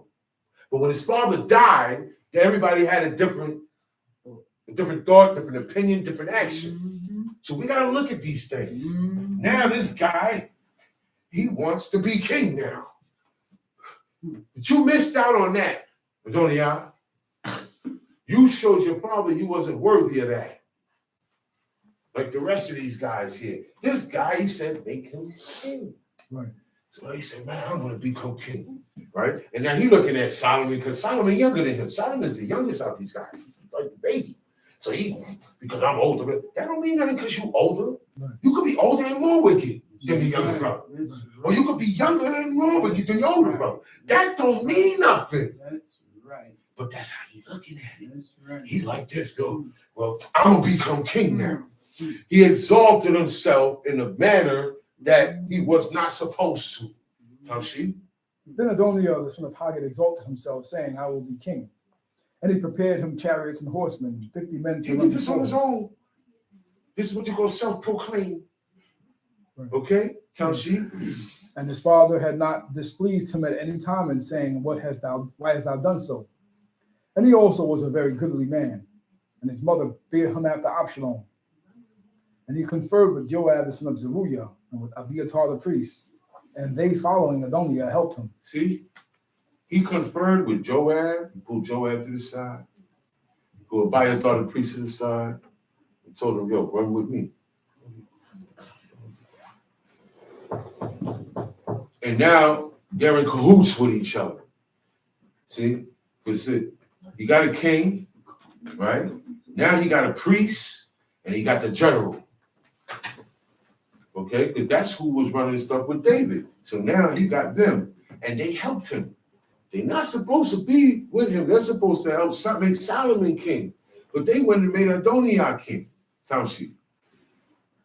But Zadok the priest, and Benaiah the son of Jehoiada, and Nathan the prophet, and Shimei, and Rei, and the mighty men which belonged to Dawid were not with Adoniah. Okay. Zadok the priest, he didn't go nowhere. Benaiah, the son of Jehoiada, he didn't go nowhere. And Nathan the prophet, he didn't go nowhere. Joab and Abiathar went with Adoniah. Abiathar to be his priest, and Joab to be his general. Tamshi.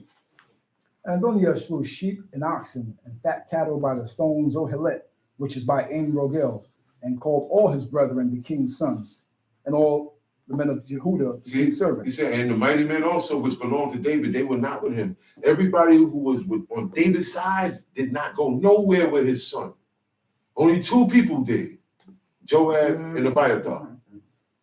Okay? Yeah. But they had to go that way, Mm-hmm. especially Abiathar. It's already prophesied. You know what I'm saying? Zadok is the one that's going to take over. All right? Tamshi. But Nathan the prophet, and Benaiah, and the mighty men, and Shlomo his brother, he called not. He didn't call them. But why should I go? Is it you go? No, you ain't nobody tell me nothing. Mm-hmm. It got to be a problem. I ain't got invited. Everybody else got invited. I ain't got invited. You know what that means, right? Right. Okay. So they didn't invite them. They didn't confer. He didn't confer with none of them. And plus, they wasn't going to go with him anyway. Tamshi. Wherefore Nathan spake unto Bathsheba, the mother of Shlomo, saying, Hast thou not? Bathsheba is Solomon's mother. Mm-hmm. All right.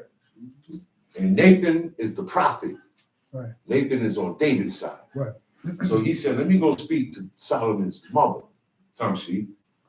Hast thou not heard that Adoniah, the son of Haggith, doth reign, and Dawid our Lord knoweth it He not? said, I know you heard about it. I know you heard Adoniah made himself king. And David don't even know what's going on. Because David's about to die. He in his deathbed. Mm-hmm. He don't know what's going on. Tamshi.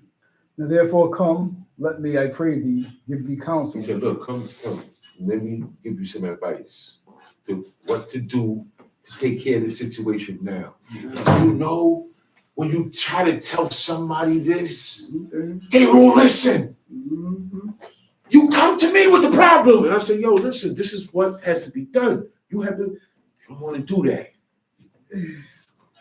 Rehoboam, lower your father's taxes. He went to the old heads. He said, hey, man, what should I do? The old heads told him the right thing to do. Give the people what they want. They're going to serve you. They're going to be loyal to you. If you show you care for them, they will be loyal to you. He didn't listen to his counsel. We don't like to listen to counsel. Okay. Goodly counsel, Okay. mind you. Goodly counsel. That's right. Especially when you come and ask me, But I don't know. I'm not telling you what you want to hear. That's the problem. I can't tell you what you want to hear. I gotta tell you the truth of the matter. And the correct and right way by God to solve the matter. So don't come ask me nothing, man. Stop asking me stuff, man. What up, man? Don't stop asking me stuff if you're not going to listen to what I say, man. Okay. And I'll show you it. Stop asking me stuff. Right, right. But that's how people are. Nobody likes to listen to counsel. Mhm. So he said, come, man. Listen to this counsel, because you know why? Yo, people are about to die. Anytime somebody make themselves a king, somebody's going to die. All right? Tell me. And therefore come, let me, I pray thee, give thee counsel, that thou mayest save thine own life and the life of thy son Shlomo. Look, you're going to die too. Save the woman alive. That's this guy, that's my enemy's mom. Kill her too. We got to wipe out that whole, you know what I'm saying? That way I can reign good. Because if not, she will devise and plan to get me hit. Because I killed her son. You think she won't? Mm-hmm. I'm a mother. You kill my son, I got some power with men and say so, I'm going to send them out. Who you think was holding Natalia down? She was wicked. She wasn't able to get all that stuff all by herself. Right. She had goons with her. And these guys were gangsters with it. They were killers. Well, you wouldn't kill, they would. They were going to do the things that you wouldn't do. Tamshi. Go and get thee in unto King Dawid, and say unto him, didst thou not, my lord, O king, swear unto thine handmaid, saying, assuredly the Shlomo thy son shall reign after me, and he shall sit upon my throne? Why then doth Adoniah reign? So you got to watch what you promise people, even your wife, because it counts. She said, didn't you swear? You swore. You swore to your wife. You swore to me, your wife. She didn't say your wife. She said, your handmaid. Even though I'm your wife, I keep myself on the level of a handmaid with my husband. That way, when he tells me something, I have no problem adhering and yielding to him. That's her practice. She, well, I'm your wife. They never said that. It's your handmaid or your servant. And that's his wife. He killed somebody for he wanted her so bad, he killed somebody and took her. Okay? But she ain't putting herself like, oh, I'm your wife and I'm entitled. She said, yo, my Lord, the king, live forever. Did not you swear unto your handmaid? See, that's how humble you have to speak. Yo, you get a lot more when you speak humbly. Right. You get passes. You will be heard. Goodness. You get passes. Oh my goodness. Just because, forget what he did, his answer was so humble. Goodness. Look, get out my face, man. That's the way you Look, I'm still mad at him. Man.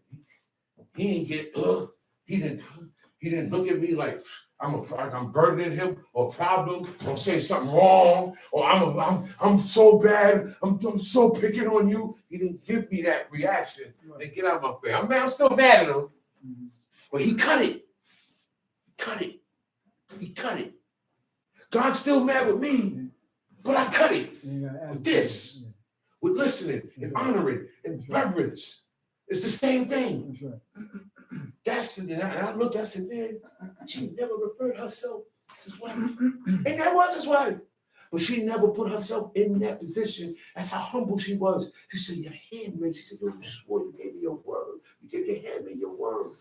Man. Oh my goodness. I'm mad at myself now. Oh my goodness. Say it one more time. I'm mad at myself now. You say keep my man, what's wrong with me? Yo, you right, wife. You right, wife. Oh my goodness. Come on, let me keep my word to you. You did. You go. And that's how you get off, man. Right. They teach you how to get over in life righteously. Righteously. You can get over. You can get over the obstacle of evil and wickedness. You can beat it. Remember what you told me? You lying. You ain't act like that. Yo, all you gonna do is make me mad. is make me say, get out my Talking face. to you. You coming talking. You coming with this aggression. With that aggression. Pipe You that can't down. talk like that. Word. And look, she Pipe didn't do that. down, man. She didn't do that. That's right. He told her what to say. This is the prophet telling her what to say. You think she's gonna go there and say her own words? Learn how to be a Nah, woman. that's my husband. Look, look, that's my husband. I know what to. She didn't get down like Nah, that, man. learn how to be a woman. I could be wrong, but you talk to me a certain way, I'm gonna be wrong. I'm gonna stay I'm wrong. gonna let you go, man. That's right. Look, I'm gonna let That's you go. right. I was wrong, but I still let you go because of how you reacted with me. Yeah. Your enactment with me Soft gives you answer. passes. That's Yeah, a fact. soft answer. Not wrong, That's son. a fact. Soft answer. It happens with God and man. That's It a happens from fact. man to man. And it happens from woman to man. And last but not least, children to parents. That's a fact. Soft answer on the way around. Soft answer. That's a fact. Look.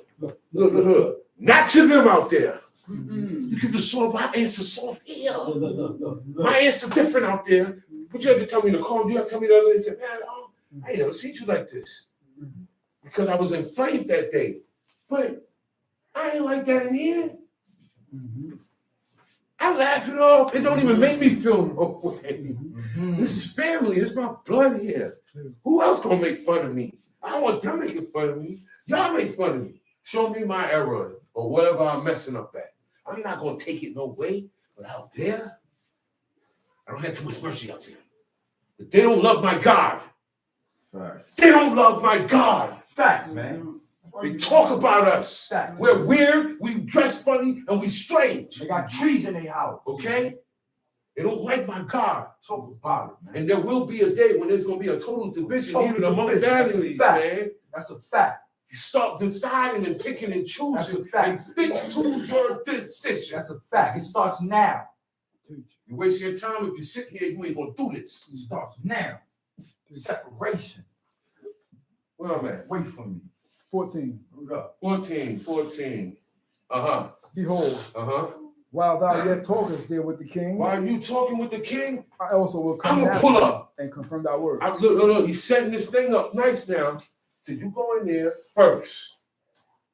You go in there first. And you tell him these words. And while you're telling him this, I'm going to pull up at the same time. This is wise men. Because we got to get him to get Solomon to be king now. We can't wait till David died. But this guy done took over.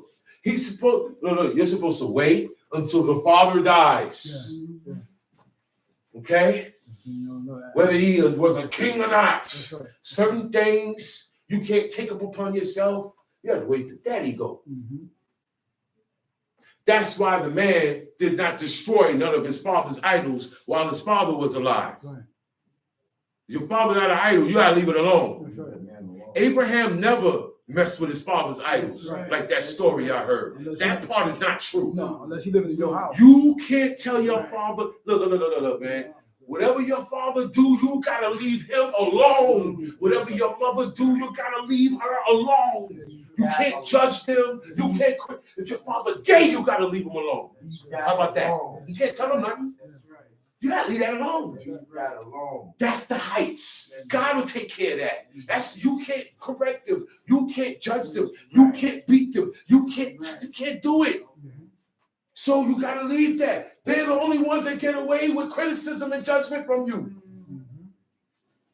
Because there was, a dude asked, said, yo, so if your father was gay, what you gonna do? He said, oh, my father just gotta be gay. That's the one man. I'm gonna have to accept that. Yeah, I accept it. He said, I'm gonna have to accept that. And I said, yo, that was correct, brother. That was the right answer. Everything applies to everybody else except daddy and mommy. That's what it means to honor them. Oh no, but they not right. You ain't right. You worse. That's right. Go correct your wife. Stop trying to correct your parents. Correct your children. Correct the dudes around you. Instead of trying to correct mommy and daddy. They always right. Time sheet. And Bathsheba went in unto the king into the chamber, and the king was very old. He's very old. You notice they keep saying how old he is. He's ready to go. Time sheet. And Abishai Shunammite ministered unto the king. Bathsheba bowed and did obeisance unto the king. She didn't get upset because the Shunammite in there. Well, why you ain't call me? Get that young thing. Why you ain't call? Why you go pick her? Why you go search all of that? Pick a search. Now you up there. They didn't think like that, man. The heathens, man. The heathen mentality make them think like that. She ain't care about none of that. And she's still doing it, right? She going up there. Look.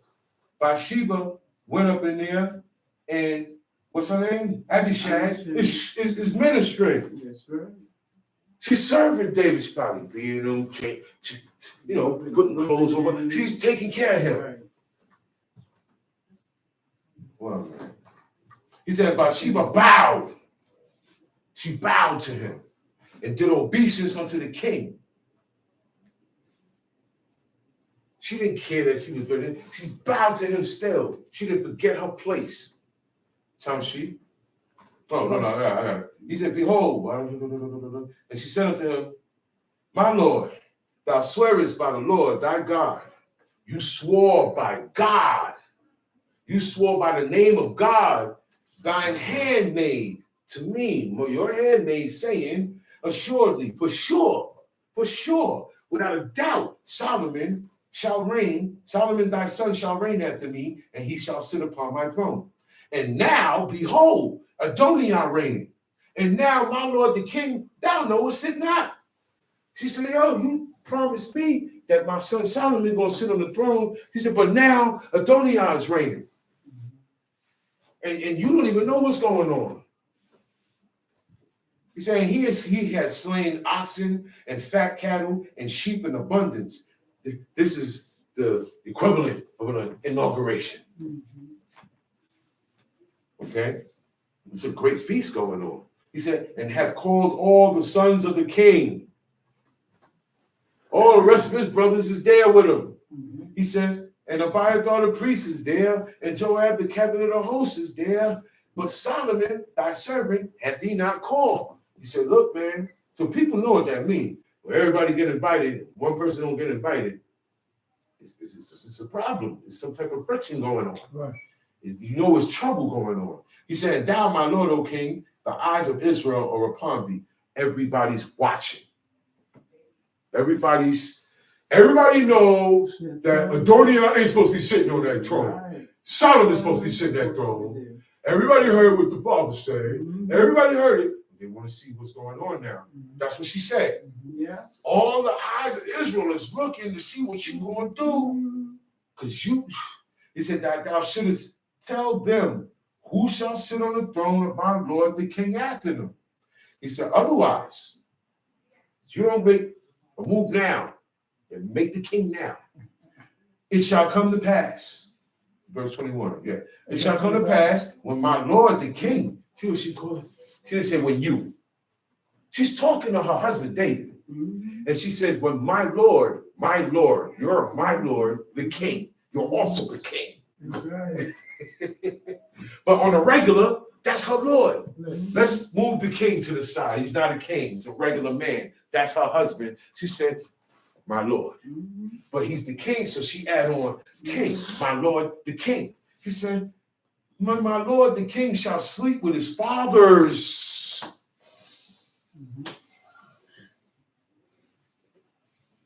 What that means?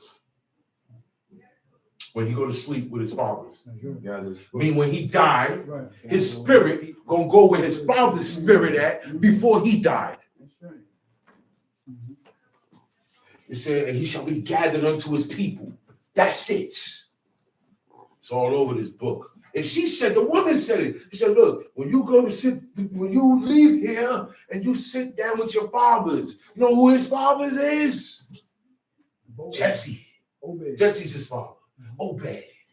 And keep going until you get to in the book of Ruth. What was his name? What was his name that married Ruth? Elimelech. All the way up. Then you got Joshua, Moses. He gonna meet all of them. Right. They're gonna see each other. Yeah. They're gonna be in the same lot. That's what she meant when she said that.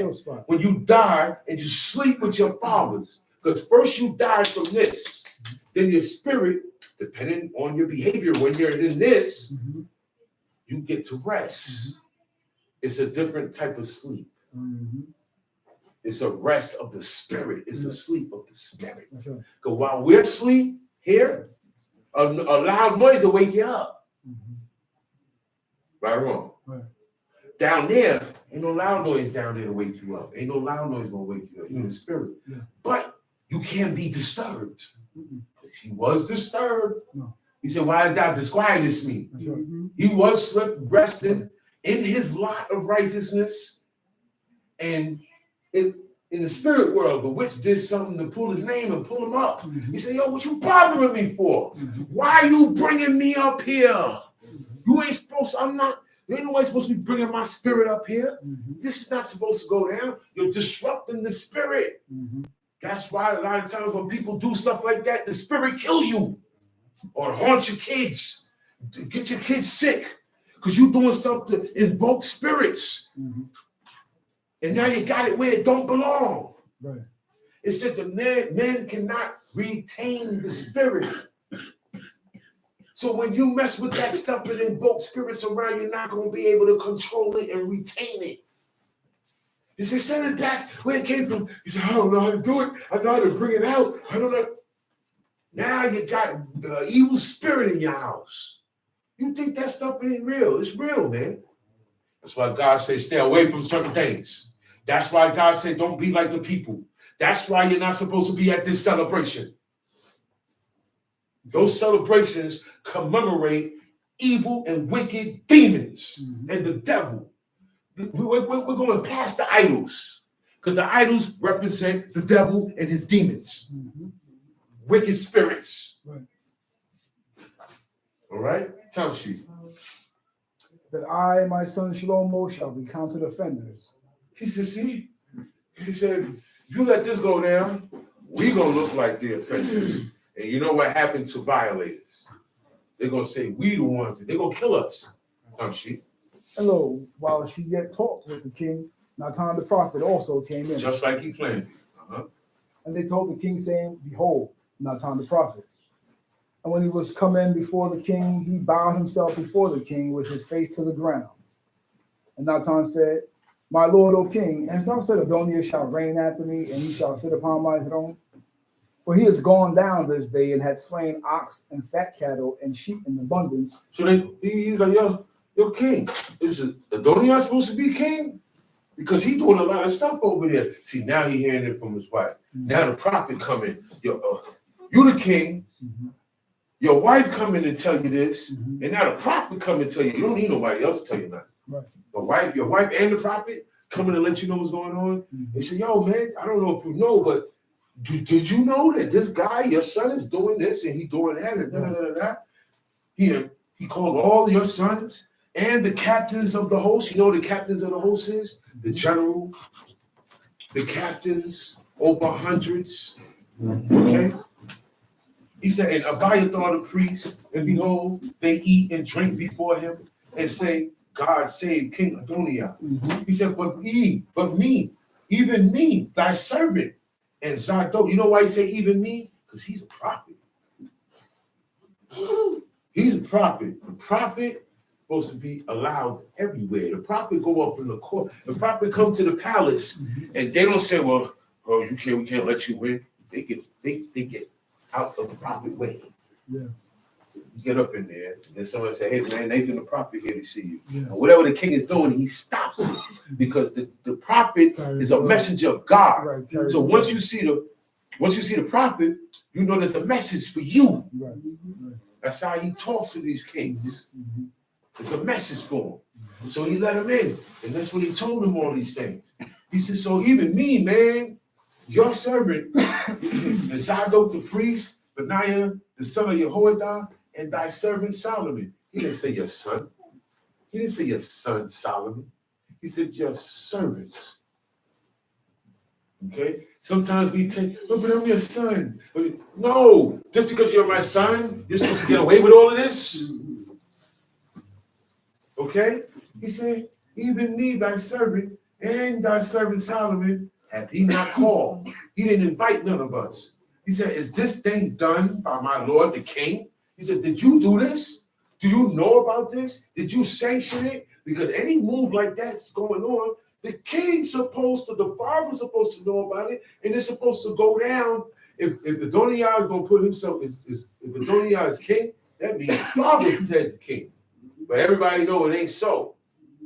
So he said, so what's up? He said, then King David answered and said, call me Bathsheba.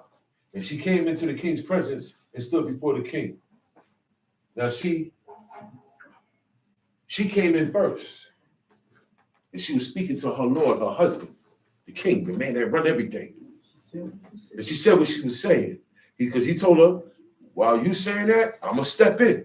As soon as she finished, because another man has come to speak to her husband, she stopped speaking. She said what she said. She shut up. She turned around and she excused herself and went back outside. She didn't leave and go home or go about business. She's go back out to wait and see the outcome of her petition, or if her husband is going to dismiss her. Right? So she leaves out. Nathan comes in. He says what he has to say. When he finished, David had to say, call Bathsheba back in. I just told a young woman the other day, I'm talking to my man about something very important, and she butted right in. Literally went like this to him. Now, yo, listen, to get his attention. I said, yo, don't interrupt men in their speech. Don't interrupt when two men are speaking. That's right. You get the teeth smacked out of you with that, man. That's right. Don't interrupt men in their speech. When men are speaking, all right, quiet. The wives get quiet. That's right. The children get quiet. That's right. When the men are speaking, or the heads are speaking, that's right, or something is being pronounced. She stepped out. She had to be called back in. He said, call me Bathsheba. And she came into the king's presence and stood before the king. And the king swore. He said, look, he swore again. He already swore. But now, look. He making sure he's calming them down. He's assuring them by swearing again. That's right. He said, as the Lord liveth, that had redeemed my soul, that saved me out of a lot of trouble. The God that saved me. Okay, I'm swearing on his name. He said, and the king swore and said, as the Lord liveth, that had redeemed my soul out of all distress, even as I swear unto thee by the Lord God of Israel, saying, assuredly, Solomon, thy son, shall reign after me, and he shall sit upon my throne in my stead. Even so will I certainly do this day. Meaning, I'm going to take care of it now. I have to move now because it's usually the pattern is father died first. Before the father died, he says, you're going to be king. That's it. When father died, we make this guy king. But it don't go like that all the time. Make that guy king, somebody kill him. And make themselves king. So he said, look, all right, I got to move down there. You can't wait till I die. So he said, then King David answered and said, call me Bathsheba. She came into the king's presence and stood before the king. And the king swore and said, where am I? 31. Then Bathsheba bowed with her face to the earth and did a lot of bowing going on. The kids bowed to the parents. The wife bowed to her husband. She ain't bowing to him because he's the king. She would have did that regardless. But everybody bows to the king. Even the prophet. The prophet bowed down when he's talking to him. Because he is who God chose. Whoever God chose, easy with that person. Mhm. Whoever God picked as the leader, you gotta be easy with that person. Whoever God put over, you gotta watch how you talk to that person. You gotta be easy. That's how I noticed it. That's how you did with Moses. Mhm. Moses married an Ethiopian woman. You ain't supposed to marry no Ethiopian woman. But in this situation, you gotta mind your business. He said, look, man, I deal with this guy different than the way I deal with y'all. So he ain't following the Ethiopian. He ain't serving that Ethiopian, his wife. He ain't serving her gods. She's serving God. He's the one that switched her around. You guys, y'all ain't gonna be able to marry no Ethiopians, but they're gonna switch you up. What happened when the Midianites came? The woman. He said, send the woman. What happened when the woman came? The men went with them, right? Okay, then. Moses ain't go. Moses ain't gonna follow his woman's religion that she came out of. He's not gonna allow her to keep praying to the God that she was taught when she was young. All that get cut out. That's how it go. All of that get cut out. We just read when he get a woman from another nation out of war, the clothes that she got on, she come up out of that. You can't let her go to around her family, around holiday time. You're just one member of the family that's not around with that no more. Because Thanksgiving and Christmas is a family holiday. It's a pagan family holiday. Do you understand that? And that's the day when the family gathers together. Okay? It is forbidden by God and his will to participate in any of those things, even if it's family. Tom shit. Then Bathsheba bowed with her face to the earth and did reverence to the king and said, let my lord King David live forever. And King David said, call me Zadok the priest, and Nathan the prophet, and Benaiah the son of Jehoiada. And they came before the king. The king also said unto them, take with you the servants of your lord, and call Shlomo my son to ride upon mine own mule, and bring him down to Gihon. And let Zadok the priest and Nathan the prophet anoint him there king over Israel, and blow ye with the trumpet, and say, El Israel save King Shlomo. This is going to validate Solomon as a king. He said, go get my son. Put him on a mule, not a horse. Put him on a slow animal. Put him on a slow animal so that everybody can see he's the king. Because if you don't do it like that, this guy's validated. Yeah.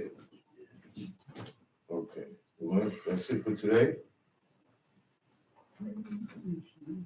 You want to finish? That's finish. Yes. Yeah, finish. Okay, good. Thank you. Well, man. 35. Sound like chief. Sound like chief back there. Then he shall come up after him, that he may come and sit upon my throne. He said, then he could sit on the throne. Set him up to sit on my throne. Don't worry about these guys. Taushi. For he shall be king in my stead, and I have appointed him to be ruler over Israel and over Yehudah. And Benaiah the son of Jehoiada answered the king and said, So be it. El Israel, El of my lord the king, say so too. And as El Israel had been with my lord the king, even so be he with Shlomo, and make his throne greater than the throne of my lord King David. So Zadok the priest, and Nathan the prophet, and Benaiah the son of Jehoiada, and the Cherethites and the Pelethites went down and Cherethites and the Pelethites. That's David's hitters. 600 gangsters. Those were the 600. Yo, those are the ones that he said are like bears, rob like a bear, rob her whelps, rob her. Those are the guys he talking about right there. That's gonna go and make this happen. Who gonna stop that? Yo, do this, do that. Yo, Stokes, Drama, Locks, walk with him. Stokes, Drama, and Locks is the reason why this is gonna go down. Because Stokes, Drama, and Locks making sure this happened, nobody can stop it.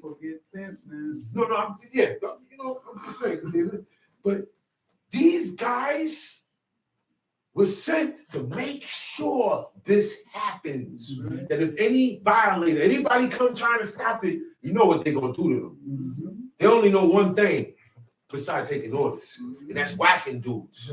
The Cherethites and the Pelethites, they weren't Israelites. They were Philistines. They were certain. They were not regular Philistines either. They weren't regular Philistines. These guys were like a special squad beside the army. They were like the 300, not the whole army. These guys were different. Okay? Mighty men of David. David was a mighty man of war. Oh man, these guys, they stay upset. We compared them. This is metaphor. When I say that this is like when this, that's a metaphor. He said, these guys, he said, you don't know your father, man. Most guys don't know their father. They don't want to get to know their father. Not the bad side. That's the side he said, yo, you don't know your father, man. He's a man of war from youth. He's been killing stuff when he a baby. Bears and lions. He don't caught bear and lion bodies before he even caught a body, a human body. He don't whack the lion. He killed the lion. You may not want to go up against this guy. He's a grown man now. This guy smacks bears, man. Okay? And he wasn't scared. He chased the bear down because the bear is trying to get away with the food in his mouth. And he's like, yo, this dude, man. He said, no, he won't. Grab your eyes. Now the bear, when the bear want to fight, he stand up. He go like this. So that means he was like this with David. David was like, bear. Boom! And he ran off. He said, your servant was shepherding his father. He said, thy servant was shepherding his father's sheep. He said, a bear and a lion came. He said, I smoked the lion.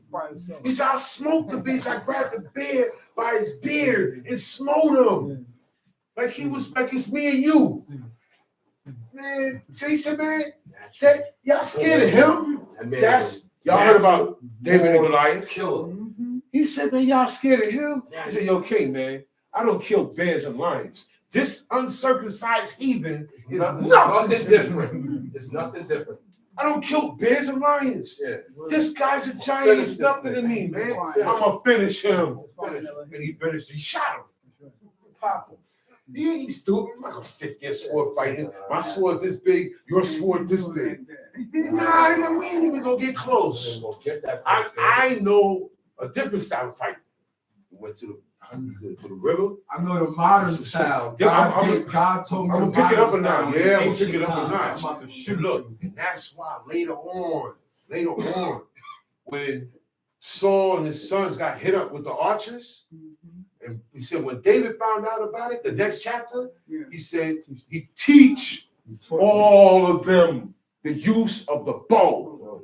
Gotta learn to fight from far away too. Some dudes is nice from far away, marksman.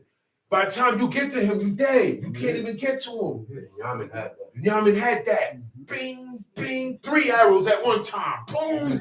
Some with fire. They don't miss. They mark. You say they can hit a hair breadth. Yeah. Look. Yeah, hair breadth. Hair breadth. That's ridiculous. You know when the archer is nice? It's ridiculous. When he put it down this way. You see, when you start wilding out, and you doing this, you nice. You nice. It's like when you hold the gun like that. I ain't going to sell sideways and still hit your mark. I've seen dudes today. I've seen archers. You got people nice in it. And he do it sideways. He lay it down. Yeah. That's where you get the crossbow from, the gun, because it's an arrow laid down. But the arrows and slingshots, they will kill you. This is today where we get the idea to make guns. Where guns come from? From the slingshot and the javelin. These are things that hit you from far away. Where am I? At the end of 38. And called Shlomo to ride upon King David's mule and brought him to Gihon. And Zadok the priest took an horn of oil out of the tabernacle and anointed Shlomo. To become the king, to become a priest, the high priest, you have to get anointed with that oil. The high priest is more than that. It's way more than that. So ain't no kings and no high priests, there's no Kohanes, man. You either a chief or a prince. Kohen, in my time. You're not even a governor. You can't even be a governor. If you be a governor, you have to be a governor of a state, of a city, of a town, even a town. Yeah, priest. What town are you on? I'm gonna call him Priest of Kohen. Bill. I'm gonna call him Kohen, my time. My time, the priest of Bill, because you had those priests. Ain't even calling himself Kohen, I'm calling him my time. Then that's the case. That's the case. I'm King Mikael. If that's the case, you say king, no more chief, it's king. I can't king. He ain't no king. You ain't no priest. You ain't no priest. You can't make no atonement for the people. You can't even do it for your own family because he has to be able to do it for his own family before he do it for the people. How about that one? How do you make an atonement? Tell me that. One time my Abba asked me, he said, yo, so how do they make an atonement? I said, it's not in there. He said, he said, smart. He said, I thought you was going to pick the book up and stuff. I said, nah. It never said, never explained how he said, and he shall make an atonement with the blood. We don't know what he did with the blood. I know one thing he ain't do was eat it. That's what God said, he shall not eat anything with the blood. That's right. All manner of fat or blood is no good because the people, they did it in their rituals. And that's why they do it in their houses. That is why everybody eat with the blood. It's a common thing in the world. You eat with the blood or you eat with the fat. Now, in order not to eat with the blood, you have to make your own kill or you got to soak that meat until it's white like this. Yeah. Time sheet. And they blew with the trumpet, and all the people said, El Israel, say King Shlomo. And all the people came up after him, and the people piped with pipes and rejoiced with great joy, so that the earth was rent with the sound of them. And Adoniah and all the guests that were with him heard it as they made it. Now these guys, they hear a bigger noise. Remember, he blew the trumpet, made it go save Adoniah the king. They made a lot of noise. But when they did it with Solomon, the whole Jerusalem, the whole land of Judah, they say, yeah, they behind it. Everybody making noise. It's like a festival in the street. And Adoniah, Joab, and these guys, they hear it. They say, yo, man, what's up? What's all that noise going on? They know what that noise means. The real celebration of a new king is going on over there by Gihon. Tamshi.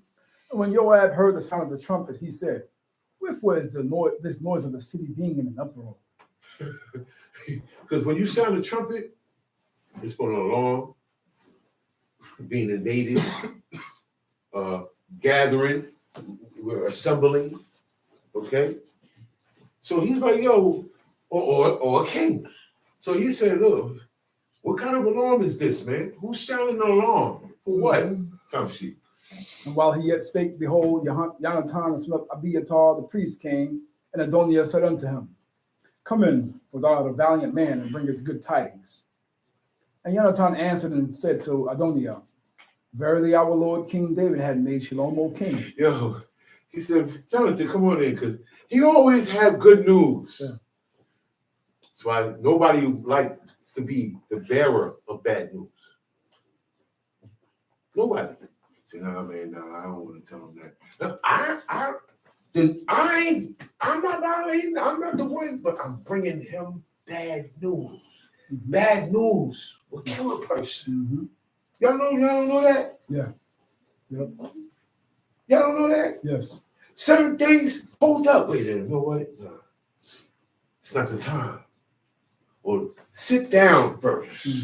So that people tell you this, says, yo, sit down before I tell you this news, man. Certain good news, you got, oh man, look, an elderly person win $10 million suddenly. They could go into a heart attack and die behind that news. Y'all know that? Yes. Y'all know that? Yes. Oh wow, so happy, it's so sudden. Your heart can't take these things. Our hearts are weak these days. Yes. And even back then, they said sudden things affect the heart. Even with them. That's the happiness you're supposed to have for God. That's right. That ain't gonna kill you. No. They have the happiness for people. That ain't gonna kill you. Stuff like that. That ain't gonna kill you. That type of joy, you can have that joy. that God said. That joy Have that is the for joy God. you're supposed to have for God and in doing His commandments. That's not gonna give you a heart attack. Even the news of a lot of money, it's a blessing. Don't seem like it. Because the man ain't get to touch a dollar. As soon as he got taught that he got so much, you couldn't believe he got so much money, he fainted and died. He fell out. There ain't no blessing. The news of a blessing is what took him out. Time to you. And the king had sent with him Zadok the priest, and Natan the prophet, and Benaiah the son of Jehoiada, and the Kerethites and the Pelethites, and they have caused him to ride upon the king's mule.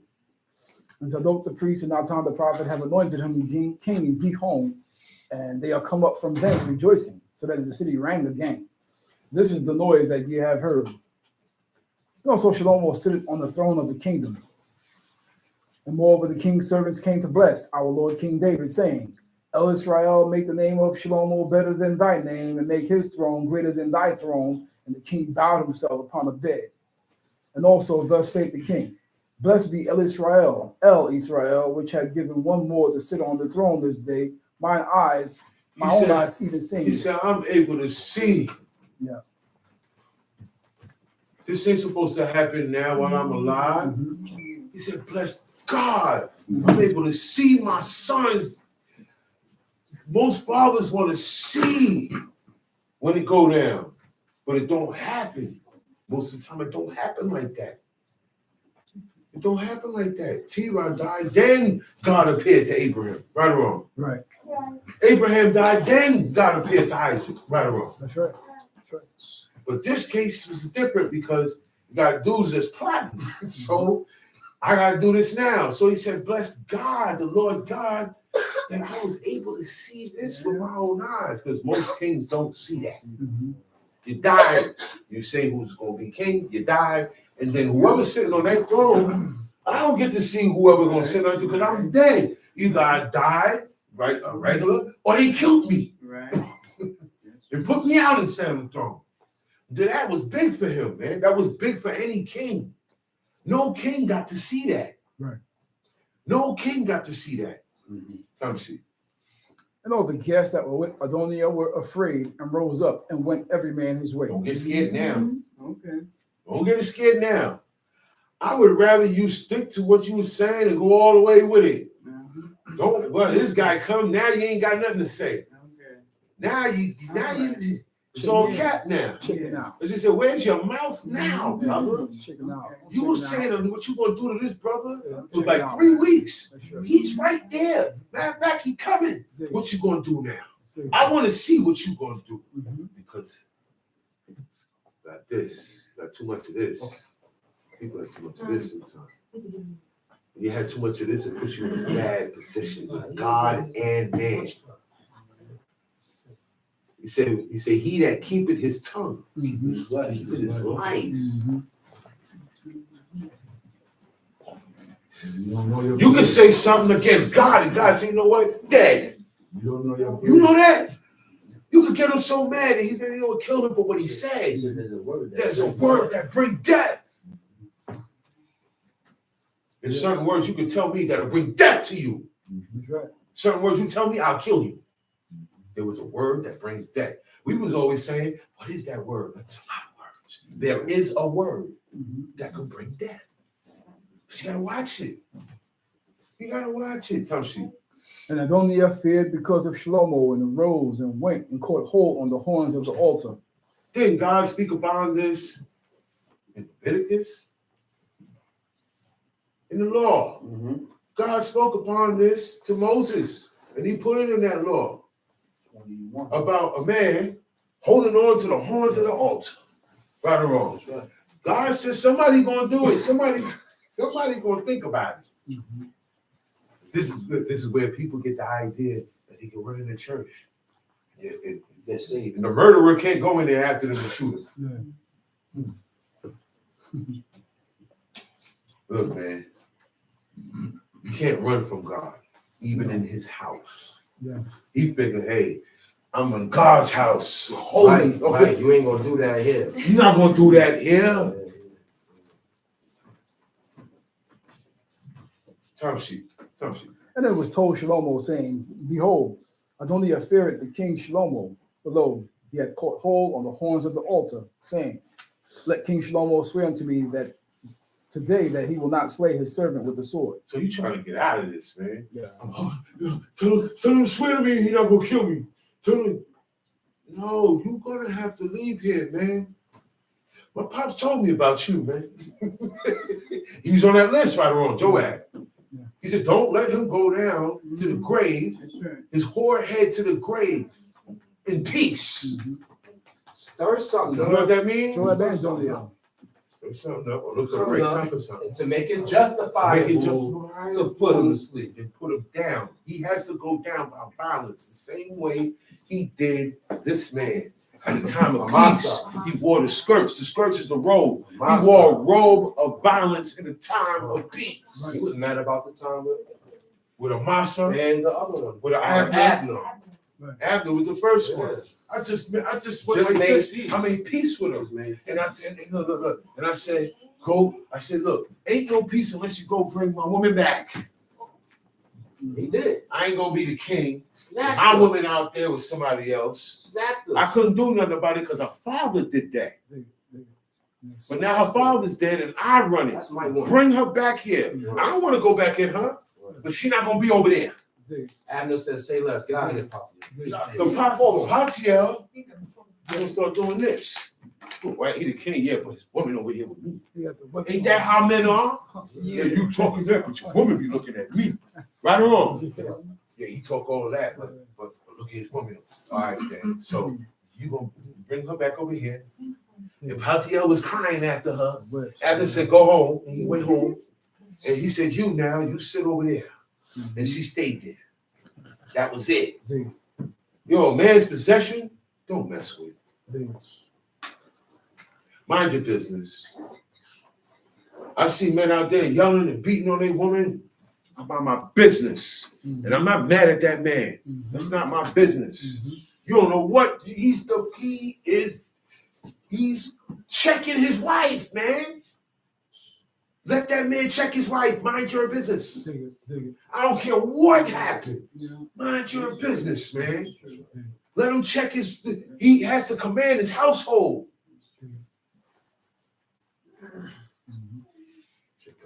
Chick got washed in my building the other day. She said, you made him put his hands on me. I didn't let him do nothing. This ain't my business. I ain't doing that. This ain't my business. One female can't stand up around us because her man gonna beat her up.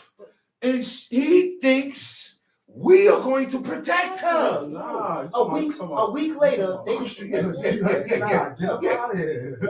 that's why you over here, because you never come on this side of the street. Come over here, get out of here. A week later, they back together. Say that again. A week later, they back together. He checked her. So, you want me to get into it? Get drama? No, I don't do those. I don't do those. No, it's not my business. I don't do those. My business. I be the type that be like, go upside her head anyway. Yeah. My brothers had stopped me from killing some of them. I'm not the don't hit. So I don't hit. Check that. God respect a man and command his household. Other than that, your kids ain't gonna know nothing. They not gonna know nothing. If our Abba didn't control his household, we wouldn't know nothing. We wouldn't be here. We wouldn't be here. I would be out there. That's a fact. Oh yeah, I'm an Israelite, but I'm out there. That's a fact. And if I don't control, they ain't gonna know They nothing. ain't gonna know nothing. That's right. We have to have that hard control. That's facts. That's true. Get out of here, man. It counters the evil. Okay? You gotta go hard. A man has to get upset for this. That's how you counter the evil. Stupid. That's how you counter That's how you counter the trees. The Xmas trees. That's how you counter That's how you it. counter it. That's how you get it out of you. That's how you get to, oh man, now it bothers me when I see Get out of it. here, man. It's supposed to bother you That's when a you fact. see it. Especially if you're around it or it's around you. That's a fact. It's supposed to, It's tree. this stuff ain't supposed to be in my house. Or I don't go in houses where that stuff is at. Come on, man. I don't go in people's houses. Come on, man.